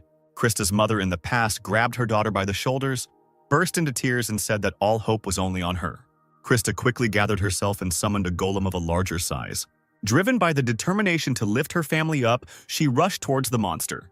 With one of his fashionable blows, the golem killed the monster, slamming it into the stone. Zmar, looking at his screen, announced that there was a signal on this route that all the walls had been destroyed. He announced that the second team had completed the exam. He said it took them all 4 minutes and 13 seconds. Zmar said he couldn't believe it took them less than 5 minutes. Kyle chuckled and said, as expected from a descendant of one of the magical families. While Krista was trying to catch her breath, Kyle said that she was a great S tier. With a satisfied smile, Krista walked out of the cave. The students gossiped about how someone had not yet finished the discussion, and they had already finished the exam. Logan thought that he knew about Krista's abilities, of course, but he didn't expect this. Now he understood the reason why the elders were so wary. He thought that she was already being considered as a candidate for the position of head of the Union of Magicians.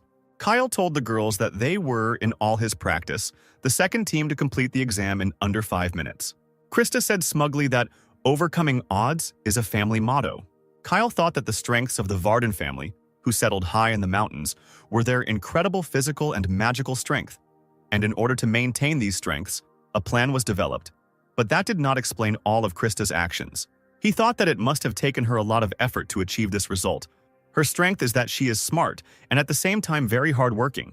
Smiling, he told the girls that there was no need to tell them that they had passed the exam. And although not all the students had finished yet, he rated them at S level. Remembering her manners, Krista made a small curtsy and said that Kyle was too kind. Looking at Rain, she thought that she was a good girl and that she was the best student. Lin told his partner that exams were a lot more fun than he thought. One day in his past, Lin and his team reached the southern star Orvidon. Earlier at noon, the sun's rays poured down on the city from all 4 directions. But now, Esther said that she didn't even want to get close to it. Frida asked her what their plan was then, since entering that fog meant voluntarily going to their death. To which Lin agreed. Esther, with an unchanging face, told the guy to blow everything up, to which he immediately agreed. As soon as he realized what Esther had said, he turned to look at her in surprise. He asked her if that city was a cultural heritage site, to which she replied that it was. He exclaimed that then it was necessary to preserve its original appearance as much as possible, to which Esther agreed. She told him with a smile on her face that sometimes you just have to do something first and regret it later. Frida agreed with the girl with a smile. Esther said that for her they are more important than some cultural heritage, and she told the guy that next time he should leave the role of being dissatisfied with her, because she is the leader after all. She exclaimed that if necessary they could use her fist. Lin asked her if it wasn't such a simple problem, to which she replied that she hated to complicate things. Lin, already starting to create a spell, said that then it didn't matter what they would say later, but he himself was very worried. Remembering this, Lin called Logan, thinking that it was such sudden actions that changed the world. He told his partner his idea, in response to which Logan said that they could be suspended from the exam, to which Lin told him not to worry. If anything happened, he would take care of everything. Looking away, Logan said that even if they passed the exam, it wouldn't be interesting. After hearing about the exam suspension, Krista asked them what they were going to do. Lin told the girl to just wait and see. In response, Krista screamed, getting everyone's attention so they wouldn't forget that this was an exam. She screamed that there were other things to have fun with, But now they had to take everything that was happening seriously. Turning away, Lynn told her that magic was supposed to be fun. The time for discussion was already coming to an end, and everyone ran to the cave to begin the exam. Lynn didn't go inside, but went to the professor. He asked him if they guaranteed the safety of the students who entered the cave, to which he said that they did. Kyle said that they control everything with magic, so even if something happens, the students are not in danger. Lynn asked Logan if he heard it, and he said that then they would do as they discussed. Zmar said there was 1 minute left. Logan, throwing off his jacket and shirt, said that 7 seconds and he was ready. Lynn stopped at the entrance to the cave, not even thinking about going in. The lights of Bel Sidious shone in his eyes and he screamed that they were going to turn everyone upside down. Krista and her partner couldn't understand what was happening and why they weren't going into the cave. Kyle, looking at them, already began to guess something. Looking into the boy's eyes, he immediately recognized the magic of the Ludwig family, Bel Sidious. Kyle couldn't believe he was using it at 16 years old. Out of all the geniuses in the family, it was the fastest result. Logan also began his preparations, his green magic coursing through his veins. All around, Krista's screams could be heard, and she still couldn't understand what was happening. Lynn, with the help of his powers, immediately found all the targets, which for him were little lights. Having found everyone, he descended to the ground, on which a magic circle began to shine, and he gave a signal to his partner. Logan ran up and hit the ground with all his might, right where the magic circle was. Krista, who was blown away by the impact, screamed and asked what they would do if the exit collapsed. Kyle noted that the scale of the damage was too small for such a force. Logan's magical power ran through the cracks created by his blow into the depths of the cave. The magic continued to spread further and further, cracks in the cave stretching in all directions. A magic circle began to appear near each target. Even under the most enormous monster, he also appeared. The next moment, as all the targets were in the crosshairs, the magic circles activated, destroying the monsters. These magical blows together created a huge wave that shook everything around. Even the professor and his assistant could not stay on their feet. Krista fell to the ground, looking around in confusion. Zmar couldn't understand what it was, and Kyle immediately asked about the number of living targets. The assistant asked again, shaking himself off. Kyle asked about the number of living targets inside the cave. Looking at the screen, Zmar said that there was no one left inside. Using magic, Kyle decided to explore the cave himself and asked his assistant about the time. The time was 59 seconds. Kyle finished checking the condition of the cave, shocked that someone spent less than a minute. Scratching his head, Zmar told the professor that this was wrong. Kyle asked him what he meant, to which he exclaimed that he couldn't understand.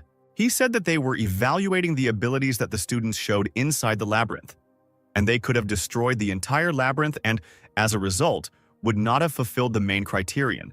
But it was only by chance that they hit all the targets without destroying the walls and the ceiling. He said that the S grade is the ideal result, and what they saw was not ideal, but some kind of disgrace. Kyle paused for a moment and then said that genius is not always ideal. An ideal is something that corresponds to some superior standard that is widely accepted in this world. However, the geniuses who change this world have always exceeded this norm. A genius is not a person who fits into the framework of an ideal, but one who creates new ideals. Zmar asked again about the new ones. Kyle said that the team of Rain and Logan is still far from perfect, if you look at the traditional criteria. He asked him if he had ever thought of destroying the labyrinth, to which he replied that it had never even occurred to him. But he could do it if he had thought about it. And the professor said that now it was the young people who had paved a new road. The fact that they were the first to implement an idea that no one else could think of before cannot be ignored. And this is actually more important than anything else. Kyle thought that magical knowledge, as well as understanding of what was happening, turned such reckless ideas into reality. He could not believe that this was actually happening. The professor told the assistant to look more closely. After all, the day will come when these young people will become the center of this magical world. The horizons of magic can change. After 40 minutes, the exam was over and the results were in front of all the students. This year, the tests were more difficult than in previous years, but most of them passed successfully and even completed them within 30 minutes. During the exams, some students were injured due to exhaustion and loss of control over the flow of energy. And there were also students who had to retake the exam due to being attacked by targets more than 3 times. And in this chaos, the 4 minutes and 13 seconds that Krista and Lamro managed was an amazing result. So Professor Kyle's preliminary S score was justified. However, it took Rain and Logan's team less than a minute, and Krista's grade dropped to an A. As a child and to this day, Everyone admired Krista because at the age of 6 she had already mastered the magic of 2 stars. Everyone thought that now the Varden family could breathe a sigh of relief because their crisis was over. The situation for the Ludwigs, on the contrary, was in decline. They said that they had no hope at all, and that their youngest son was a disaster. Hearing this, Krista couldn't understand why he lived so carefree. Didn't he get angry at what people around him said? She screamed at him, seeing herself in him, to try harder and prove himself to these idiots. Rain didn't care about these speeches, but now, remembering all the things that adult Rain had done, Krista remembered how everyone had called him amazing. His magic usage speed was as fast as that of the professors. She didn't understand how this was possible, because during the family dinner she couldn't even imagine that he was so strong. She remembered asking Caroline to give him an extra exam because he was late. She couldn't understand why she was so worried about him. Caroline told her then that new emotions were awakening in her when she was around him. Krista was glad that such an interesting student entered the school. Then she thought that now he too had the desire to do everything right. Krista couldn't forget how she declared him her rival. But now everything was in vain. Krista's partner thanked her, not because thanks to her they received a high grade, even though their result was lowered to A. Krista didn't listen to her, and only one thought was spinning in her head. Did I lose again? While Rain happily high-fived Logan, she couldn't understand how she could possibly lose to someone who calmly said that magic was interesting. Clenching her fists, she wondered why it hadn't occurred to her to destroy the labyrinth. But she immediately realized that even if she had, nothing would have come of it. Kyle, looking at the girl, thought that competition was turning her on, which was good. However, it won't be easy for her to keep up with Ryan. He sighed and told all the students that the S grade was always given to only one team. But this time, they had a very unusual situation, so 2 groups were getting the highest score. He said that they formed teams based on their scores on the entrance exam, but it still seemed a little unfair to put Rain and Logan on the same team. And so Krista and Lamru also received an S grade, and the other students cheered. Everyone around them was saying that, given all the difficulties, they had done a great job and deserved it. But Krista was not happy. Instead of a joyful smile, she clenched her teeth angrily. Coming closer, Lin told the girl that they had a draw. He extended his hand to shake hers and said that today he saw a new side of her. But then Krista screamed at him not to come near her and sharply pushed his hand away. She ended with a crooked smile on her face, asking the guy if he really thought she would accept this outcome. Lin couldn't figure out what the problem was since she had an S too. The girl screamed that their team was given S only out of pity. Everyone around them stared at Krista, and the girl thought they saw pity in their eyes, and she prayed that they wouldn't look at her like that. The girl turned around and ran away from the crowd. Lin asked Logan what he said wrong, to which he replied that he didn't know, since he was a student at one of the 8 schools and didn't really know much about magical families.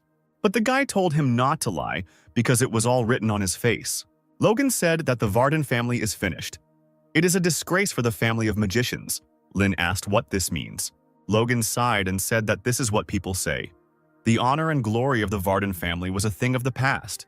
Even before Krista was born, no one in the family had enough skills for the family to be recognized as part of the magical elite. Krista single-handedly raised her family from ruins and even made them recognized as a great family of mages. She did everything herself, and even now she's the only one who supports the family. She has taken on too much. After running through the forest, Costa stopped and crouched down on the ground. Footsteps were heard behind him, and she said that aristocrats from magical families should always be treated with respect, even fear.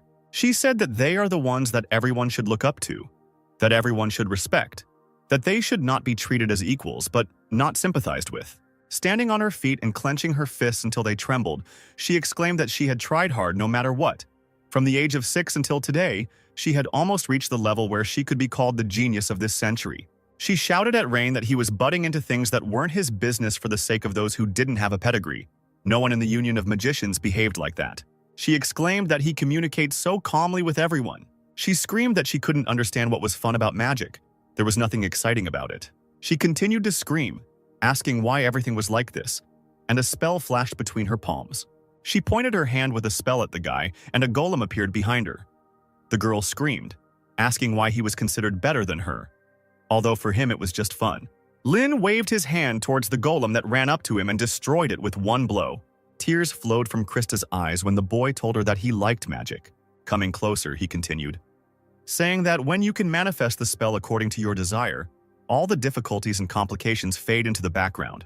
He said that this was a picture of the world that could be seen if you tried hard enough. Krista jumped back, preparing the next spell. She summoned a new golem, and Lynn told her that he wasn't always happy. She should understand that. He also had moments of despair when things were really hard. The guy destroyed another one and told the girl that she was carrying the entire Varden family on her shoulders as the family's last hope. She had honed her skills to be able to use magic at this level at 16, and he couldn't even begin to imagine how much effort and dedication it took her to put in. When his magic faded, he said that he could only say one thing for sure. He said that this was the moment when she first managed to master magic for real. He told her that she didn't have to take everything on herself. She could quit magic at any time.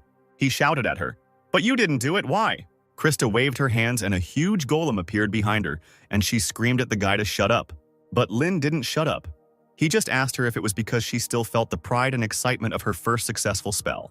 Screaming, the girl struck the spot where Rain stood. But the boy's words awakened memories from her childhood. She remembered how she was able to summon a small clay doll back then. She remembered the happiness and joy she had felt then, as a smile spread across her face. The blow missed Ryan. He stood next to a stone spike, and he told the girl that she was strong. Smiling, he told her that no matter what choice she made, no one could or would laugh at her. He asked her to feel the joy of magic again, and the girl fell to her knees, sobbing bitterly. A couple of minutes later, Krista stood up and said that he was annoying her, putting on airs here. Lynn replied that he could afford it because this time the victory was his. Krista looked away from her eyes, red from tears. The guy extended his hand to the girl and said that he, however, had not felt such inspiration for a long time. He told her that she was truly a worthy opponent. Krista was a little quick to say that, and Lynn said he hoped they would do it again, because he had had a lot of fun thanks to her. Unable to bear the embarrassment, Krista swung and hit the guy in the face. She quickly ran away, shouting at him that he had only won once and next time she would beat him. Lynn rubbed his bruised cheek, thinking that her hand was really heavy. Krista ran away. In her thoughts, she apologized to her father, but a happy smile played on her face. Kyle told Zamar that talent always reveals itself in different forms. The assistant did not understand anything and asked again.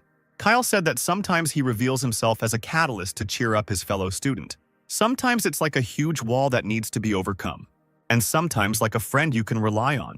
Kyle noted with a smile that things would get more interesting, and Zamar only wearily asked if this meant there would be more work.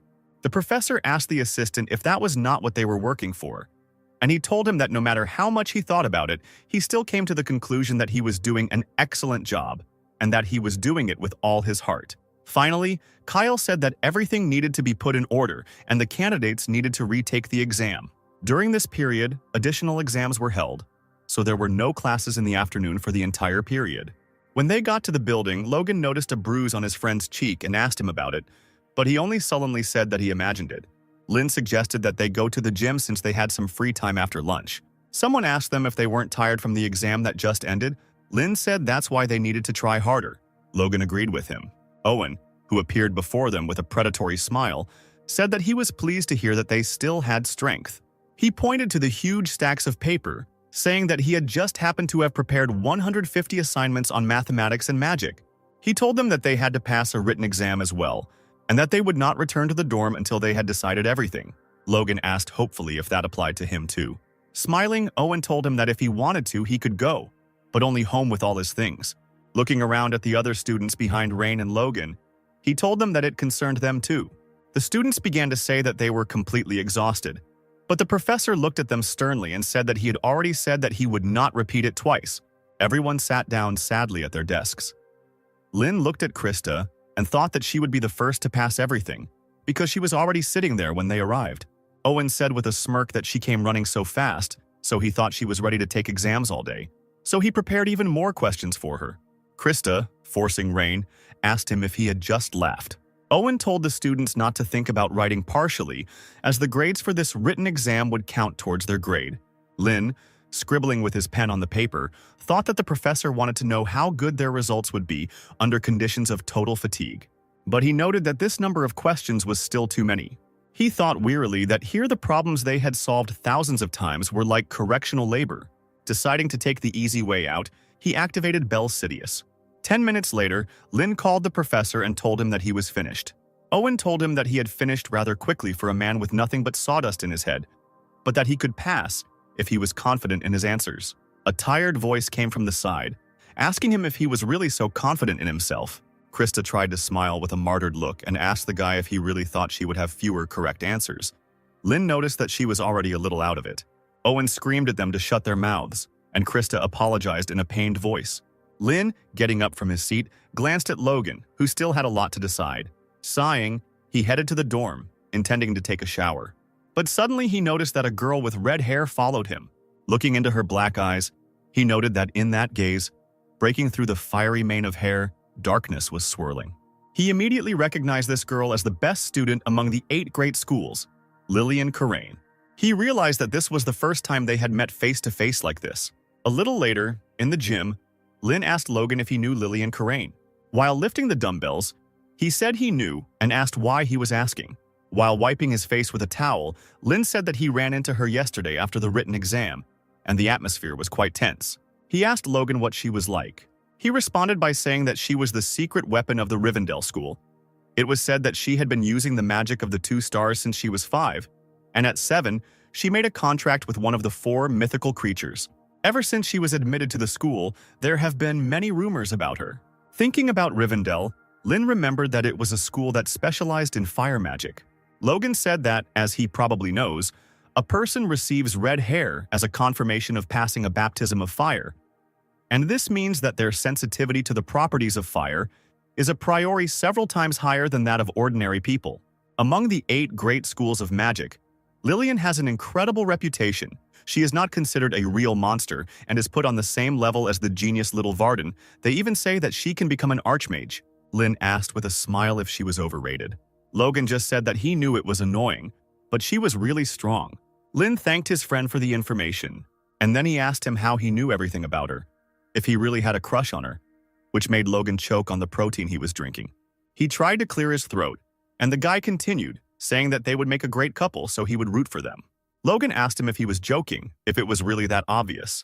Lynn said, with a grin, that it was very obvious. He frowned, thinking about Logan's words, and thought that he wouldn't get bored in Delathane. On the 4th day of midterm exams, all first-year students went to the foot of the Red Mountain Range. The students noticed that the barriers were 4 layers long, meaning it was 4-star magic. Zmar announced into the microphone that he would now tell them about the exam and what they could expect today. He said that the exam would be held in the world of illusions. All 60 people would be divided into 3 teams, which would be assessed based on the results. Lynn looked at the barrier, where the world of illusions was visible. Zmar said that this exam will be conducted in a battle royale style. Each location contains jewels, each of which will be worth 1 point.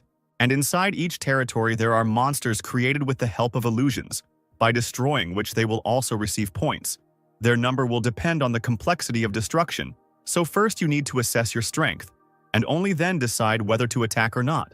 Noticing the raised hand, Zmar told Krista to ask. The girl asked where the battle royale would be, if someone focused on finding treasure and someone on killing monsters. Zmar said wearily that they did not understand this term. Margana, who came up from behind, said that there was another rule. By fighting, they could also lose their points. She said that even if they steal a treasure found by another student, interfere with the destruction of a monster, or make a counterattack, it's all acceptable. They can do anything, even kill. When the students began to talk anxiously, Margana struck with her cane and said that this space was not called the world of illusions for nothing. What was happening inside the barrier was not real. Simply put, no matter how serious the attack is, no one will be harmed. However, the pain will be as in reality, regardless of the severity of the wounds or even death inside the world of illusions. When the barrier disappears, they will return to their original state again.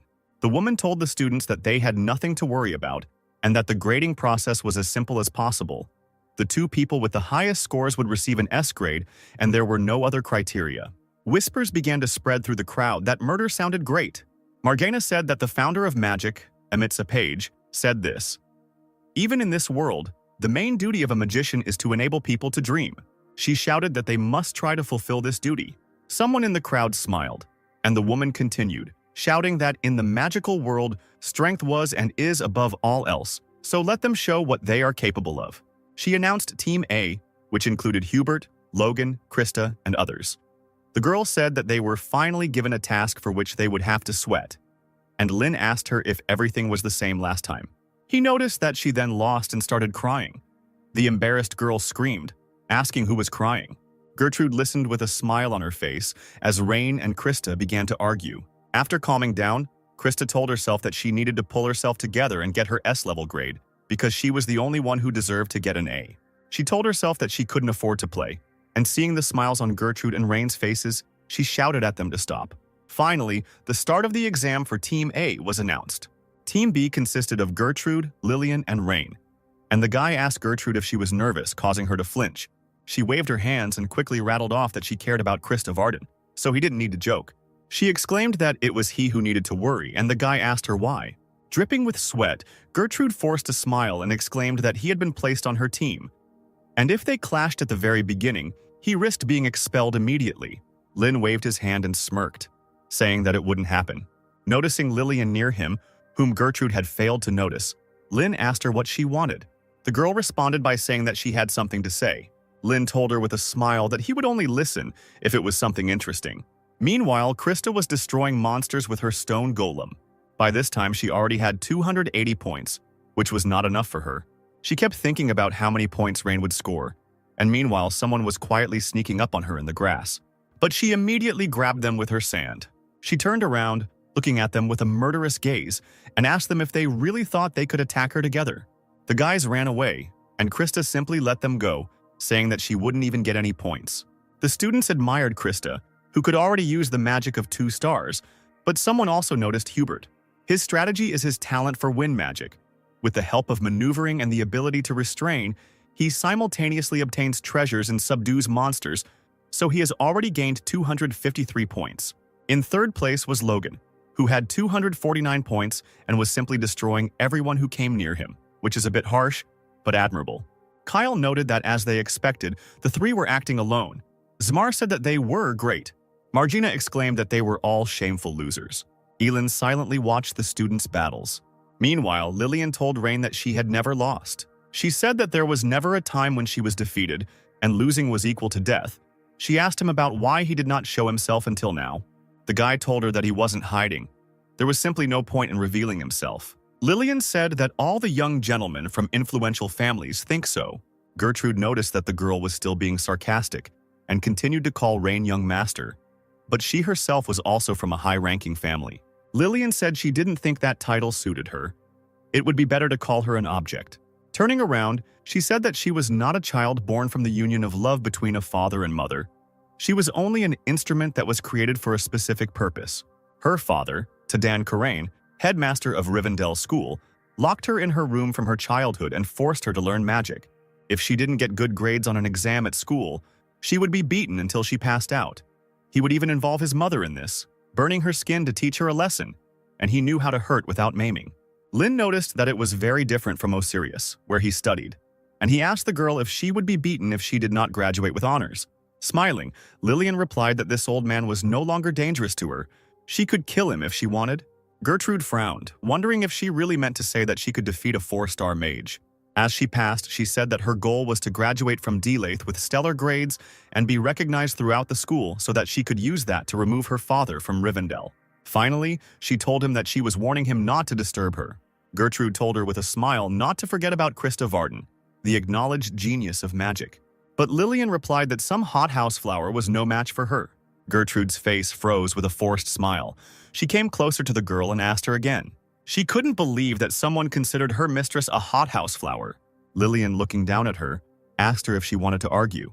Lynn walked up to them and extended his hand between them, saying that he generally understood why it had come to this.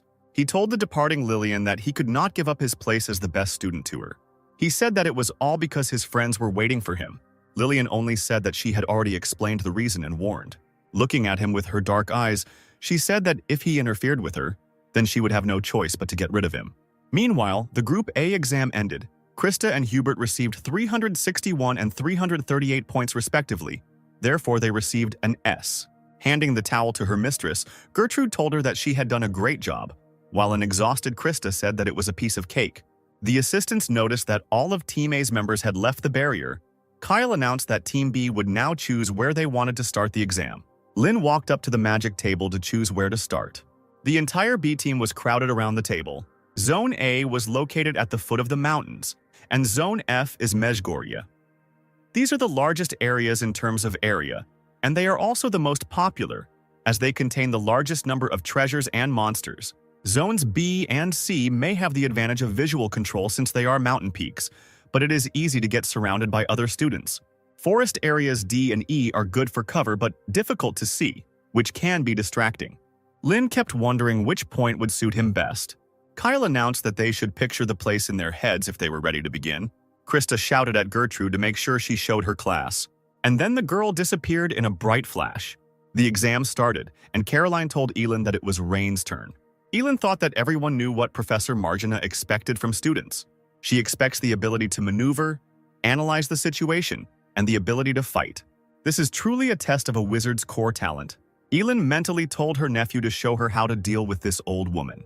The students noticed that Lillian and Krista chose the F zone as their starting point, which shows their confidence because it is dangerous there, but they can get the highest scores. Zone F is the most convenient place to get to other areas. Zmar noted that compared to Lillian, Rain's choice was very simple and clear. He said his strategy was to avoid battles and gradually gain points. Kalu noted that this was unexpected but not bad. Lynn touched the tree, and the students were saying that it was boring, and it would be more interesting if he chose Zone F like Lillian. The boy's finger flashed with magic as he touched the branch. Elin asked Caroline if this guy was annoying, to which she replied that he was a little bit, and she couldn't believe that he was acting so cautiously, considering that he could destroy all the promising students of the great schools. While walking through the forest, Lynn met a student. The students who were watching this shouted with joy, hoping for a good fight. Caroline wondered what he was going to show them now. She wanted him to show off his abilities, which is why Kyle gave him an S. But suddenly Lynn turned around and ran away from the girl. Everyone's mouths dropped open in surprise. Even Caroline couldn't help but gasp. Elin screamed in frustration about what the asshole had done, while the other professor held her down. Krista asked if he was even going to get an A. Margana was infected with laughter. Watching Scalzi's grandson Zmar asked her if this was something to laugh about. She said there was no problem with it. It just made it more interesting. She thought that he was saving his strength and waiting for the right moment to make a breakthrough, so they would still see if he could compensate for the lost points. 40 minutes passed. Team B's highest score was lower than Team A's, but still excellent. In first place was Gertrude, the youngest daughter of Baron Panton's family, and she abruptly stole the stone from the boy. Suddenly, a huge monster appeared behind her, intending to devour her. She reacted quickly and kicked. Caroline thought that she was constantly in Krista's shadow, but it was obvious that she was an excellent mage. Kyle asked Zmar where Lillian was, to which he replied that she wasn't even in the top 20. He was surprised to find that she was in last place. He said she had no points at all. The students couldn't understand what her tactics were if she just sat there from the start and one of the students decided to attack her with the monster. But Lillian destroyed the monster without even lifting a finger, and the student ran away in fear. She didn't show any initiative at all. Rain collected treasures. He fought a monster only once, when it suddenly appeared right in front of him. But even so, he was in 13th place with 198 points. Caroline noticed that he was now in the highlands of Zone C. She asked Elin if he often went to the mountains to be able to move around so dexterously, to which she replied that he was clearly a monkey in a past life. Caroline said that at the rate he was scoring, it would be a dream for him to get into the leading group. Suddenly, the sky became covered with clouds and it started to rain. Lynn smiled and said that it was the perfect time to hunt monsters with keen hearing. He spread his hands, calling on the spells, and noticed that the rain was interfering with them. Meanwhile, somewhere in the sky, bright balls of fire were flying, which were not extinguished by water. Without touching the monsters, they flew to Lillian. The girl told herself that she had found everyone in the top 10. Finally getting to her feet, she said it was time to begin, and suddenly the volcano began to erupt. Everyone who was in the area was told to evacuate the area as soon as possible. This Battle Royale-style exam was designed so that no one could survive by simply sitting in the bushes. With the once safe zone now dangerous, everyone will have to fight. A barrier was set up, and one of the assistants said that the top students, as expected, began to act as the time came. Logan said that if only they hadn't lost their pace in that part of the exam, the result might have been different. Krista, drying her hair with a towel, replied that he simply lacked skill. Suddenly it was noticed that someone was showing strong activity. It was Rain Ludwig. Margana told them to show him. As it turned out, Rain was now in the middle of an open area, hiding behind the stone peaks he had built himself, and surrounded by monsters on all sides. Elin immediately perked up and smiled when her nephew stopped chewing his snot. Lynn killed monsters one after another, His score grew rapidly and now he was already in 8th place. Smiling, Margina noticed that he was quite the impudent one. Logan asked how he did it, to which Krista replied that he caused an earthquake and thereby attracted the monsters. The girl noticed that he acted so slowly in Zone C and was now using vibration propagation magic. Lin continued to fight the monsters, dodging their attacks.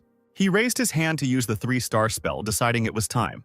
He hit the ground with his hand and something sharp started to emerge from it, piercing the monsters. As it turned out, these were tree roots. Kyle was surprised to see that there were no trees in this area, but he immediately understood everything, remembering how he touched the trees at the beginning. The assistants quickly counted the points for such an attack and added 164 points to him. Caroline said it was amazing that he could use 3-star magic at the same time and fight so many monsters. Elin said with a grin that there was nothing surprising about it. Brushing the dust off his shoulder, Lin noticed that he now had 362 points, putting him in first place considering Team A's scores. Lin walked away, deciding that that would be enough.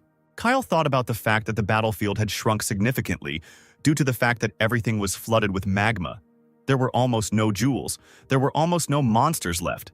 Gertrude would no longer have time to get around Rain. Zmar turned to Kyle, who asked him what was wrong.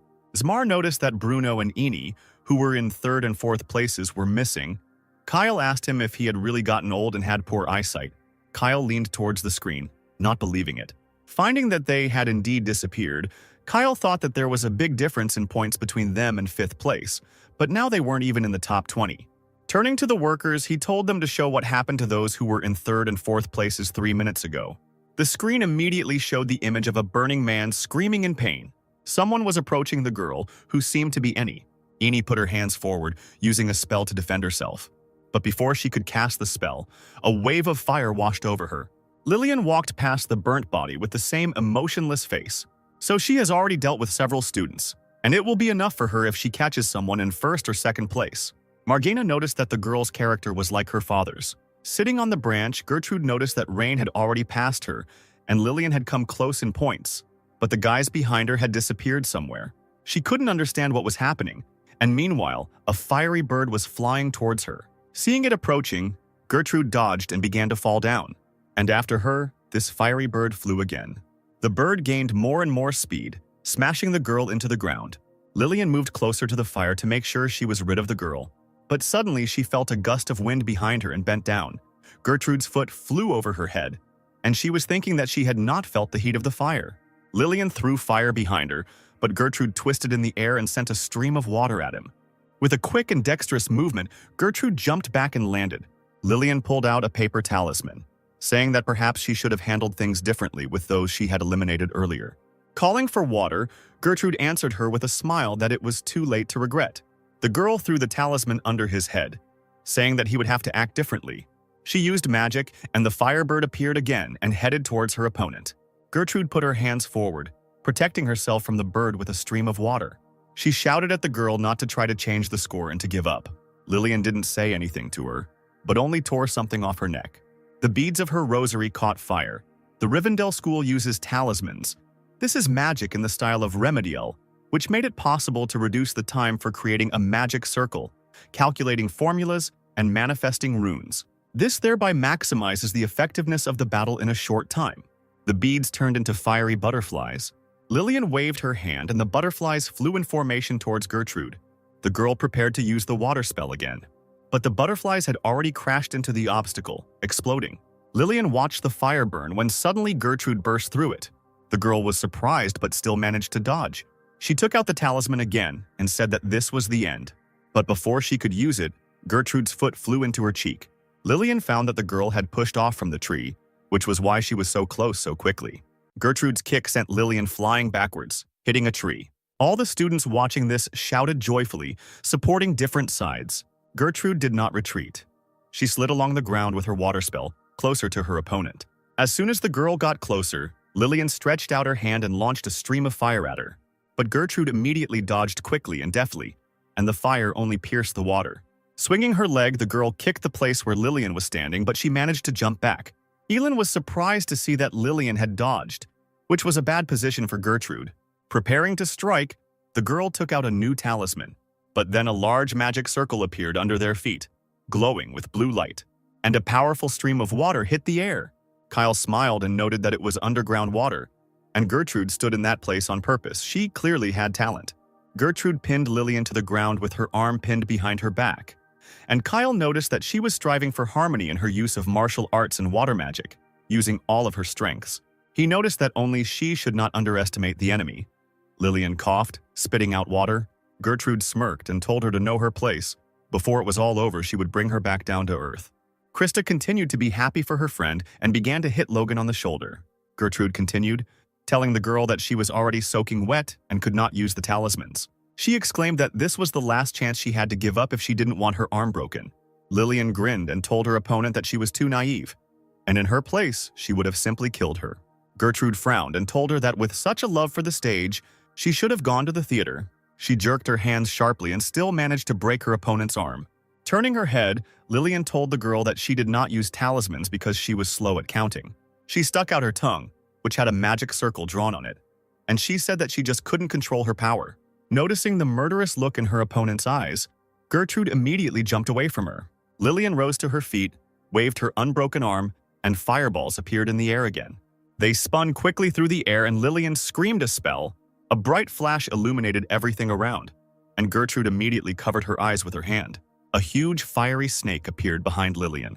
The snake began to hiss, its tongue wriggling, and the owner told it, pointing to the girl in front, for the python to swallow her. The fire python is considered the best summoning animal among the 4 fire divine animals that the Rivendell School is so proud of, and is said to have been used as the main force by the founder of the Rivendell School himself, Orbos Karain. The fire python is famous for being very selective in choosing the master it contracts with, and currently the python that Lillian has accepted only has 1/3 of its strength, as it is not yet possible to summon it under ideal conditions. Elin said she couldn't believe that this little girl at 16 had already summoned a fire python. All the students stared at the screen in fear. Krista, turning pale, asked if anything could be done about it. Looking up, Gertrude noticed that the situation was not so good, and the python opened its mouth, releasing a loud cry and a wave of heat towards the girl. Following this, a wave of fire poured towards her, but Gertrude managed to dodge it, jumping to the side.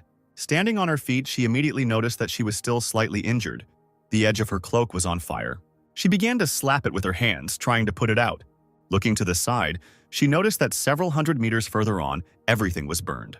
She even said that, which it would seem could not fall apart and turn into ashes, did not survive. Seeing such damage, everyone finally realized the power of the fire python. Suddenly, Gertrude noticed that the trees a few meters away from her were also on fire. The unfortunate monsters and students fell into this fire without having time to escape. The assistants noticed that the fire python was encircling Gertrude. The fire python circled the forest, setting trees ablaze behind it, surrounding the girl with a ring of fire and choosing her as its target. Zmar jumped up and asked Kyle if they should intervene. He exclaimed that although the girl would not actually die, the pain would be real. If she were to suffer from the flames of the fire dragon, it would not be limited to a simple injury. Gertrude was having a hard time dodging the python. Zmar asked the professor if they should stop the exam. Kyle didn't answer, but simply turned to Margina to make a decision. After a short hesitation, she finally agreed and raised her hand to do something. Suddenly, she noticed Rain standing on a branch of one of the burnt trees. When Lin was still studying with Scalzi, he told him that 3 times was the maximum for his magical power. Blood was flowing from the boy's eyes. The man said that the higher the level of magic he wants to compete with, the faster he will find his own limits of what is possible. And at the limit, it is no longer possible to use higher level magic, and so he hits the ceiling without a chance for further growth. In other words, he must think about when it is right to use it. Standing at the top, Lin reasoned that he had already earned enough points, and now he just needed to wait in a safe place, holding the line. He thought that due to the legal hunting, there was almost no magical power left. Now he had no reason to deliberately expose himself to danger. But something in him wavered as he saw Gertrude begin to give way, the fire burning her face. Yet Lin jumped from the tree branch, determined to join the fight. His eyes flashed with bright flashes of Bel Curious. Looking at the python, he noticed that the formula of the magic equation consisted of 5 triangles. The runes were formed. As he made his way down the charred remains of the trees, he continued to analyze the python. From such overexertion, his eyes began to bleed again, which forced the guy to close his eyes. He thought about something he definitely realized during the fight with Logan and the Spider Rat Queen. He realized that every time he overcame obstacles, His strength grew, so the more he fought against strong opponents, the faster he would be able to reach the level of 6 stars of magic. While the python was flying at full speed towards Gertrude, she only sank tiredly to the ground. She smiled sourly, ready to accept her fate, and Lin thought that he was doing all this for himself, and not for the sake of young Panton. He used Bell Curious again, and the python flying towards the girl exploded into a bright flash. Lillian stared into the air in disbelief, not believing that the fire python had disappeared. Helping someone during an exam does not bring any benefit. This is where, under limited time, resources, and special conditions, it becomes possible to test whether students can make a choice, leaving behind all the pros and cons. Krista, once her friend was safe, sighed in relief and hung on Logan. Margana looked at Rain, mentally asking Scalzi if this was his doing. She noted with a grin that this would definitely be a high score. Lin thought that suppressing the 5th star-level magic required more mana than he thought, and he began to choke on his own blood. His whole body ached. The guy just thought that this meant that he was not ready yet. Noticing the guy, Gertrude quietly called him. Lin yelled back at her to run away faster and not sit there. The girl rose to her feet and walked away. Lillian stood in place, her head down. Breathing heavily with anger, she thought about how her magic and the Panton family's magic were completely opposite, and she didn't have the strength to summon the python again. More importantly, this idiot had made her first kite disappear, and she wondered if he would continue to bother her. She slowly walked forward, thinking that he had already, however, spent all his strength to get rid of the python, which meant that now he was completely defenseless. Driven by an abnormal desire to take first place, Lillian, with a crazy look, took out another talisman, which lit up in her hand. A fire python appeared in the air, much smaller than the previous one. The assistants immediately became tense, but when they noticed that he was smaller, they calmed down. But still, the new python was causing inconvenience, and tired Lin had difficulty dodging it. The fire burned brightly around the little python, and everyone noticed that its firepower was still terrifying. Elin immediately tensed up and exclaimed that it was dangerous. But before Lillian could command the python to attack, Gertrude appeared behind her. As the girl turned around, another one struck her in the chest. The girl flew back from the blow, flying backwards into her own python. Lin asked the weak and reeling Gertrude why she had returned, to which the girl quietly replied that Lillian was her enemy. And she said that if he was expelled, Mrs. Krista would suffer from a broken heart. Hearing this, Krista froze in shock, and her cheeks immediately flushed red. All eyes turned to her, and the girl immediately began babbling that he was just a competitor to her, even something like an enemy. Logan gave her a thumbs up with a forced smile, and Krista immediately screamed, asking him if he really wanted to punch her in the face.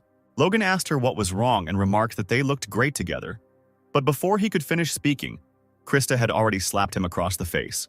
From such a blow, the guy lost consciousness and fell, and Krista thought that as soon as Gertrude left the exam, she would kill her. But she still thought that Rain was the one who got rid of the fire python. She thought about what they said.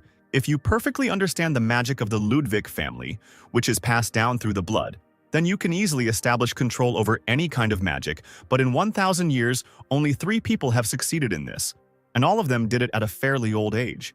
The fire began to flare up again, and Gertrude stepped forward, telling the boy to leave it to her. Lin noticed that she was injured, to which the girl said with a grin that everything was fine, and he, to be honest, was more of a hindrance to her in this state than a help. She said that she hadn't beaten that crazy woman up yet. Lin didn't argue and ran away, telling the girl to make sure she survived. Choking on her own blood, Lillian muttered to Gertrude to move aside. Gertrude smiled and remarked that she had started the fight and was now driving it away, and she said that they would finish it among themselves first. With a wild grin, Lillian smiled and said that everything would be as she wished. Lin was running through the forest at the time when suddenly he encountered a crowd of low-ranking students on his way. Picking up a stick from the ground, the boy thought that his physical and magical strength was already running out. Taking a defensive stance with his stick in his hand, he frowned, admitting that things were bad. Looking around at his opponents, Lin forced a smile and teased them, noting that they were of low rank. The students looked down on him from the platform, and the boy told them that they couldn't defeat him even if they united, so they should let him go, and he would be lenient. One of the guys, respectfully turning to the young master, replied that he was several times stronger than all of them. But he noticed that it was strange that someone so strong was trying to negotiate with them. The boys didn't think anymore, and one of them jumped off the cliff with lightning in his hands. Lin quickly put his hands with the stick in front of him, defending himself from the blow. The attacker screamed, asking him if he wanted to give up when he didn't even have the strength to move. Elin, Watching this, clicked her tongue and noted that this is such a circus and such idiots are everywhere. Caroline answered her that this is their strategy. And Lin continued to defend himself from the blows. As he dodged the lightning strike, he thought about not underestimating these low-ranking disciples. Having let his guard down, Lin received another blow that caught him off guard. The attacking guy decided to deliver the final blow, but Lin managed to recover and sharply swung his leg. Sand from the blow got into the opponent's eyes, and the guy, taking advantage of the opportunity, struck. The force of the blow knocked the guy out and he fell to the ground. Caroline still couldn't understand how Rain knew about the martial art of the Osirius school. Ellen put her hands behind her head and told her that she wanted to know that too. The assistants noted that in any case the guy could not go on the counterattack. From the high-speed calculations of the 3rd-star level magic to the martial art of the Osirius school, his abilities are not to be missed, but the distribution of magic power itself leaves much to be desired. In this sense, Krista is superior to him. The students who were still standing at the top noticed with a grin that the boy didn't use magic. Lin was breathing heavily, not engaging in battle on his own, and those guys decided to attack together to put an end to it. Elin thought that he definitely used Belcurious to stop the fire python, which caused his mana to be almost completely gone. 2 of the attackers jumped off the cliff, shouting to the others to wait their turn. Marjana thought that helping others is a good thing, but if you don't have enough resources, it's just a waste of time. She watched with interest to see what Scalzi's grandson's next step would be. Lin pulled his hand back and a bright flash of lightning appeared on his palm. The guy sent the flash into the ground with all his might and jumped up, so that the opponents were in the electric shock zone. Everyone watching was surprised. Zamar asked if he really had any mana left, to which Kyle replied that it was just Rain's sword with electrical properties. The boys fell to the ground unconscious, Kyle continued, saying that the sword was in a plasma state and was used the moment their feet touched the rain-wet ground, which caused the electric shock. The man said that even if you know how to do something, it doesn't mean it will work, so there's nothing more to say except that this guy is very experienced. One of the last guys on the platform started to use a spell and grinned, and told the guy that he was not a contender for first place for nothing, but now he had no more trump cards left. But suddenly his comrade standing next to him waved his hand, knocking the guy out. His hand was covered with his clay. He said that now even he alone could win. Logan clutched his head and asked what it was, to which Krista replied that it was magic that enhanced physical abilities through the soil. The guy's body was completely covered in his clay, making him look like a knight in huge armor.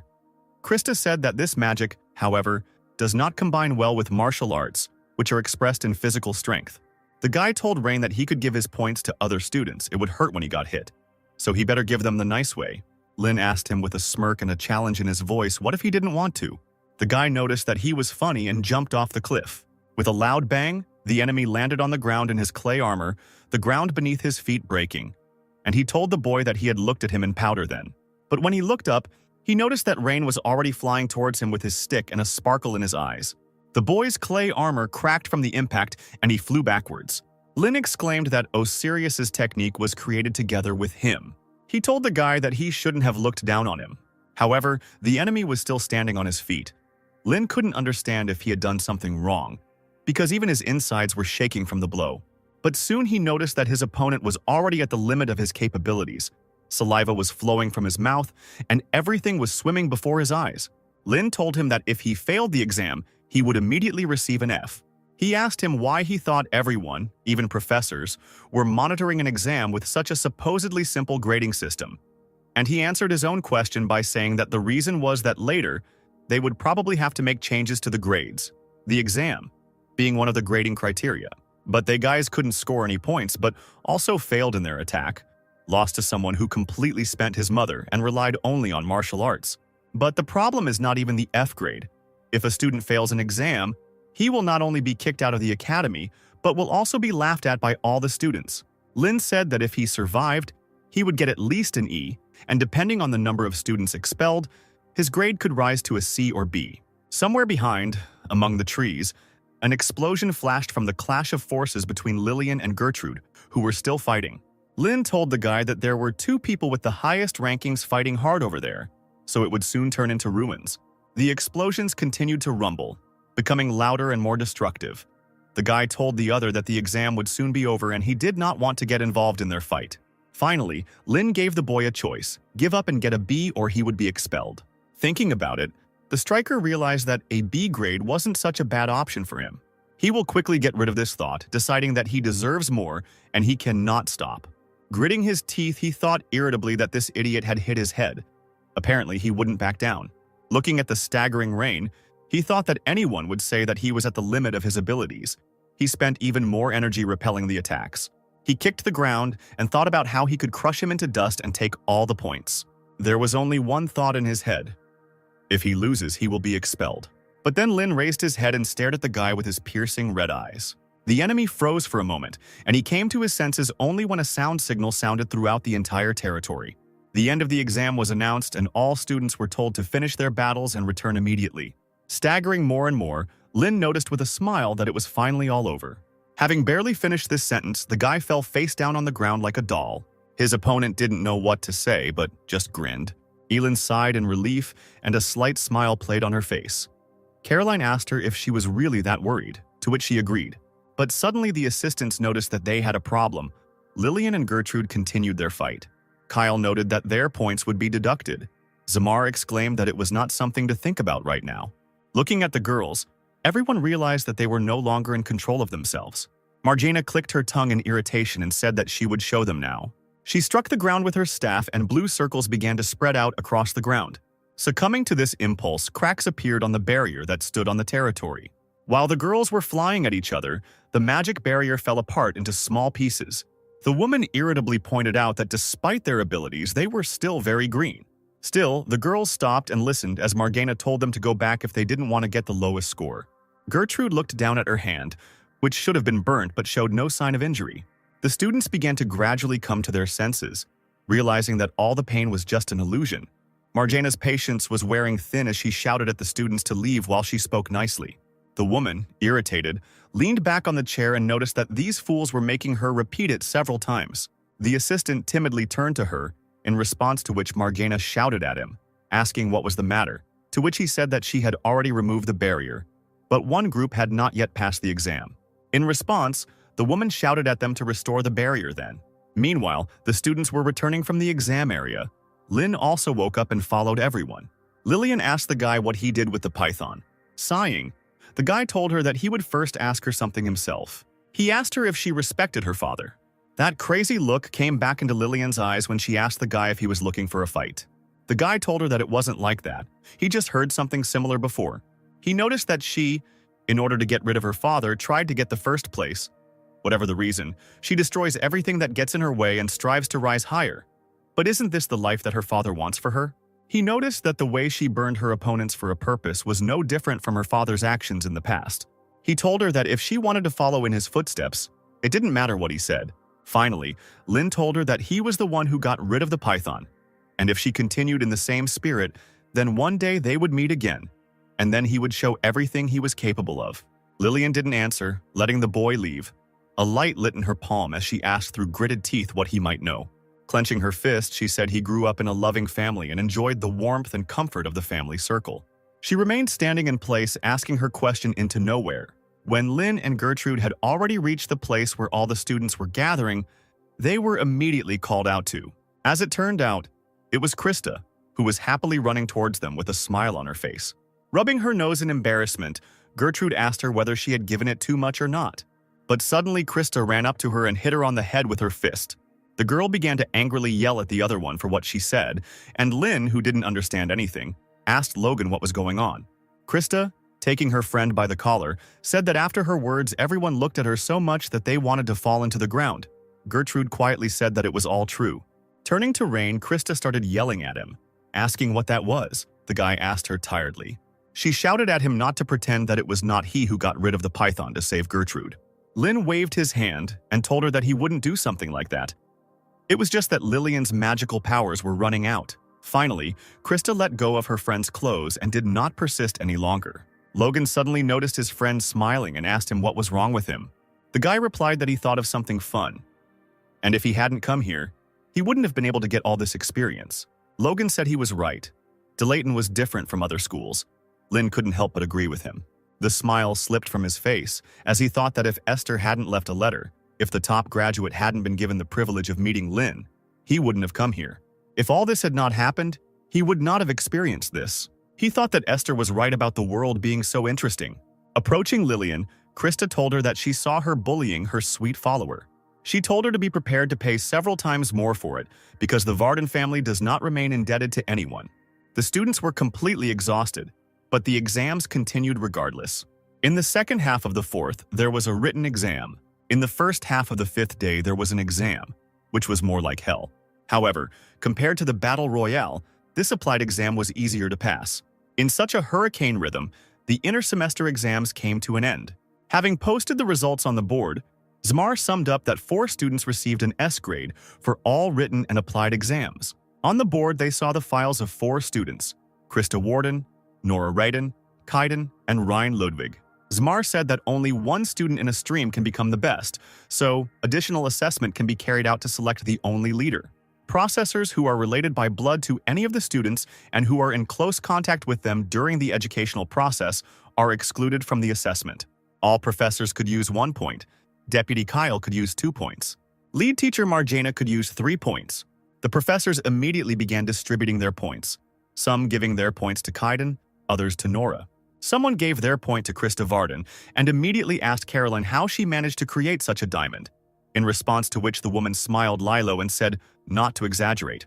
Thus, for many hours, the discussions and awarding of points to the 4 students went on. Zmar looked at the papers with the votes, counting how many points each person had at the moment. Krista was in first place with 6 points, followed by Nora with 4, Kaiden with 3, and Rain with just 2 points. The man asked Professor Kyle to vote. Kyle didn't immediately say who he was awarding his points to. He started talking about how Krista Varden really did a perfect job. The precision of Nora's magic is amazing, and Kaiden also showed everyone his amazing abilities, harmoniously combining magic with his knowledge of music. Snapping his fingers, he sent a piece of paper with another student's name on it, saying that for the sake of the magic of the future, he would vote differently. After looking at the paper, Zmar announced that 2 points from Professor Kyle were awarded to Rain Ludwig. Caroline thought hard about the fact that there was no doubt that Rain was 1 step ahead of everyone. Elin thought that despite this, Krista still retained the highest number of points. The last to vote is Professor Marjana, who has never taken part in the distribution of additional points, since for her, there is no candidate worthy of these points.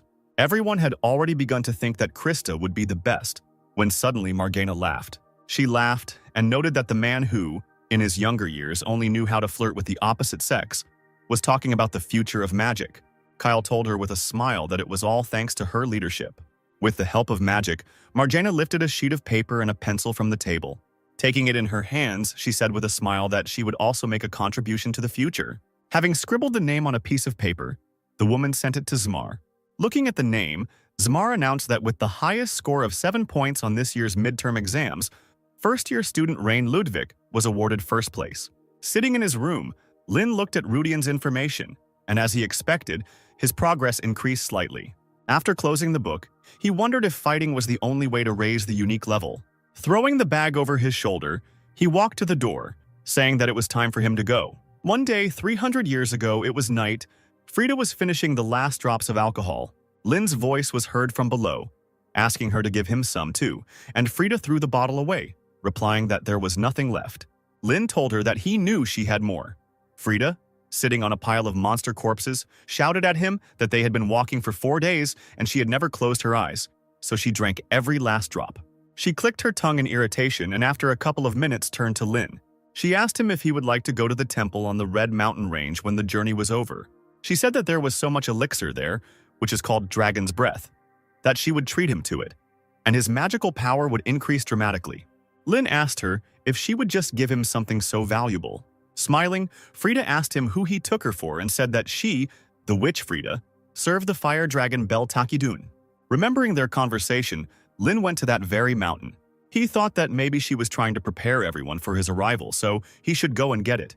Even though 300 years had passed, Lin said with a smile that he had not forgotten anything. And the guy set off on an 18-hour journey to the peak of the Snowflower. Ever since the fire dragon Bel Takidun led his legion and settled here for nearly 1,000 years, magical power has spread throughout the mountain range. That is why to this day this place is sacred for many believers. Lin was walking up the stairs breathing heavily when suddenly someone called out to him. Turning his head, he noticed a man who was sitting having a snack. The man asked the guy where he was going in such a hurry. He asked him if he was planning to rob the Snowflower Peak Shrine.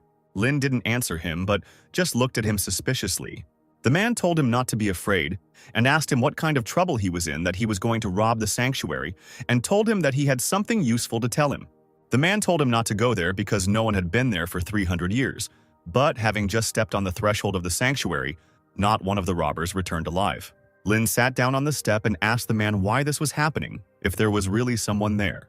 While chewing a bun, the man replied that the witch had placed a demon there as a guard. The boy asked again, his eyes wide. The man said that this is what people call it. No one really knows what kind of thing it is. He said that he himself decided to take a risk and reach the entrance, but almost died on the spot. Lin sighed and shrugged, and the man told him that he had literally been one step away from death. But Lin had already gotten to his feet and was walking further up the stairs, not listening to the man. Finally, he told him that if he didn't want to say goodbye to life, it would be better not to approach the entrance. Lin waved his hand, thanking him for the warning. The guy thought that he had already heard that a monster lived in the temple, and it looked like he would have to defend himself. It was already evening, but the guy was still climbing the stone steps. He took a flashlight out of his backpack to light the way, and the sounds of the forest could be heard from all sides. Lin thought that it was too loud. Was this what nature looked like without human intervention? And he noticed that this place looked like the natural habitat of rat spiders. He remembered the day when Esther brought him to meet the other team members. She asked them with a smile if he was cute. Frida, not at all delighted, replied that their BB was much cuter and pointed to the bird on her shoulder. Lin asked her if she had compared him to a dove, to which she replied that it was a parrot. The guy said with a smile that it would be better to have someone like BB nearby right now. After some time, Lin reached the temple.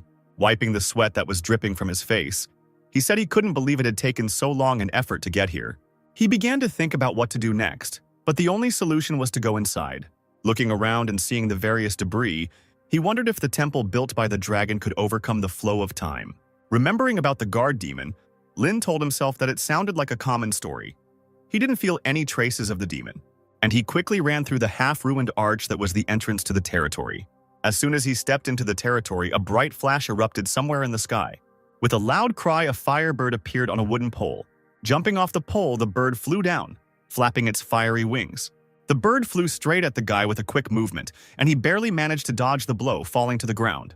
Lin began to prepare the spell, shouting at the bird that she was greeting guests very rudely. Pressing his palms to the ground, the boy summoned a stone wall into which a firebird flew. She opened her beak and screamed loudly in anger and pain. Having destroyed the stone wall into small pieces, the bird again flapped its wings, rising into the sky. Lin thought that this fire and this crying were strangely familiar to him. He immediately remembered the little yellow bird on Frida's shoulder, which occasionally breathed fire. Looking again at the fiery bird in the sky, which looked very scary, the guy could not believe that it was that BB. 300 years ago, Esther happily introduced Lin to Frida. Pointing to the bird on her head, she said it was BB. Remembering this, Lin immediately thought about how Frida raised this bird as if it were her own daughter. BB didn't calm down and continued to breathe fire in all directions. Lin barely managed to dodge these fiery shots. He thought about how he knew he would get it from that feathered ass one day. The guy ran as fast as he could, avoiding the blow, and still couldn't believe it. He ran away from the temple, running out of the gate. The only thought spinning in his head was that this couldn't be, after all. 300 years had passed. The boy's pace slowed as hope crept into his soul that this might be true. Turning around, he called out to the bird, asking it if it was BB. However, BB did not respond to him in any way, but only tried to attack the enemy again, knocking him down. Sitting on the ground, Lin looked up into the sky and shouted to the bird that it was him, Lin. Finally, the screams reached BB. She looked at the guy on the ground and landed next to him. She looked into the guy's eyes with her own and asked again uncertainly. In her mind, she still had the image of Lin in the past that appeared before her eyes when she heard the familiar name. With a smile, Lin told her that they even competed for the title of their team mascot. However, BB did not recognize Lin. She frighteningly stated that he was not Lin. There was a malicious look on her face as she said that he didn't look right. His face was not familiar to her. BB rose into the air again, flapping her wings, and began to open her beak to release a new stream of fire. The guy spread his arms out to the sides and summoned a water shield, trying to hold back the onslaught of fire. Lin was not upset at all, but on the contrary was delighted by the news that even though 300 years had passed, BB was still alive. While the firebird was preparing a new volley of fire, Lin shouted to her that his face was different, but it was him. But BB didn't listen to him anymore. She opened her beak again, spitting flame. Trying to hold back the fire attack, Lin tried to figure out what to do, because they definitely had to have memories together with her. He just needed to find something that would definitely make it clear that he was Lin. Suddenly, the guy got an idea. He immediately got rid of his water shield and summoned a stream of water that headed towards Bibi. Having received such a blow, the firebird immediately fell to the ground. Once the bird was on the ground, Lin exerted all his strength and summoned several streams of water that rose into the sky. He clapped his palms together and asked the bird with a smile whether she had forgotten this too. And the very next moment, these columns of water broke up into small drops that sparkled brightly, refracting the light. Bibi immediately froze, watching these drops of water that fell like snow. Lin remembered how he had done this in the past, calling upon this spell that was not mentioned in any grimoire. This moment was and is only in the memories of those who were there then. Smiling as he watched Bibi, he told her affectionately that this was her favorite spell. Just like in the old days, Bibi began to dance joyfully under the bright glow of these drops. And suddenly the fiery body disintegrated into bright, but already fading flashes of fire, and a small bird appeared in the center. A small yellow bird flew up to Lin, flapping its tattered wings vigorously. Looking at the boy with her faithful button eyes, she chirped and called his name. Lin held out his hand and the bird landed on his fingers and he gently told it that it was him. Bibi jumped further on the guy's hand, calling him the timid magician Lin, which surprised the guy, but after she called him her friend. Finally relaxing, Lin felt incredibly tired from the long hike and fell to the ground, while Bibi continued to chirp, calling him a coward. The guy noticed with a smile that she hadn't changed at all. She was still just as noisy, but it would be strange if that happened. But then he noticed the almost broken beak and the frayed skin on her paws. Overall, Bibi looked quite rumpled. The guy asked her how she had lived before these days. Bibi chirped that Lin said he would come back and he did. Bowing his head to his knees, he asked her brokenly why she, a fool, had waited so long for someone like him. Bibi sat on the guy's head and said that Frida told her to wait for Lin, so she did just that. A tear ran down the boy's cheek as the bird continued, chirping that she had been waiting for him because he was her friend. After being reunited after 300 years, Lin and Bibi spent the entire night talking, enjoying the time they spent together. Bibi told him what he had missed, and then they told each other what had happened to each after his revival. Unfortunately, they didn't have any extra time, so the conversation as a whole was brief. The sun rose over the horizon. Lin rose from the steps where he was sitting and apologized to Bibi for making her wait so long, because 300 years is a long time. The bird agreed, and then she threaded the feather through the rope that hung around her neck, and on that rope hung a ring. After removing the rope from Bibi's neck, Lin asked if this was really Frida's ring.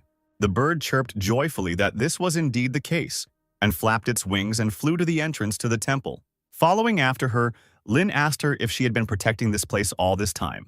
The eyes of the stone dragons that sat on either side of the temple entrance began to glow red as soon as Frida's ring came close. With a quiet rustle, the doors of the temple swung open, letting in the owner of the ring. Without waiting for the guy, Bibi flew into the depths of the temple, so the guy had no choice but to run after her. Finally, after running through the dark corridors of the temple, Lin and Bibi reached the bedroom. Looking around, Lin thought that this was probably Frida's bedroom.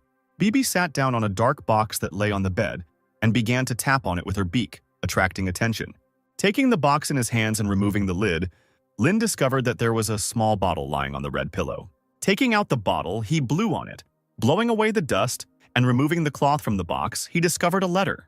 Having taken out the letter, the guy noticed that the paper was already so worn that it would fall apart in a little while. His gaze immediately fell on the date on the letter and who it was intended for. It was written on September 24th, 1168, and it was intended for Lin. It was written 250 years ago. Sitting on the edge of the bed, the guy began to read the letter in which Frida wrote that this year she was writing a letter again, this time the last one. She wrote that she knew that he was doing very poorly with finding things in principle, so she decided not to hide the envelope away from the eyes of the thieves and left Bibi as a guard. She would protect this letter and the gift until he returned. In the letter, Frida asked the guy if he had met little Bibi, and wrote that the magnanimous dragon had taken pity on them and increased the life expectancy of her daughter. She wrote that she was very sorry that she would not see his surprised face. The letter said that Frida and Bibi had already grown very old, but they still hoped to meet him. Age was already taking its toll, so she often cried and remembered the old days. And she thinks only about what she couldn't do for him. She wrote that she must now leave this place. She plans to go to the Flame of 10,000 Li, located at the South Pole. She says this just in case her dream comes true, because she does not know if they will be able to meet again before she leaves this world. She would like to write more, but she is forced to finish, because Esther and Kays will scold her. The item enclosed with this letter is a gift for his 19th birthday, and it is Dragon's Breath. Frida wrote that she hoped that her gift would help him, at least a little, to overcome all the hardships on the journey called life. The last words in the letter were, "Thank you for everything, I miss you very much." In a weak voice, Lynn noticed that she had written almost formally, a style that did not suit her. Covering his face with his hand, Lynn burst into tears, his body shaking with tears. Bibi circled around the boy, trying to calm him down and telling him not to cry. Wiping away his tears, Lynn reassured Bibi that he wasn't crying. It was just the respectful style that made him laugh until he cried.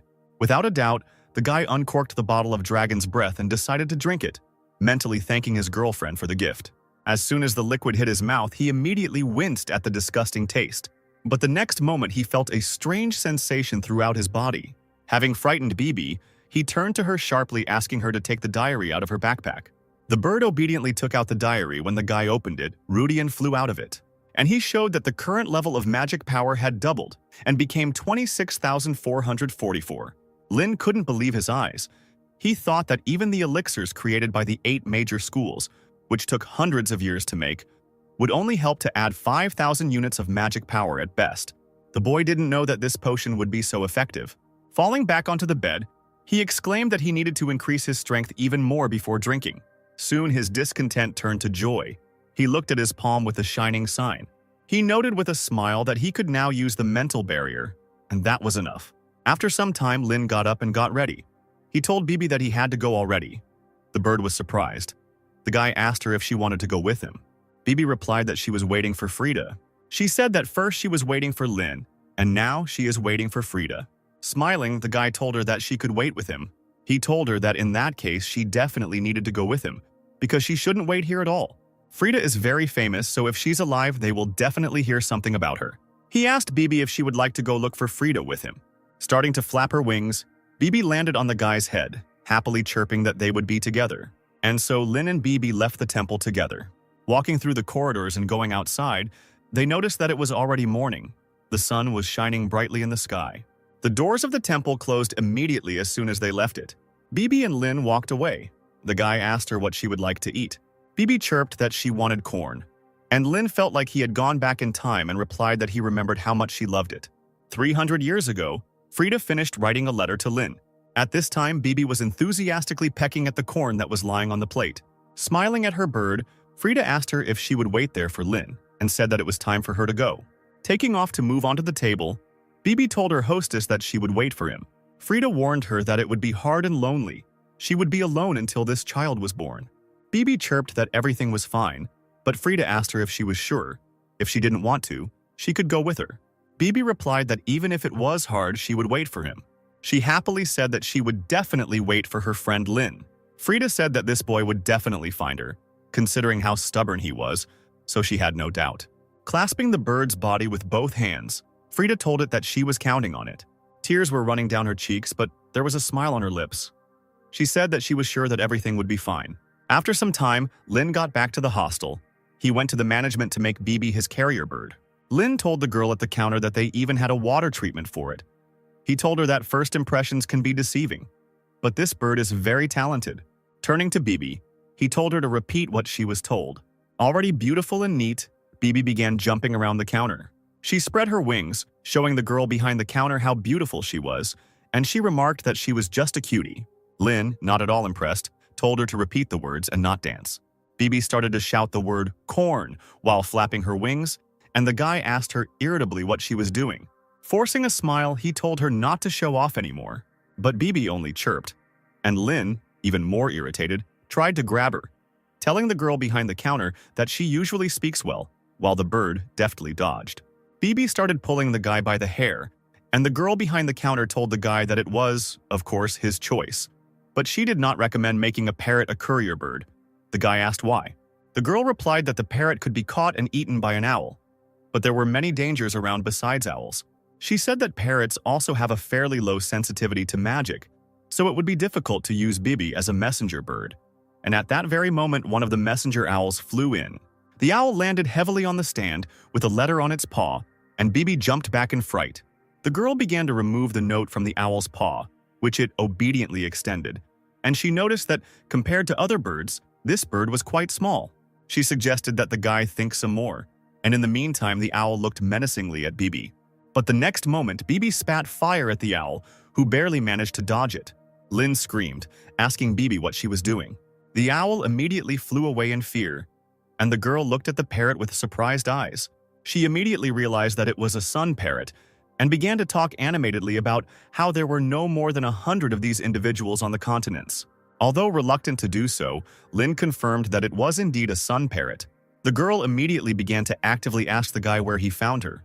The guy looked away and replied that he picked her up somewhere. The girl, blushing with emotion, began to talk about what she couldn't help but ask. Although for one of the greatest magical families to have such a bird is not such a big event, and she asked the guy if she could touch it. While Lynn filled out paperwork for his new carrier bird, the girl behind the counter was actively petting Bibi. The guy handed her a piece of paper, and now there were no more problems with her registration.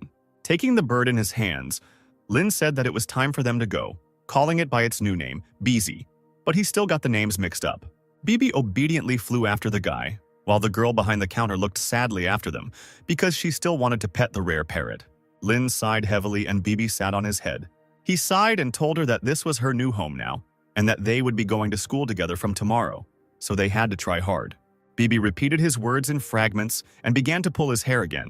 Night fell and Lynn and Bibi reached his dorm room. Bibi immediately fell asleep, and the guy noticed that she was, of course, tired, because she had been defending the temple so diligently all this time that she had not been able to rest even for a day. Turning off the wall lamp, he quietly wished her good night. The next day, Lynn met Kyle in the schoolyard in front of the main building. The man noticed that the guy seemed tired after exams, so he asked him if he was okay. Lynn thanked him for his concern and said that he had just been thinking, and that was why he had imagined it.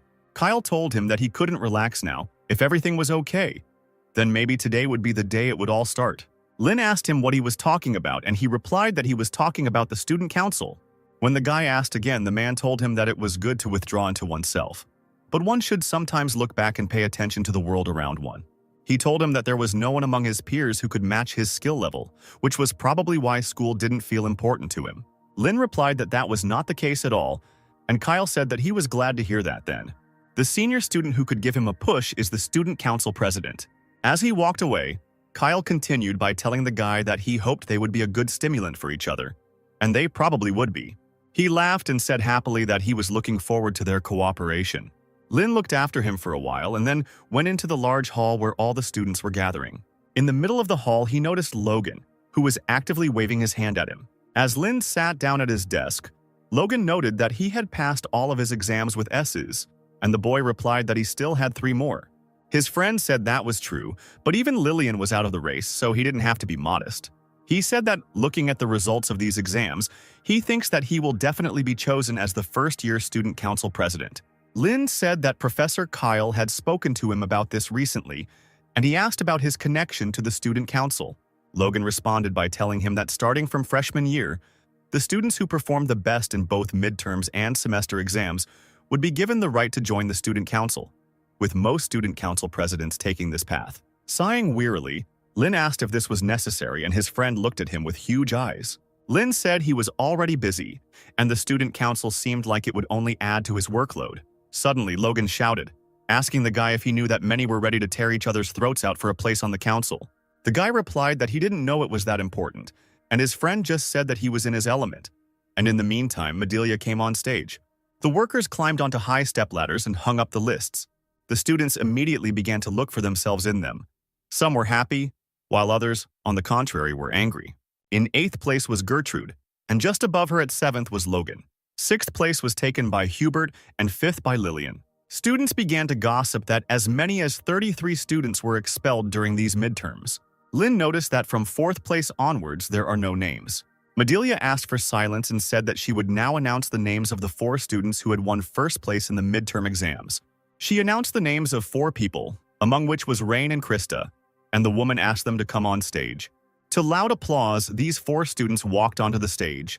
Lynn was thinking that he couldn't believe what he was seeing. The students stood in front of Medelia, and she told them that she would read them the distribution of extra points that had been decided upon by the Council of Professors. Medalia announced to the entire hall that these 4 students had received an S grade for all of their mid-semester exams, thereby proving their superiority over the others by demonstrating their knowledge, understanding of magic, and skill. As she folded the paper, she said that, however, among them there was a special talent. This student had the potential to create the magic of the future. She said that this is the student they are awarding the title of Best Stream to. Medalia said creativity beyond knowledge and excellence is their main requirement for a top delightant student. Among the many rough diamonds, there is one unique one that emits light. Elin sat on a chair behind the scenes, humming something under her breath as she watched her nephew being awarded. Kyle came up behind her, startling her, and noticed that she was in a good mood today. Elin exclaimed that it was not like that at all, and that she just had to imagine how high he could climb, and she immediately felt sick. Kyle thought with a slight smile that she was hiding her true feelings again. Looking at these students, he was immediately reminded of their younger days, when they also competed for the title of Best Student, when he was Margena's student and Elin was Scalzi's. Kyle told the girl that he was in a good mood. On the contrary, he said that he thought that at this moment they were witnessing events that would surely go down in the pages of history, and they would begin as, on this day, the new future of magic revealed its face to the world. Finally, Medalia announced that the best student of the 1,388 exams was Rein Ludwig. Lin's mind immediately flashed back to Scalzi's words about how, if he graduated from Delayton as the best student, he would have a chance to meet Archmage Lin. He remembered how, with his red eyes, he ran after his grandfather, having already decided everything that day. He smiled, thinking that he was now one step closer to his goal. Medalia, while pinning something on the boy's chest, said that when Professor Caroline first said this, she doubted it, but she didn't expect him to be so good. She said that this brooch is the distinguishing ghost of the best student, and he must do everything possible if he does not want to be deprived of the award. Medalia clapped her hands and congratulated the best student of the course once again. Her clapping was followed by a loud ovation throughout the hall, and she said that she expected him to continue to take active action. Everyone in the hall was buzzing with admiration and couldn't believe that this klutz had become the best student. Logan smirked as the others exclaimed that Rain had beaten all the students from 8 schools. Medalia announced that second place went to Krista Varden, third to Nora Ledden, and fourth to Caden. As she concluded the ceremony, she began to talk about how Delayton was just a transit point. Medalia told them not to relax and to continue to develop and move forward. And she finished her speech, turning to all the students, saying that she expected initiative and active actions from them. Nora noted with a grin that things would get even more fun from here on out. Krista, looking at Rain, thought that this time she would accept her defeat, just like she had during the exam in the labyrinth. But she noticed that the difference was not big. She still had a chance to catch up with Rain. Filled with determination, the girl walked loudly off the stage. Caroline, watching her, thought that everything was right because tears would not help matters. Without difficulties, there will be no victories, and victories breed perseverance. She thought that, as they say, a fighter is tempered in the fire of defeat. After the ceremony, everyone returned to class and everyone began to do their preschool activities. Someone entered the classroom with a loud slam of the door, frightening everyone around. A girl with short hair turned to someone and asked him if he remembered her because they had already met. Walking towards Rain, she said that he was really cool, and he was the same Rain who was staring at the sky as if rooted to the spot. Lynn tensed and remembered that he had met this girl once at a family council. This girl was Sandra Keppel, and she was already a second-year student. And on her chest was the same ribbon as the top 4 students of the first year. Sandra waved to Krista and greeted her happily. She said that she was confident that she would be the best student among the first year, again reminding Krista of her defeat. Krista was heartbroken again, and Sandra laughed loudly so that everyone could notice the presence of the student who had become the best student in her first exams. Lynn used his abilities to assess the girl, thinking that she was now the top second-year student. He noticed that her mana seemed unusual for some reason. Turning to Rain, Sandra grabbed his hand, saying that everyone was already waiting for them. She pulled him along with her. Lynn asked her where they were going so suddenly. Sandra replied with a wide smile that the student council was waiting for them. Running ahead, Sandra exclaimed that they needed to hurry. There was a lot of work to do. Lynn ran after her and asked her if she was the president, to which the girl waved her hand and said that she was a sophomore, so not even a deputy. She asked him if he didn't know who the student council president was, and Lynn awkwardly remained silent. Sandra said that even so he would like him. The guy asked her if she could tell what kind of person he was. On the way, the girl told him that the president had no family, no school. He was alone and left to his own devices. She said admiringly that, however, no one could compare to him. She noticed that everyone began to call him a master of his craft, so they ran to the fourth floor to the student council room. Sandra, going inside, loudly introduced their new member. However, all the members sat quietly at their desks, and the girl continued, saying that according to Professor Kyle, he was an excellent candidate for the student council. Since no one responded, Sandra volunteered to introduce the other participants to Raina. Pointing to the red-haired guy, she said that his name was Felix Drake. He was a third-year student and the vice president. Sandra and Lynn walked past him and Felix waved at them. Looking at the blonde girl who was actively writing something, Sandra said that it was Travis. She used to be the clerk, but now she was responsible for the accounting department. They passed her desk and Lynn and Travis nodded at each other. Lynn noticed, without much joy, that the girl was surrounded on all sides by stacks of documents. He asked Sandra if she really had to do all of this, to which she replied that now is the time when there is a lot of work. But from tomorrow, some of this work will fall on him. When the girl's words reached the guy's brain, he immediately asked again. Sandra laughed and said that this was until a new council member arrived. She said that they meet every day after classes, and if they have nothing to do, they only come to the meeting.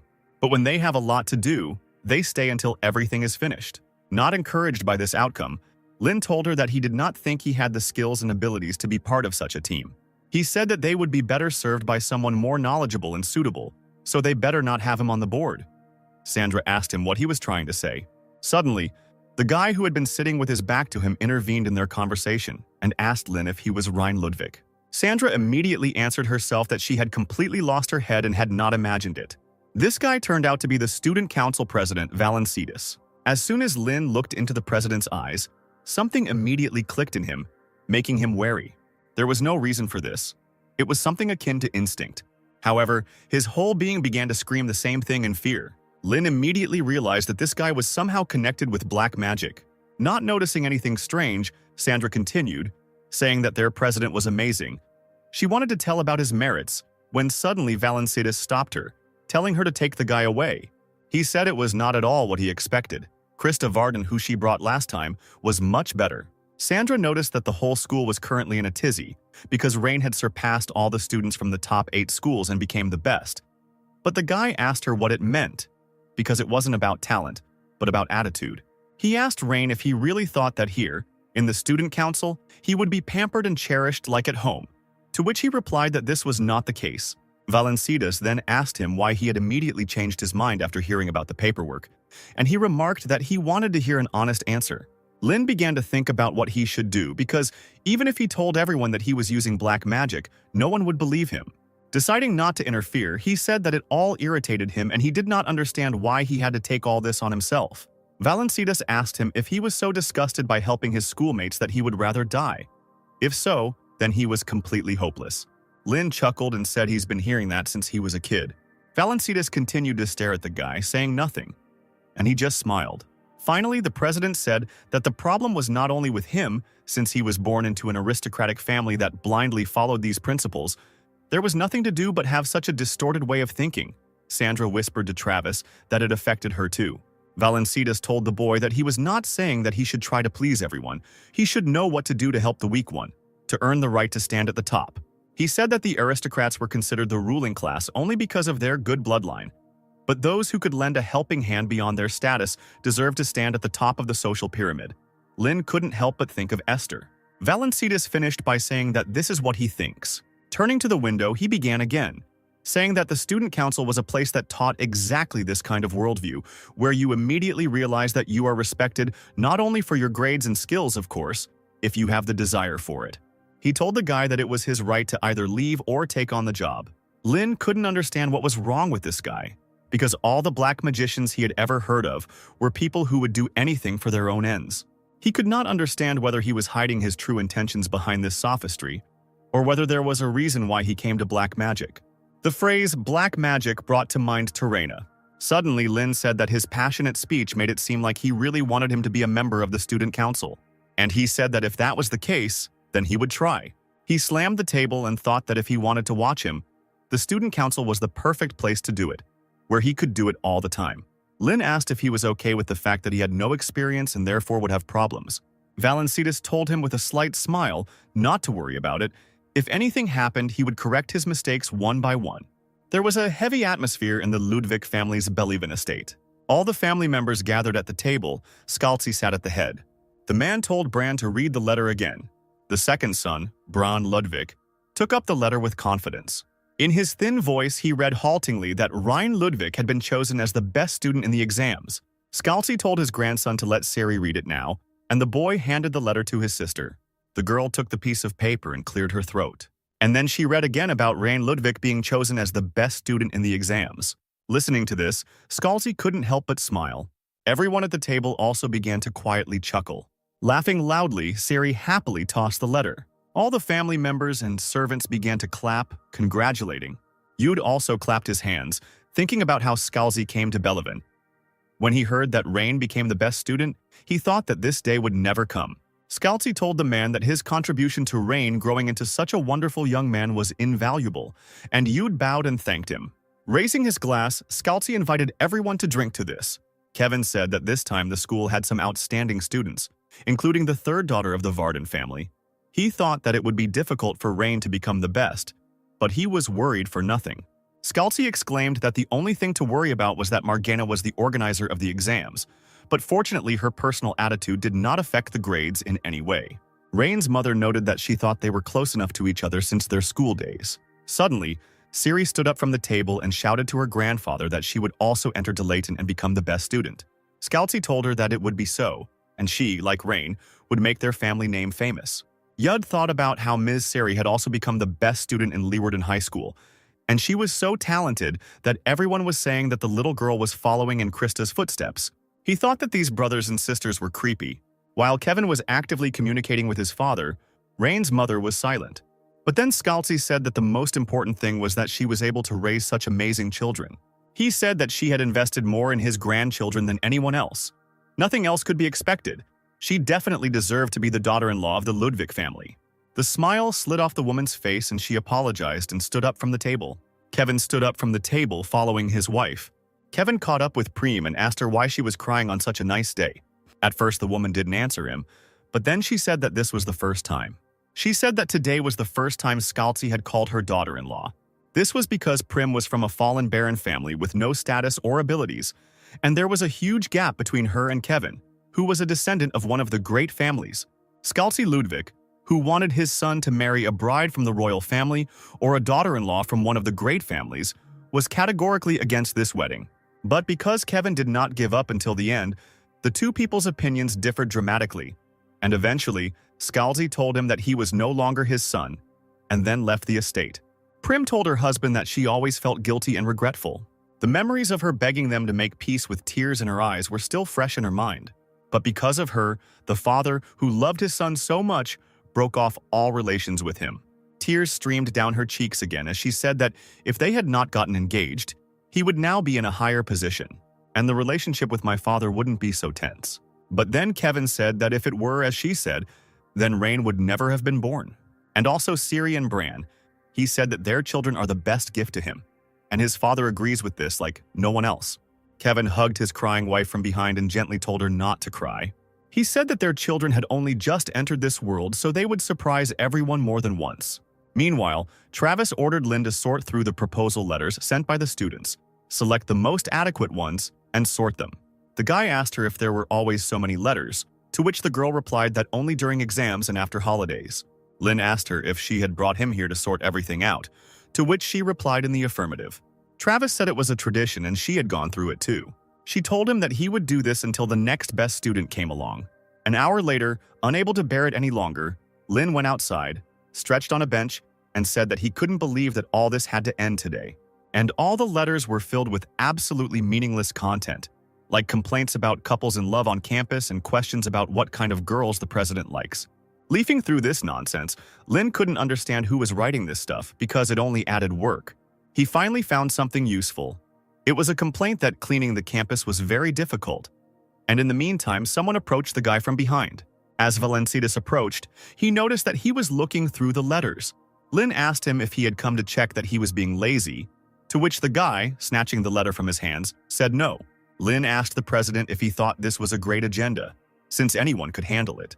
The president replied that that was the whole point. He said it was absolutely the opposite of the old aristocratic way of thinking. After quoting the note, he said that this was something the workers had to do anyway, so they didn't need the help of the apprentices, and then he asked if there was any point in magic at all. After thinking it over, he said that then it seemed there was no point in it. He asked whether it was natural for ordinary workers to sacrifice themselves in order to raise outstanding wizards. Lin noted that this was Delaith's philosophy, to which the boy agreed. He said that this is the basic ideology of the academy and a well-known truth. He said that the magic formulas and figures were very complex, so someone who was not a magician would not even be able to understand what it was, and no effort was made to ensure that the use of magic was made by a wide range of people so that they could at least make one scroll. In the end, ordinary people are perceived as having no value, which is why they cannot enjoy the benefits of magic. And the reality is that while they develop high-level magic, there is none that can restore the devastated soil. In rural and mountainous areas where magic is not developed at all or is unknown, all the work is done by hand. Looking up at the sky, he said that the truly beautiful world is different. The president said he believed a golden age would come, and finally the miracle would be fairly distributed among the people. He said this is the world he wants to achieve.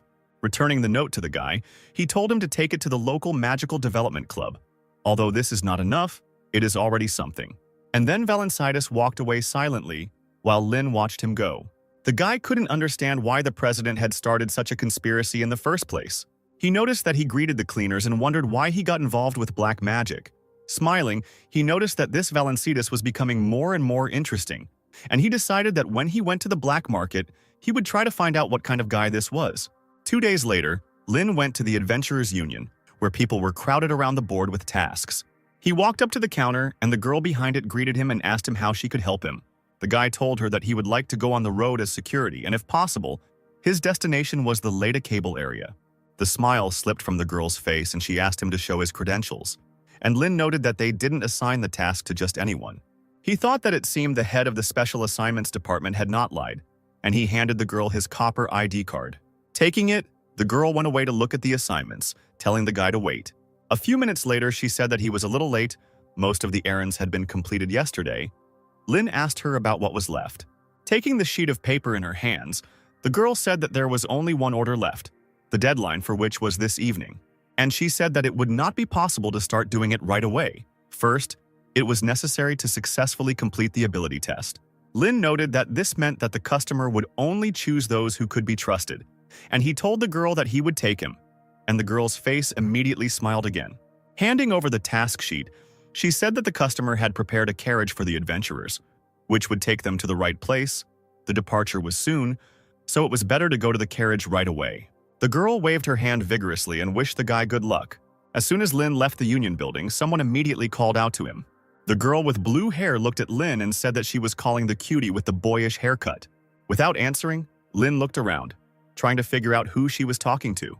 But then, shrugging his shoulders, he turned around and walked away. Noticing that he was leaving, the girl jumped up and grabbed the guy by the shoulder, exclaiming that she already realized that he was a guy. Smelling the sea, Lin immediately assumed that she was a swordswoman from the Iron Knight Islands, and he asked her what she wanted, to which she told him not to be so cruel. Waving a piece of paper, she suggested that they join forces and go together, since they had the same task. Lin asked her why they should go together, to which the girl replied that it would be so that they would have someone to talk to. But this did not arouse the guy's enthusiasm, and he quickly walked away. The girl ran after him. She screamed, asking why he didn't want to go with such a beautiful lady, and he too was so handsome that she mistook him for a girl. Lin muttered tiredly that she was a leech. So, while the girls were talking, Lin and she reached that very cart. Lin still didn't answer her, but the girl didn't calm down. She continued chatting even as they climbed into the cart. The girl was talking about how when she returned home, she would change her name to Swordmaster and instantly become a bronze-level adventurer, while Lin was thinking about how he had never wanted to go deaf so much. The girl belatedly noticed that they hadn't even introduced themselves, and the guy didn't care. Turning to the guy, she said that her name was Harpian and asked what his name was. Exhaling tiredly, Lin nevertheless said that his name was Rain. Someone new approached the cart, and Harpian said that she had heard that name somewhere before. Throwing back the cloth, the stubbled man peered into the cart. As he climbed inside, he told the boys that he would go with them. Harpian asked him if he was an adventurer too. Throwing the spear over his shoulder, the man did not answer the girl, but only said that there would be 2 more with them. So, following the man, 2 more people entered. the first of whom was a blonde with a large backpack. And another girl, she looked around at those present and said that it was worth a try. Once everyone had taken their seats, Harpian happily said that they all needed to try harder. The blonde said she was nervous at the thought of being escorted, and the man said he agreed that it was worth the effort. The cab driver threw back the cloth and told everyone that it was time to go, and so the cart slowly drove out of the city into the forest. The man with the spear asked the driver where they were going now, to which he calmly replied that they were going to the place where the owner was. The man asked how far the place was, to which the guy replied that it was just a little bit further. After some time, the cart stopped, having arrived at the place. Everyone got out of the cart.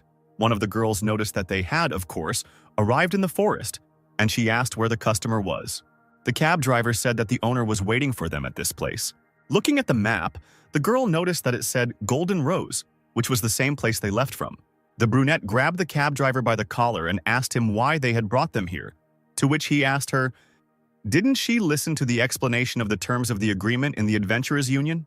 The guy said that if they were going to take on security duties, they would first need to successfully pass an aptitude test. Something flew past Lin's head quickly, flashing a bright light, but he managed to notice it in time and dodged.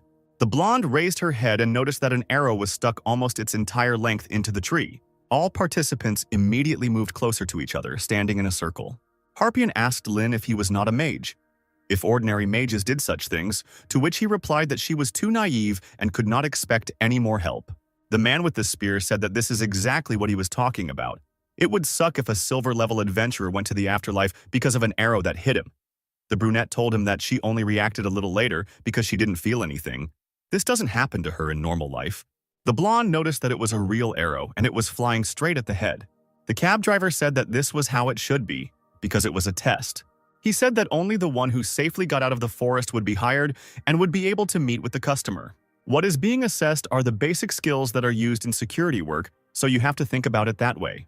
Waving his hand towards the cart, he said that those who were unsure of themselves could return to the cart. It was not subject to attack. However, no one moved from their place. Everyone continued to carefully examine the trees. Lin wondered who was doing these checks these days. The brunette threw up her daggers, saying that they attacked with the intent to kill, but she did not feel any malice or aggression from the attack. She noted that this meant that it was not a person who had shot, but something or someone like a booby trap and a summoner. She thrust one of her daggers sharply into the ground, exclaiming that it was much easier to react when the target was narrowed. As soon as the blade of her dagger pierced the ground, vibrations immediately began to spread from it. Having blocked the arrow that was flying at the back of her head, the girl noticed that it was something big, but it seemed that the customer decided to save money. She noticed that there were only 5 of them, and since they test adventurers in such numbers, they greatly underestimate them. Lin thought that she could detect traces of someone's presence too easily for such a wide area, which was expected of silver-ranked adventurers. The man with the spear turned to the cab driver and asked him if this test involved killing. Then did that mean they could kill when counterattacking? In response, the guy just nodded, causing a wide smile to spread across the man's face. Raising his hands above his head, he began to quickly spin his spear, shouting that then he needed to let loose. The small tornado he raised repelled the arrows that flew at him. These gusts of wind were so strong that they tore all the leaves off the trees nearby, and the man noticed that now everything was visible much better. Turning to the man, Lin thought that this guy was not bad either.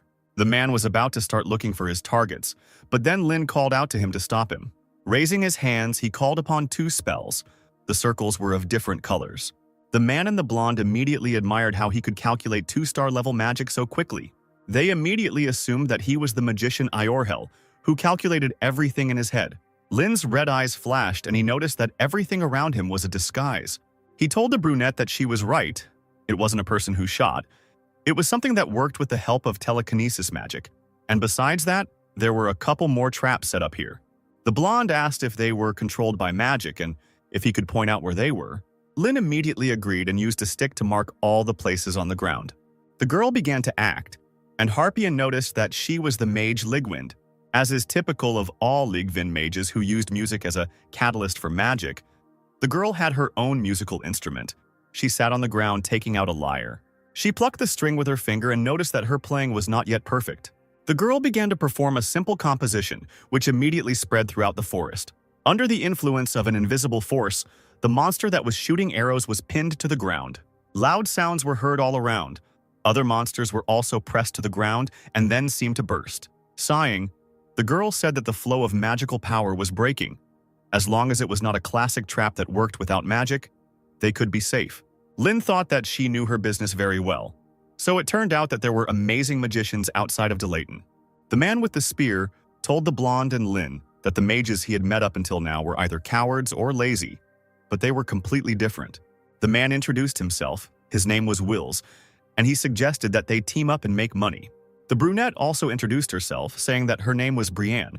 She asked if it was time for them to meet the client, since they had all introduced themselves. The blonde awkwardly introduced herself after everyone else. Her name is Yanar. Clapping her hands, Harpian suddenly said that there was no need for that. Brian asked her what she was talking about and said that she needed to get to the location first so that the test would be completed. But the girl said that it was already completed. She said that she decided that the test was complete because she was the organizer of this test. Harpian asked the driver if all the traps were destroyed, to which he confirmed that the traps were destroyed. Then the girl told him to bring the contract. She told the boys that she liked the four of them, that they had good skills, and that they were interesting in themselves. The driver said that the customer in front of them was the eldest daughter of the Dial family, Harpian. Dial, Harpian was for disguise. Brian immediately asked if she could expect a premium since their client was an aristocrat, to which she replied that anything was possible. Lynn, looking at the girl, thought that he did not even doubt that she could be from a family of aristocrats. Harpian asked him about what kind of look he had. She has already told everyone that they did a great job. There is no better way to test someone's abilities than to watch in person from the front row. Giving a thumbs up, she exclaimed that from now on she was asking them to act as her guard. After some time, the whole team reached the Harpian mansion. Harpian burst into the room and asked the boys if they had met yet. Before this, Lynn asked the other three what their adventurer rank was, to which all three answered in unison that it was silver. No one had any more questions, and Lynn said that, in essence, they had met. Harpian introduced the man standing next to her, saying that his name was Badwell and that he would accompany them all the way to the Ladatable area. Badwell greeted everyone and said that he was the head of security and their job was to protect the lady in any situations that might arise during the journey. He said the lady was planning to visit a market in the area, which was illegal, but they knew it was currently run by a religious order. Frowning, the man said that there had been rumors recently about the beginning of a religious order movement. There is a chance that they will appear on the black market, so you need to be prepared for this. Lynn thought that there was probably a reason in the Children of Gold who were fighting heresy. He had to be careful because the Special Magical Appointments Authority had probably started digging into it too. Brian asked if they could buy them something on the black market if they liked it, in addition to the reward, to which the man replied that it was at his own expense. Harpian noted that if this something was less than the value of their reward, then they could buy it for them instead of the reward, but otherwise they would add it from their own pockets. Lynn asked about the time frame for this mission, to which Badwell replied that they would be able to return in 9 days. The man asked if there were any more questions, and then said that if there were no questions, then they could rest. They would be leaving tomorrow morning. The next day, everyone had already climbed into the cart and went to Ladatable, where Lynn asked Yanar to teach him sound magic, saying that he would never learn it anywhere else. The girl told him that this magic was useless to use if there was no musical ability or knowledge, so it was not a fact that he would be able to learn anything, even if she taught him. Lynn enthusiastically told her that he didn't care whether he could play or not. He was interested in the basics. With a gleam in his eyes, he said that he had never encountered sound magic in his life, so even an explanation of something as simple as that would satisfy him. The guy continued to beg her until the girl gave in. Night fell, and they stopped for a rest. Yanar began to tell about how her lyre had 4 strings, each of which had its own sound, and therefore it was possible to determine the magic circle depending on which string was pulled first. She said that the first string is water, the second is fire, and so on. By pulling the string, runes are formed, creating a melody that forms a mathematical formula. Interrupting Yanar, Lynn clarified, when she plays, she calculates a mathematical formula. Does this not confuse? The girl replied that not all magicians who use sound as a basis are Yorkles. She has a way of playing with a mathematical formula. As she began to pluck the strings, she showed what a linear function sounds like, what a quadratic function sounds like, and what a cubic equation sounds like. After some thought, Lynn said that he didn't understand anything. Yanar exclaimed that she knew it would be like this and apologized for such an inappropriate explanation. She said that she explains it as it is and is not sure that there is any other way because it is all from the realm of feelings. Traveling musicians use the expression reading the wind, and it's a similar feeling. When she noticed the guy's face became even more thoughtful, she told him to forget she said anything. Herpian came up behind them and asked them what they were talking about. Yanar replied that Rain had asked to be taught sound magic. Herpian said that she was already falling asleep and asked her to play a lullaby. The girl replied that she was not good at lullabies, but she could play magic to drive away wild animals. Wills intervened in the conversation, saying that he liked it, and asked her to play one melody. Yanar began to pluck the strings while everyone was busy with their own thoughts. Lin thought that the magical world was so deep and varied. There are so many different types of magic in it that he didn't know about. You can learn something new every day. Meanwhile, the man in the green cloak reported, saying that there were no problems regarding the school. All that was left was to wait for the semester, and he would graduate as the best first-year student. At the same time, the operation to secure Lin's body was successful. Hearing the word corpse, the woman became furious, and a stormy cloud of dust rose from the ground. The man in the cloak immediately fell to the floor and began to hit his forehead, begging for forgiveness. And he begged for forgiveness from Lady Terena, who sat majestically on the throne with a worn hat on her head. Looking down with her empty eyes, she asked what was going on with Leda Cable, to which the man replied that numbers 3 and 6 were working. So there shouldn't be any problems with security. Knowing Liban's character, she will definitely turn the whole city into a rough land. This should attract the attention of both the Children of Gold and the organ for special magical purposes. Meanwhile, Lin and the others had almost reached their destination. The cart stopped on a slope and houses were visible below. Terena exhaled smoke and told the man to tell them to act as they saw fit. Wills, getting out of the cart and looking around the city, said that it was some small area. He could not believe that this was the same city where the largest black market in the country was opening. Brienne told him that he was seeing the area, and that Leda Cable himself was underground. The girl said that the underground part of the city is twice as big as the one on the surface, and the Guild of Robbers controls public order there. Hearing about the robbers, the man asked what the city administration was doing then, to which Brian replied that they were all in cahoots here. The administration was taking bribes. Lin asked why the daughter of an aristocrat needed to go to the black market. Wills suggested that she was collecting things, and rich people lose their heads over all sorts of outlandish things. Brian noted that most of them were indeed like that. But their mistress was a different case. She said that the Dial family made their fortune through trade, and there were some very interesting rumors about how exactly the family's head status was inherited. Lin asked her to tell him. The girl said that the status of head of the family was given to the descendant who possessed the most valuable and rare jewel. Therefore, when the head of the family is of advanced age, all his descendants travel around the world in search of artifacts. Lin nodded and thought that the peculiarity of merchant families was that they focused on real skills.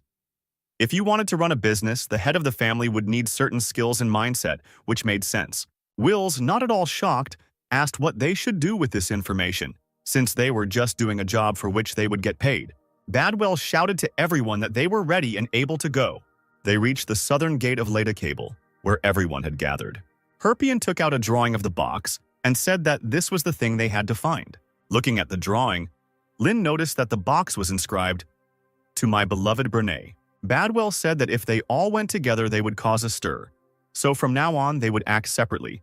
The soldiers would move in groups of 2 and search everything along the designated route. If they found the box, one would bargain, the other would call the lady. Harpian said that if they find her, it doesn't matter what condition she's in. The cost doesn't matter. The main thing is to find her. The man said that adventurers should also carry out their duties in parallel. Brian was ordered to keep an eye on the situation, namely on those who could create a real danger and have bad intentions. Yanar, since she couldn't enter the battle immediately, had to find a place where she could track the movements of each member of the group and react immediately if something happened. Wills and Lin were supposed to be the mistress's immediate bodyguards, and they were supposed to protect her no matter what happened. And so Wills, Lin, Herpian, and Badlin descended through the large elevator underground. A foul smell immediately hit their noses, causing everyone to wince. Wills noticed that this smell was not just musty, it was like the stench coming from a sewer. They hurried forward to get to the city as quickly as possible. After walking through a stinking corridor, they found themselves in the underground city of Leda Cable, or Ant's Nest. Immediately, shouts from merchants were sent out, offering various potions. Someone offered rare and exotic snakes, and the third one shouted about a spear that had been cursed in ancient times. Looking around, Lin noticed that there were things here that you would never find on the surface. Someone even held out an embryo of some kind of creature, and the guy wondered what would happen if someone appeared on the surface with one. And he answered himself, thinking that children of gold would definitely come to him. Looking around the crowd, he noticed many people with tattoos on their foreheads and immediately remembered that the Bandit Guild was responsible for maintaining public order. So he had to be careful not to get into trouble. Herpian turned to the guy and asked him why he decided to take on such a job. Lin asked her in response why she needed to know this, and the girl noted that it was definitely not about money, and he looked more gentle than the others, so he looked like an aristocrat. Saying that she had great intuition, she asked the boy if he was Rain Ludwig, the best first-year student at Delayton. Lin sighed and replied that it wasn't him, but the girl quickly saw through his lie. She began asking him again about what he needed here. Finally, he answered, saying that he was looking for a book about terrain. Herpian immediately recognized the name of the famous witch, and she asked why he needed such a book. The guy answered her, saying that he was also a magician, so he was interested in such an influential person. And now he asked the girl why she was here. Was it connected with the family inheritance ceremony? Herpian replied that she didn't care at all. Then Lin asked her why she needed the music box then. The girl replied that this was the thing that the girl lost after the pirate attack. It was her mother's thing, and the box had been missing for a long time. Grandfather tried his whole life to find the box, but he could not. With the arrival of spring, he hums a melody from the box, looks into the distance, and cries. The girl said that when you work in trade, you begin to perceive all things as simple goods. You evaluate value only with the help of money, and completely forget about what it really means and what value it has for you. That is why things whose true value we have not forgotten become more and more valuable over the years, and we try to preserve them. She suggested that everyone has at least one thing dear to their heart that cannot be replaced by anything, and she would not wish the grief of those who once lost something on anyone. Smiling, she said that her grandfather was already at an advanced age, so she wanted to please him at least a little. Herpian asked the boy if she had answered his question. Lin realized that he had absolutely no idea what his friends liked. He didn't know what Esther, Frida, Kays, or Terena liked. They traveled together for 5 years, but he never found out during that time. But then he wondered if this could change anything. He would have left them something on their graves. Knowing this, would he have been able to find a worthy answer? Herpian was surprised to see that the boy was about to burst into tears, to which he replied that it was simply too dusty here. Walking down the street, they found a bookstore, and Herpian, hoping to cheer the guy up, suggested that he go in there. Running up to the seller, she asked him if they had any books about terrain. The seller replied that they did, but the girl immediately said that she knew that it would be like this and that she needed to quickly go to other shops. But then the man's words reached her. The man said that the black market has everything except what is no longer in the world, and Herpian asked if they had an unrivaled handsome man, to which the seller replied that he had never heard of such a thing. The man said that there were rumors that the children of gold were after this book, so he should take care of it quickly. Taking out a blue book, he said that this was the last copy and said that it was worth 7 gold. When Lin heard the price, he screamed, asking where such a price came from since it wasn't even the first edition. The seller scratched his ear and said that it was still cheap. When the guy asked him again, he shoved the pipe in his face. The man shouted that it was unclear who would get angry at any mention of Terena, so he could be burned at the stake for selling it. Lin didn't expect it to be that serious and couldn't help but wonder what she had done. Smiling, the seller said that it was a fair price since his life was at stake. Lin, having calmed down, asked whether it wasn't worth getting rid of such a dangerous product as quickly as possible. He said he doesn't know when the Children of Gold will show up, so this book is kind of a ticking bomb. The boy screamed again and slammed the table, saying that no one else would risk their life for this book, and he, the buyer, was standing right in front of him. It doesn't matter how much the seller loves money, he won't be able to take it to the next world, so it's better to give in. But the man responded confidently by stating that there would always be a buyer. He said he hears this a lot because it is a black market, a place where people who are not afraid to dig their own graves gather. He shouted that they didn't care about any danger. They, the merchants, stood their ground until the very end to get an extra coin, and he initially asked for 15 gold for this book. He slammed the table and shouted that he either bought her for 7 gold or let her roll away. He asked the guy if he shouldn't be eternally grateful to him. He noticed that all sorts of fools had already started to gather because of him, who had no idea that he was selling here, so a buyer would be found. The salesman told the boy that it would be better for such fools who understand nothing in the world to sit silently. Before Lin could react, Herpian touched his shoulder and told him that he had already lost. The guy wanted to bargain some more, but the now irritated girl exclaimed that they still needed to buy the box. To sort things out quickly, Herpian handed the man 7 gold coins. The merchant started to say something, but the girl interrupted him, saying that they had already finished bargaining. She asked him if he thought those scoundrels would pay him more, since they had already heard the price of 7 gold. The man began to say that there was something they still didn't know, but the girl interrupted him again. Seizing the moment, she firmly said that then they would better pay the robbers' guild. She asked him if he understood what this meant, because for these 7 coins they would sort out almost everything in the world. Smiling, she said that along the way they would also grab the book that the customer needed, so to speak. 2 birds with 1 stone. Placing her hand on the sword at her hip, she asked the seller what the problem was. He had already set a price and they paid. Leaning over, she slyly asked him if the sight of gold had really made all his common sense evaporate. The salesman continued to smile, but now looked more tense, and finally thanked them for their purchase. Herpian took the book and handed it to Lin. She told him not to worry about the price since he didn't have 7 gold coins anyway, and the guy asked her why she did that. The girl responded by saying that her grandfather always told her that she brought good luck to people. Since childhood, she has had a great sense of where to look for it. It's kind of like intuition, but it's hard to explain, but it's an investment in connections. She said that if they got along well, they would work together and have great luck in the future. Lin shrugged, immediately realizing that she had made him her debtor. It was obvious that she was the daughter of merchants. Smiling, he thanked her and said that her intuition was very accurate. Smiling, the girl replied that she hoped it would continue to be this way. Meanwhile, at the entrance to cave number 11, 2 men were standing near the ant nest. Hearing rustling sounds from the passage, they immediately turned around. In the passage, they noticed 2 figures in green cloaks. The figures walked forward, but the men stopped them, asking them if they knew where they were going. After assessing their outfits, the men asked them if they really thought anyone would be afraid of them since they dressed up like dark magicians. The green cloak, which was shorter, stubbornly walked forward, but the man stopped him again. Raising his hand, the man noticed that a dark needle was sticking out of his palm.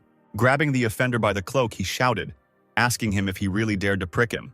The green cloaks did not resist in any way, but suddenly the man's face and body began to transform. It swelled up and then burst, causing something black to spray out in all directions. The same fate began to befall the second man. A female voice was heard asking how they knew that they were black magicians. And the second man's body was torn apart before the green cloak landed on the ground. A bright smile shone from behind the green cloak, while blood rained down in the passage. The taller green cloak turned to the lady named Livany and told her that they had not yet received permission, to which she replied that it was self-defense. Livany noticed a man hiding behind some rocks, and as soon as he realized he had been spotted, the man ran away. The man in the green coat told her that she should have been patient, to which the girl told him to shut up. A strange green bird appeared in the passage. Once it reached the recipients, it exploded, revealing the message. The man said that Mrs. Terena had sent the message, and Livany immediately asked if it was her mother. She immediately rushed to find out what they had sent there. The man read that they were told to act at their own discretion. Livany's smile became even wider and brighter as soon as she heard these words. The man who witnessed the murder of the other 2 ran away, and suddenly there was an explosion that blew the walls apart. Livany, swinging her scythe, broke the wall and killed the man, laughing loudly. She screamed that the smell of blood made her feel alive. She exclaimed that she wanted to bleed someone else.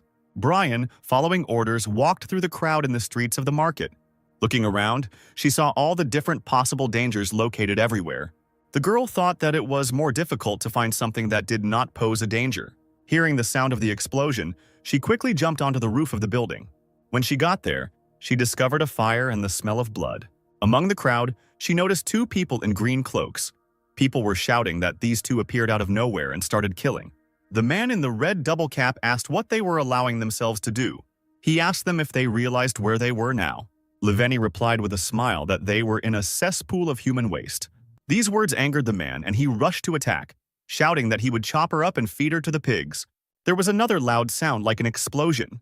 Brian, who was quietly watching everything, could not believe her eyes. She saw how in the blink of an eye all these people were killed. Even the security guards responsible for public order, possessing all the necessary skills, fell in an instant. Brian was about to run to report this to Herpian when the man in the green cloak appeared behind her.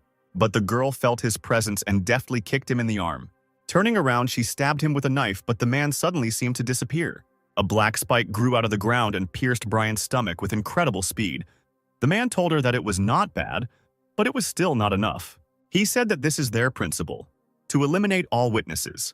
Yanar, who was watching everyone, felt with horror how the string of her lyre broke. At this moment, her worker ran up to Herpian. He said that the box was very ancient, but the phrase on it was exactly the same. The girl hastened to clarify how this inscription was made, with stucco or carving. The worker said that it was made by carving. Herpian shook with silent glee, and then cried out that they must hurry. But then Yanar jumped out from behind their backs, shouting that they couldn't go there. Herpian immediately asked her what happened. Badwell also tensed up and asked what had happened. Was it really a state of emergency? And Wills told everyone not to exaggerate. Before the girl could say anything, everyone else felt a strange vibration on the ground. With a shout, everyone in the black market raised their eyes, and in the sky they saw several people flying in the sky, and there were peaks in their chests. The bodies of the people in the air began to transform and swell before they burst into bright black sparks. A rain of blood poured down from above onto everyone below, but no one paid any attention to it. Lin noticed that just now it was telekinesis and real carnage. He thought that only black magicians were capable of such things. Liven stood under this bloody rain, arms outstretched. Lin found himself feeling the same way he had when he had encountered the Spider Rat Queen, wondering if they were looking for him or what they were doing here. He wondered if they had waited until he was far from the academy. Yanar grabbed Herpian by the shoulders and shouted that it was really incredibly dangerous here. She screamed that everyone was killed and even Brian was already dead. Herpian told Badwell to gather his guards and leave here, and she would get out alone. The man tried to object to her, but the girl interrupted him, exclaiming that she could not expose them to danger because of her stubbornness, and if they all went together, they would definitely catch her eye. There were explosions everywhere. Herpian said that she was not that weak. She reached the copper level on her own. Badwell said that if she died and they evacuated, then it would be the end of them all, but not because of the chase. The lady's family would not leave them alone. Wills was about to suggest that they all leave, but Lin interrupted him, saying that he would go with her. He said that he alone would be enough, that in a crowd they would only get in each other's way, and he asked to tell him where the box was. Herpian said that she would go too, but the guy objected, saying that it was dangerous and she should just give him money. The girl said that she knew that she was stubborn and that he wanted to repay her for buying the book. She exclaimed that, however, she must definitely check whether it was really that box. No one but her could do it. If she returns empty-handed, she will be incredibly ashamed in front of Brian, who gave her life for them. Lin, thinking that trying to convince her would be a waste of time, agreed and told her to be careful. Yanar exclaimed that she would also be there to protect her. She said that these were the terms of the contract. Wheels scratched his head and noted that it turned out that he was the only bad guy left, in which case he would go too, and then they would immediately get out of here. Badwell sighed, saying that there was nothing to be done. They would all go together. The servant ran forward to lead everyone to where the box should be. Someone asked him if it was really here, to which he received an affirmative answer, while in the meantime the alley was littered with dead bodies. Wills noticed another Herpian worker and shouted to everyone that he was still alive. The girl sat down next to her worker, who no longer had legs. She asked him who did this, and the guy only apologized to her. With a shaking hand, he took out the box, weakly saying that he had taken it when the owner ran away. The girl embraced the guy's hands and sincerely thanked him. Lin thought that this guy had been poisoned. The poison had already spread to the heart and the blood could not be cleaned. Wills quickly threw the wounded boy over his shoulder, telling him to come to his senses and that now was not the time for tears. Herpian quickly wiped away the tears that had started to flow from her eyes and exclaimed that they had to go back. But then a quiet voice was heard from behind, asking if there was anyone else left. Everyone immediately tensed up and turned towards the voice, and the girl asked if they had forgotten something. She asked if they were playing hide and seek and then said that it was such a shame, because she had already found them. Lin nodded his bag to Yanar, and he took out a folding stick and shouted to his comrades that he would hold her off and that they needed to run. Herpian shouted back at him that this couldn't be done. They all had to leave together. The boy looked over his shoulder and shouted at her that they would only get in the way.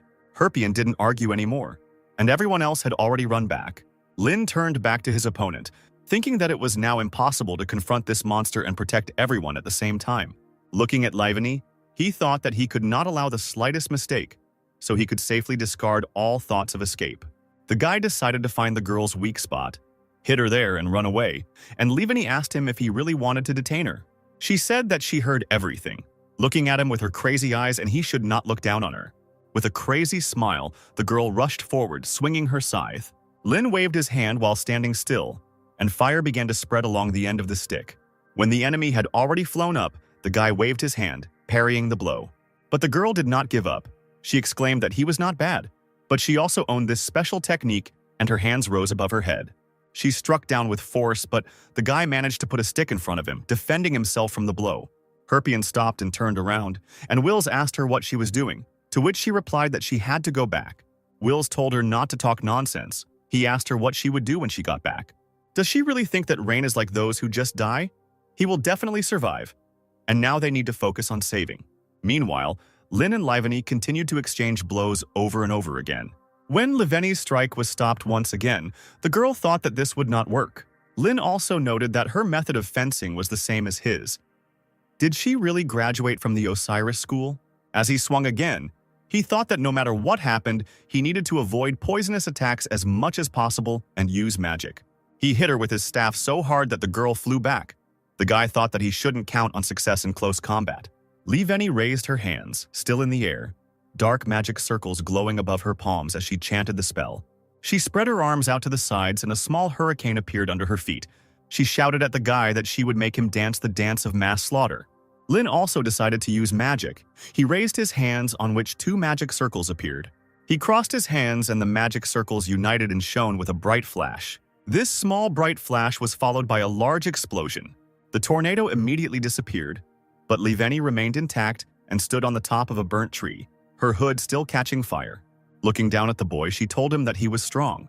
Lynn didn't answer her, but only thought that she had very powerful attacks. If he continued to respond with magic, he wouldn't last long. He thought about how it was impossible for him to win by fighting and solving equations, while Liveny tried to put out her hood. Looking at his bandaged hand, he wondered if he should use the mental barrier now. While the girl was putting out the fire, she accidentally threw it off her head. When Lynn looked at her face, he immediately realized that she was strangely similar to him in the past. Liveny just sighed, asking what she should do now that her hood was burned. The guy was still staring at the girl in shock, unable to utter a word. While she was pulling herself up, he thought that maybe they just looked alike. But then he told himself that they looked the same. He couldn't understand how that could happen. The boy flinched when the girl spoke. She said that she hated fighting a strong opponent. She shrugged and noted that there was no excitement in it, and it was hard. Looking at the group of Herpion who were still walking below, she said that it was much more fun to grind into dust those who were weaker. The creepy smile appeared on her face again. She pointed her hand in their direction and immediately her little finger broke. The glove tore open, and dark blood flowed out as if it were alive. And Lynn noticed that it was a sacrifice of human flesh. Running forward, he remembered that black magicians pay the abyss with the suffering of the flesh as a sacrifice, thereby increasing their power several times. Liveny raised her hand with a loud laugh, and now 3 magic circles appeared above it in 1 second. The spell took effect, and a dark creature rushed down. Lynn used Bel Sidious and thought that he had forgotten how vile these black magicians were. Looking at the girl, he immediately realized that the formula of the magic circle consists of 3 pentagons. The engraved rune is a combination of the altogram of the chant type and the orbeus of the prohibitive type in a ratio of 30:70. The size is 521 axel. The range is 337 kimet. While he was still running forward, Lynn thought that the best way to contain such a force was Bel Curious. But if something went wrong, his brain would just get torn apart. He thought that at least 4-star level magic or higher was required, and a few more seconds that he didn't have. There was a spark of ability in his eyes as he frantically tried to find a solution. His mind went to Herpion, who had said that it was an investment in connections. Suddenly, the guy stopped, and Esther's voice sounded in his head, saying that helping someone does not happen unilaterally. She told him that one day all the good he had done would definitely return, and in the meantime, the magical creature had almost reached Herpion and the others. Raising his head, Lynn still used Bel Curious, his eyes flashing with bright sparks. Before the magical creature could attack, it exploded in a bright explosion. Blood started flowing from the boy's eyes and he froze, feeling a presence behind him. Liveny swung her scythe sharply, striking the boy in the back, who didn't have time to dodge. The guy started falling to the ground, bleeding, and the girl said that this is what happens when you try to help someone. Her braid dissolved in blood, and Liveny said goodbye to the guy with a wide smile. Remembering the day he was sent away, Lynn tried to calm down and breathe. He felt the intoxication start again and fell to the ground. Liveny sat down next to him and asked him how he was feeling, since there were still a couple of minutes left and he would die. While the life was fading in the guy's eyes, the girl asked him if he was offended, if he was scared. She asked him with a smile what it was like to have everything he had worked so hard for come crashing down in an instant. Lynn thought about the day he froze himself, He thought about how if only he could create it now. He wondered if he had enough mana. But soon another thought flashed through his mind. He wondered if he should die. Will anything change if he is reborn again? Should he even be reborn as someone in a new future? It's not like he has anything else to do in this world. His eyes began to slowly close as he thought about how he would just be alone again. But then he remembered Bibi, who was waiting for him in the room. As soon as he remembered that little bird, the sparkle in his eyes returned. Trying to get up, he thought that she had been waiting for him for several hundred years. He could not leave her again. Blood was pouring from his chest, but he stubbornly tried to rise from the ground. Levany bowed her head and said that it was not interesting, and black blood flowed from her sleeve. She raised her hands above her head, and her blood formed into a large hammer. But before she could do anything, an arrow flew into the place where she was standing. The fiery glass, having penetrated the ground, set the earth around on fire. Levany thought it was a great idea to put the fire attribute on the arrows. She jumped back and told the shooter to stop hiding and come out. And suddenly there was a loud sound behind her. Someone smashed the wall with a strong blow. Bart suddenly appeared and hit the girl, pushing her away.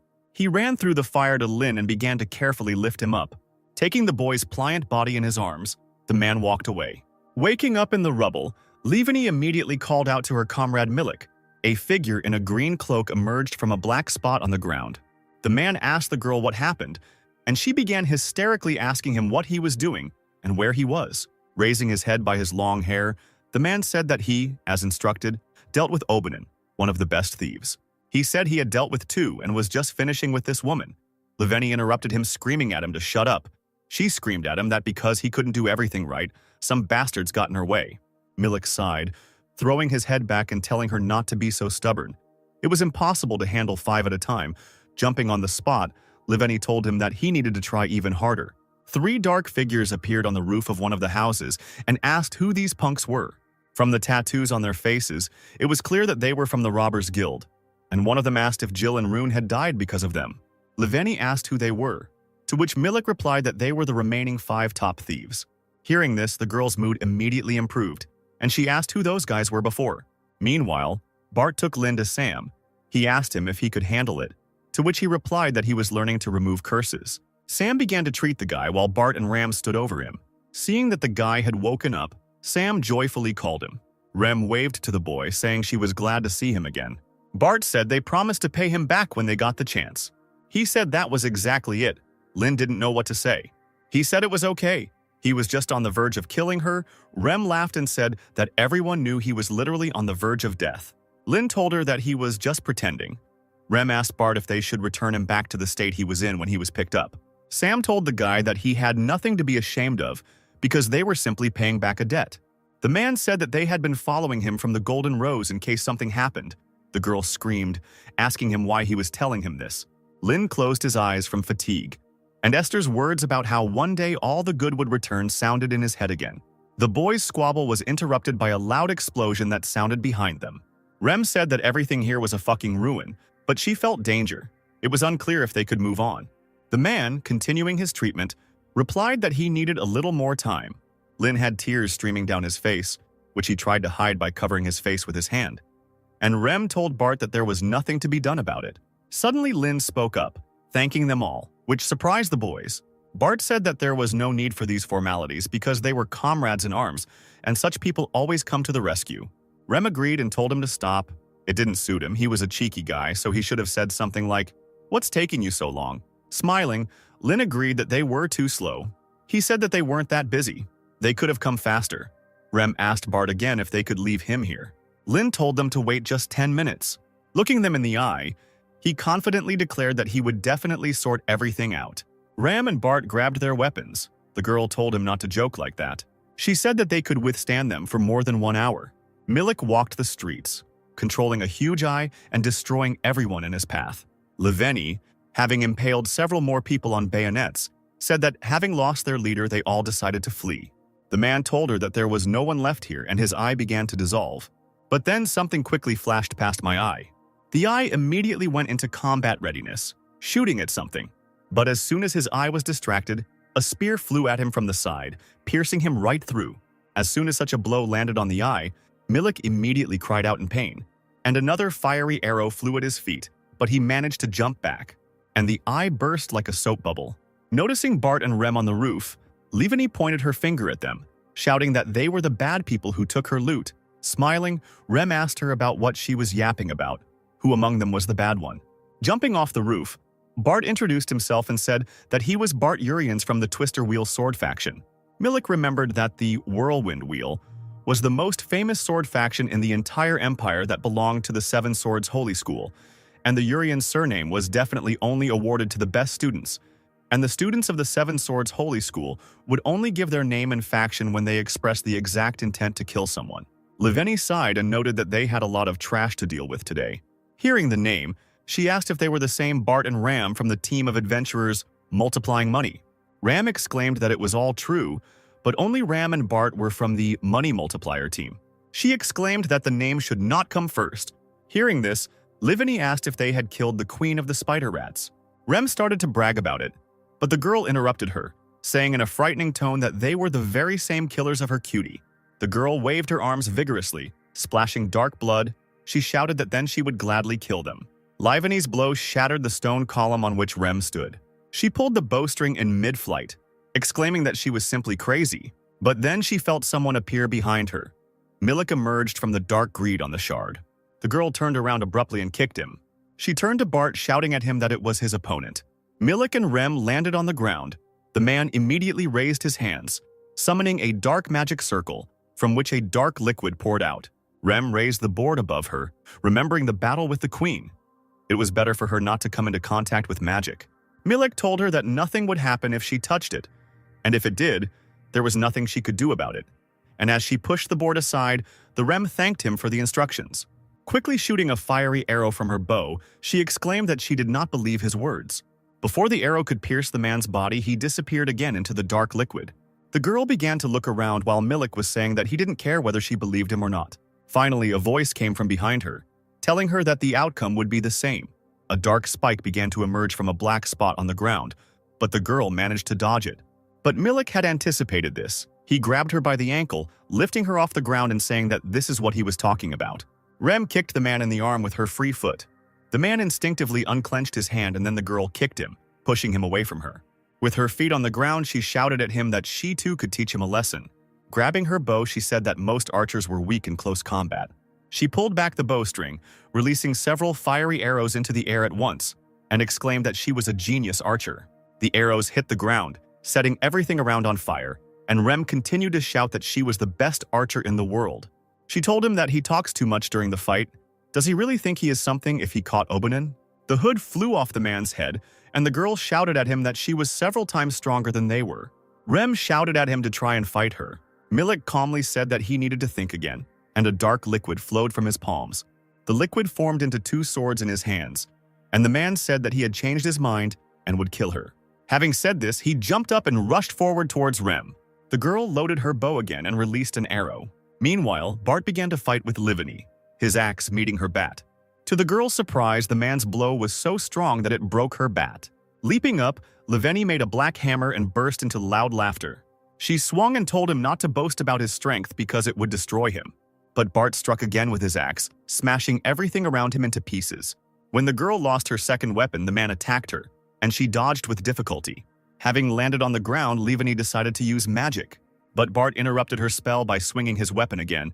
The girl barely dodged, arching her back. She thought that this big guy was not so simple. It is said that this group of bandits is slightly above average. Gold level? Then this guy should be the highest level. The man struck again, and the girl noted that they still worked very well as a team.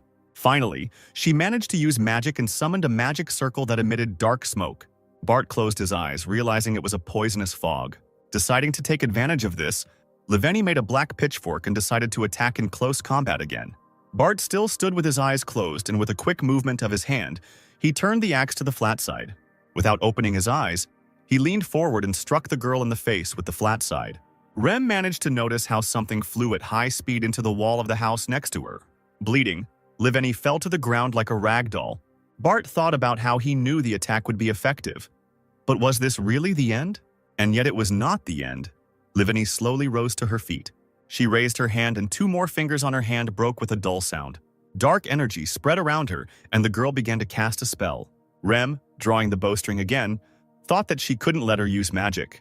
But Milik interrupted her, pushing her bow away and asking her if she had time to look around. Bart also decided to prevent her from using magic and threw his weapon at her. While defending himself from Rem's blows, Milik noticed that he had thrown away his axe. He couldn't figure out what he was going to do. But then Bart took off. Rem launched a kick at her opponent, but he managed to block it. She shouted to him that it was Inchin Sando, the weapon that goes before a man. Livani continued to use magic. The magic circles became more numerous and glowed brighter. Bart thought that she was too fast, so he didn't have time to grab his weapon. He ran up close to her, thinking that then a fist would solve the problem. Milik and Rem took a break from their battle to excitedly call out to their comrades. Bart threw his fist, but Livani leaned down and punched him in the chest, spreading her dark magic. Blood was flowing from every orifice on her face, and she looked at him with a wild look and wished him a safe journey. Rem rushed towards her friend, but Milik kicked her in the face. Having lifted Bart off the ground and shackled his body, the girl shouted at him, "And as a reward for fighting so well, I will turn your body into a pile of meat." She clenched her palm, commanding her magic to explode. But for some reason, the explosion did not occur, and the black vines that were holding the man's body together fell apart. Lin, who was already behind Livani, said that he had waited for several hundred years and was finally able to steal it. Using a fire spell, he hit the girl with a wave of heat. Rem barely managed to dodge the fire, falling to the ground. Laughing slightly, Ram told the boy that he was too fast. Getting up, she said that she owed him money and would treat him to dinner. Smiling, Lin apologized to her and said that it was now his responsibility. Coming closer, Bart asked again and asked if this was the end. Looking into the smoke that remained after the flames, Lin, noticing a dark silhouette, said that this was not the end. Liveni was still standing on her feet. Her cloak had burned away, revealing her body, and her hair was singed, but she was alive. Touching his bandaged hand, Lin said that he knew all this so well that it was infuriating because they didn't just die like that. He asked the girl if she understood what he could do, and the bandages flew into his hands, revealing a bright light. Liveni threw off the remains of her cloak, and Milik ran up to her. He told her that she might have internal wounds that were open, so he thought it would be best to retreat today. He continued speaking, but the girl, not listening to him at all, said that she would kill the guy. She screamed that she would destroy him, and magic circles began to glow on her palms. Lin told Ram and Bart to stay away, and they obediently ran away. A bright light shone between his palms, and the boy said that they should consider it an honor. They were the first to see it. Closing his eyes, Lin began to build consciousness, a higher state of flow, and symbols began to glow above his head. Milik watched with wide eyes as the boy created a mental barrier, a technique only available to sages who had achieved 6-star magic, and he was too young. Liveni destroyed both her arms up to the elbow, asking the guy what he was going to do about it. He was bluffing. 2 magic circles formed in the air which were crossed, and the girl screamed that magic is power. As she prepared to cast the spell, she shouted that she would not fall for such a thing. Releasing a dark sphere of magic forward, she shouted, "Only that which radiates power can be called magic." Putting his hand forward, Lin called upon a fire spell that began to absorb the dark sphere that was flying towards him. The boy continued to change the spell, causing the fire to burn brighter and brighter.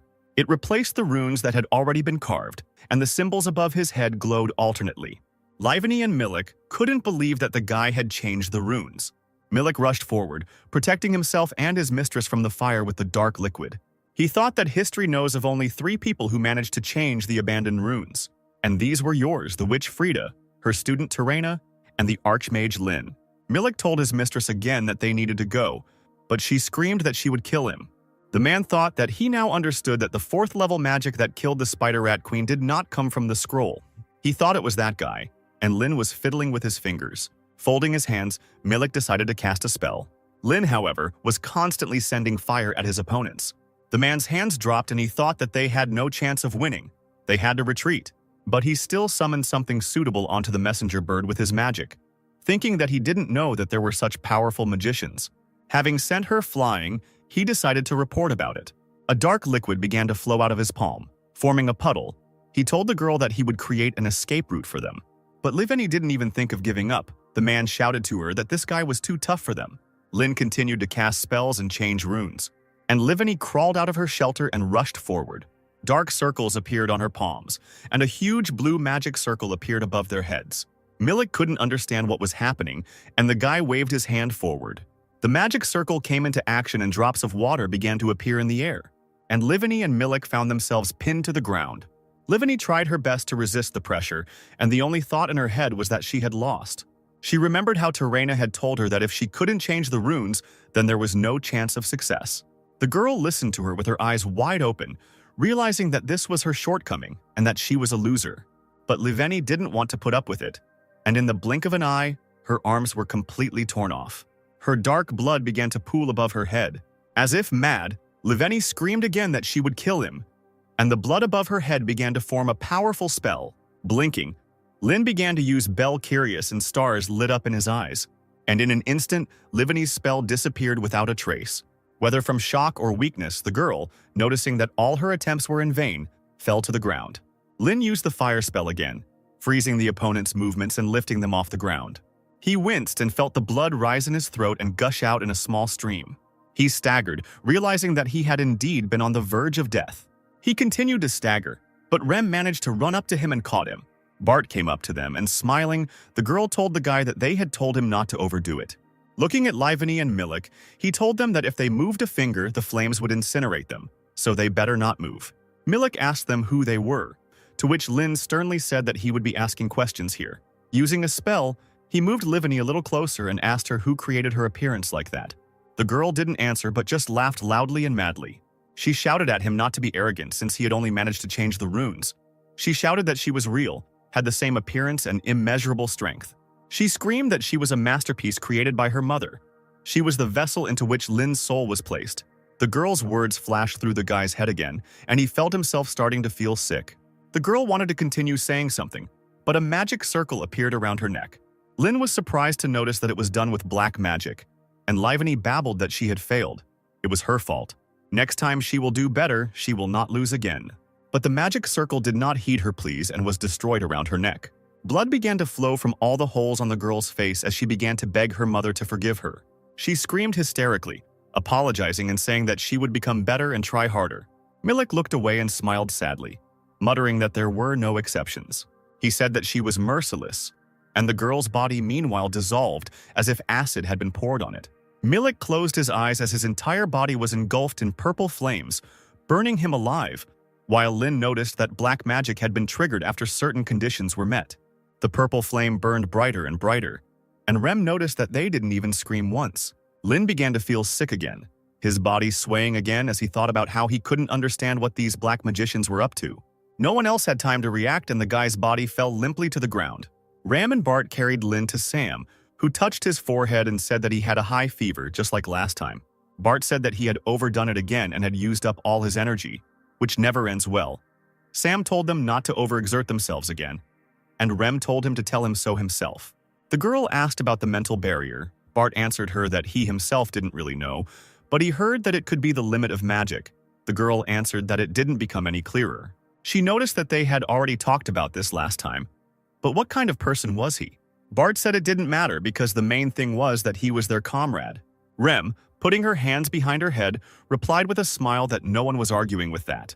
The ant cave in Leda Cable was taken under control by the heresy fighters Children of Gold and a special department of the Magical Union. The Robber Guild, which dominates the Empire, has suffered colossal losses, with more than 2,000 people already killed. The head of Leda Cable was brought before the Imperial Court and accused of running a black market. Thorin and Tyrantid passed by two people who were talking about how the Imperial Court had planned all this, so they wanted to get rid of the entire guild of robbers at once. Thorin thought that it was no wonder that such rumors had spread, since such a massacre had taken place, and there were no suspects or culprits. Tyrantid said that there was nothing left here except all sorts of rubbish. Even if you dig the ground with your nose, you still won't find anything. Thorin told her that the basis of the investigation is the how and why. It is worth searching until they find the answers to these questions. The woman asked him about why he does not find a place to throw the apple. The man ignored the woman, thinking that he had never thought that the attack would be so quick. If the target was the market's things, then it would be enough to steal them quietly. There was no need to create such chaos. Tyrantid said that this place is finished. The Imperial Court will destroy this place. Thorin asked her if this is true. Taking the larva in his hands, he said that the Dragonlight Church controlled the man. Despite the fact that he knew about the existence of this place, it can be said with certainty that it was not with the Ladali behind him. A man nearby picked up a box. He threw a larva into her and asked the woman what she thought would happen if he left her like that, and she replied that she would die without food. Smiling, Torin told her that she couldn't be sure of that, because the larva could get so hungry that it would become a giant monster larva and crawl out of the walls. Tyrantide said that this was nonsense, but the man tried to object to her. But then, breaking off a piece of his apple, he said that he could reduce this probability to 0.0. He threw a piece of apple into the box and said that now the larva can live by eating the piece of apple. So there is no longer any point for her to mutate and turn into a monster. He said that the human world is like that too. No one is killing anyone, and nothing is exploding. It is a world that is controlled by advanced methods to ensure that everything remains in its original state. It is possible to change these frames to something better, but the Dragonlight Church prefers support over improvements. Tyrantid asked what would happen when they broke. She said that it was unlikely that a new ant nest would appear and the Imperial Court would leave everything to chance. Torin exclaimed that this was brilliant, which is what he expected from his assistant. Tyrantid asked him if he thought that even larvae could dream of something and wish to become free. Torin answered her that this would not happen, otherwise nothing would have remained of humanity many years ago. The woman concluded by saying that they were all doomed to live within the framework forever, and Torin, instead of answering, offered her an apple. A man with a mustache approached him and handed him some papers. Torin took the papers in his hands and began to leaf through them, examining them carefully, and that man said that a catastrophe almost happened. That brilliant aristocrat really was here. He said that fortunately his name is not on the list of the dead. Torin thought that he could not believe that the noble gentleman would put himself at such a risk. He couldn't understand what was so special about this book. Entering the tent, Herpian asked how Rain was doing. Sam told her that he had not yet regained consciousness. It seemed that he was tormented by nightmares. The girl asked if he could not cure him, like a priest. The man told her that the poison had already been neutralized, but the pain did not go away. He said he doesn't work with people like that. Herpian took the hood off her head. She came in with wills and said that they had to leave Ladacable before the investigation went too far. She asked him if he could pass something on to Rain and said they would be very grateful. The girl put a book and a bag of money on the table. Looking at the book, Sam immediately realized that it was the book about terrain that the Children of the Sun were looking for all over the continent. Approaching the sleeping Rain, Herpian thanked him very much. She leaned her hand on the bed and told him that they should meet again when he woke up. She said that if he ever found himself on the archipelago, she would greet him with all the honors, like a royal person, and then she leaned over and kissed him on the cheek. Noticing the shock on Sam's face, the girl said that it was their tradition on the archipelago. When they wanted to express the highest recognition, they kissed him on the cheek. It was something like greeting and farewell. Several hours passed, and a bird sent by Milik flew into the broken window of the destroyed building. With a bright flash, the bird disappeared, landing on the hand of a man in a green cloak. The man stood on the stone steps, and from above one could see the throne on which Terena sat. The man told her that the third and sixth had failed. Another man in a green cloak appeared and asked who did this to Livany. Another man appeared and said in a mocking tone that there was nothing surprising about this. It would have happened anyway. But it was a pity that Milik died too. The first man sat down on the ground, crossing his legs, and snapped at the second. A girl appeared, her hood folded into cat ears, and she told the men to shut up because she wanted to listen. The girl asked the messenger what other information there was. The messenger quoted the message, "Rain, dangerous magical power, eliminate immediately." The men in cloaks noted that if Milik had come to such a conclusion, then this guy really was good. The girl, whose naked body was visible under her cloak, said that there were only 13 magicians registered in the Adventurers Union under the name Rain, and 9 of them were already dead. Looking through the records with magic, she said that the remaining 4 people could not be said to fit Milik's definition. Then someone asked her if it was a code then, not a name, but then the girl said that one seemed quite outstanding. Standing in the room with all the files, she chose one single piece of paper. She said that this was Rain Ludwig. His growth level was impressive. It hadn't even been a month since he registered, and he had already reached copper. One of the men sighed, saying that it was just another piece of trash in the pile.